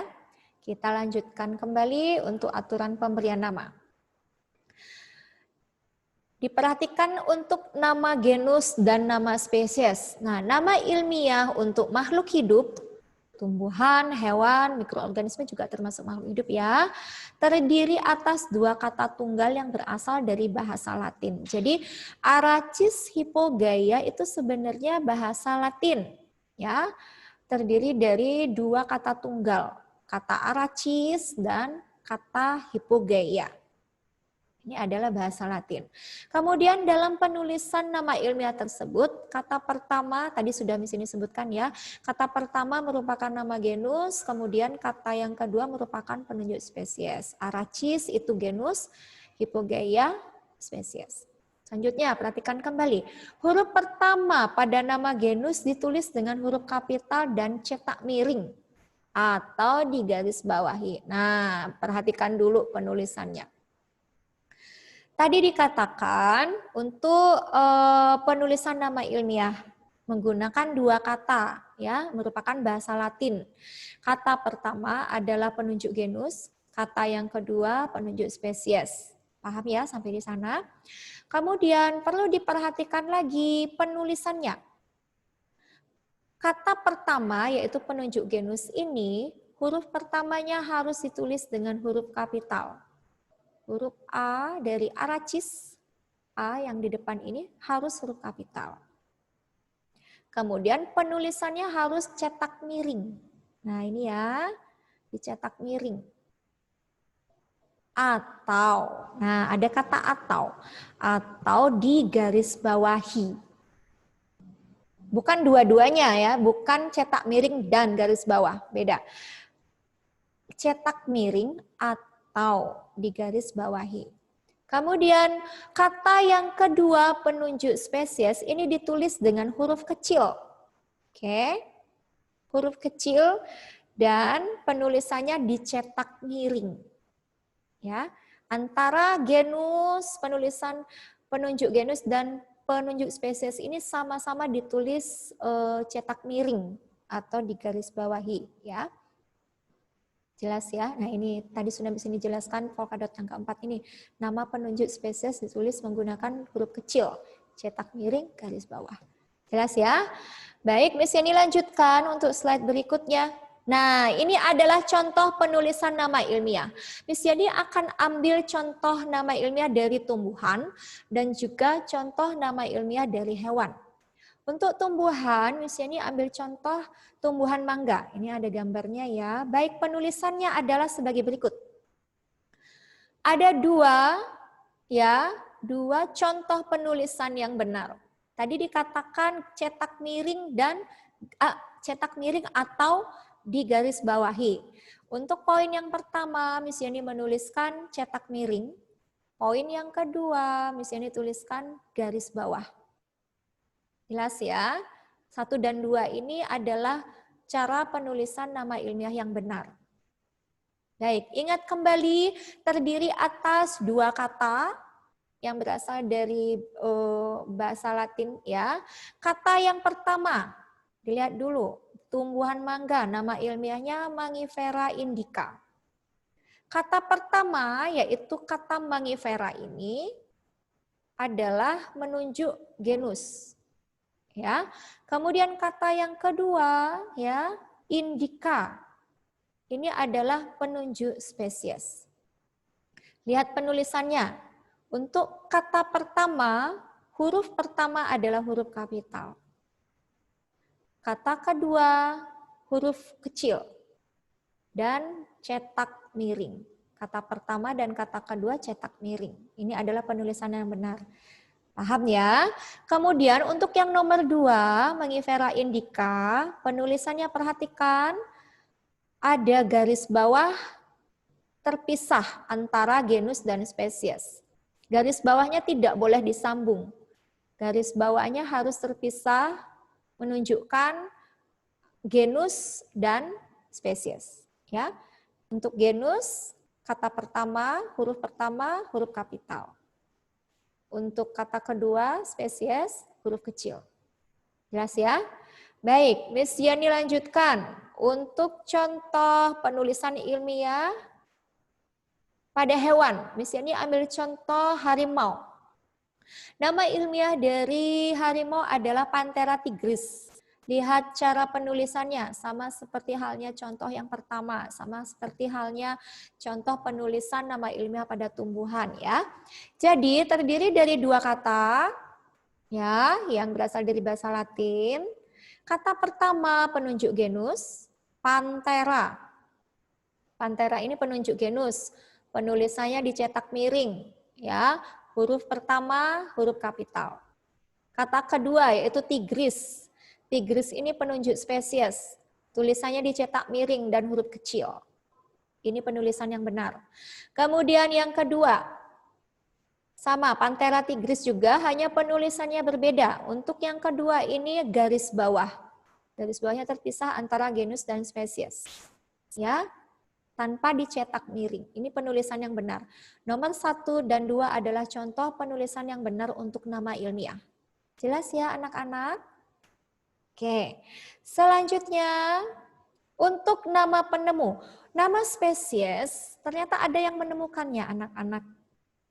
Menurut sistem binomial nomenklatur, nama penemu spesies dicantumkan di belakang nama spesies. Contoh.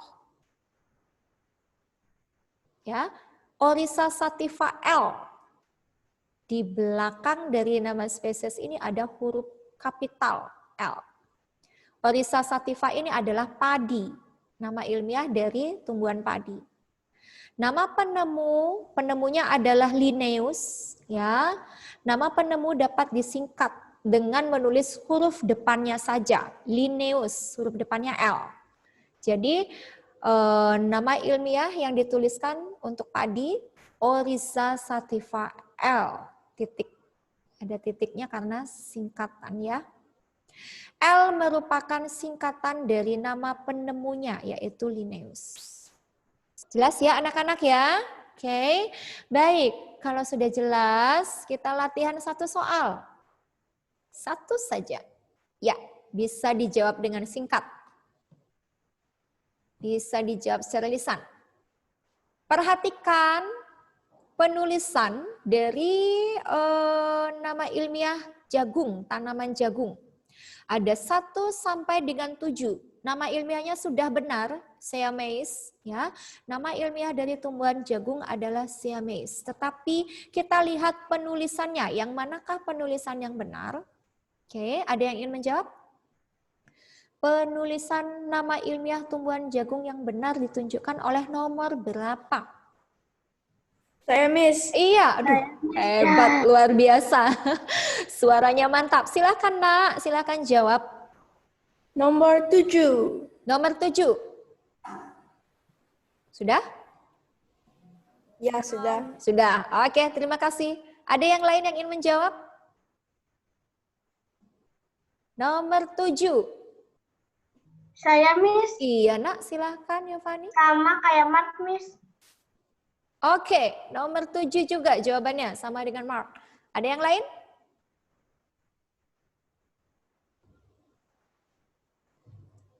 Oke, terima kasih untuk Yovani dan Mark menjawab nomor 7.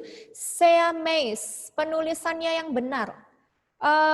Nomor 7 ini ada 2 kata. Kata pertama, huruf pertama yang huruf kapital. Ya, betul nomor 7. Selain nomor 7, ternyata ada yang lain juga, nah yang benar penulisannya.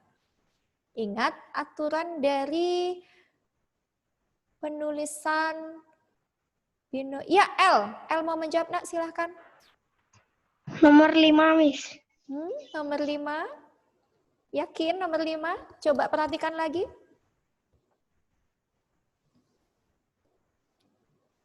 Terima kasih, L sudah berani menjawab. Saya, Miss. Iya, Nak. Silahkan, Natania.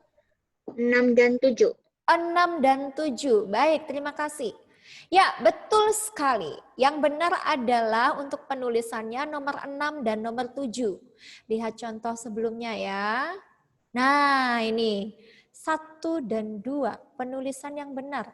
Digaris bawahi untuk nomor 2, tapi garis bawahnya terpisah antara genus dan spesies. Kemudian cetak miring. Ya, itu adalah penulisan yang benar. Jadi, untuk soal tersebut, yang betul jawabannya adalah 6 dan 7. Ya, kalau kalian menemukan soal diminta untuk menuliskan nama ilmiah, walaupun nama ilmiahnya benar, tetapi kalau penulisannya salah, maka jawabanmu salah. Ya, oke. Miss Yani diingatkan. Iya, terima kasih. Ya, waktunya sudah habis, Miss. Ya, mohon maaf ya. Baik, ini yang terakhir anak-anak. Terima kasih untuk perhatiannya. Terima kasih sudah belajar bersama-sama Miss Yani mengenai klasifikasi makhluk hidup pada hari ini. Kita akan bertemu lagi di jam berikutnya, di pertemuan selanjutnya.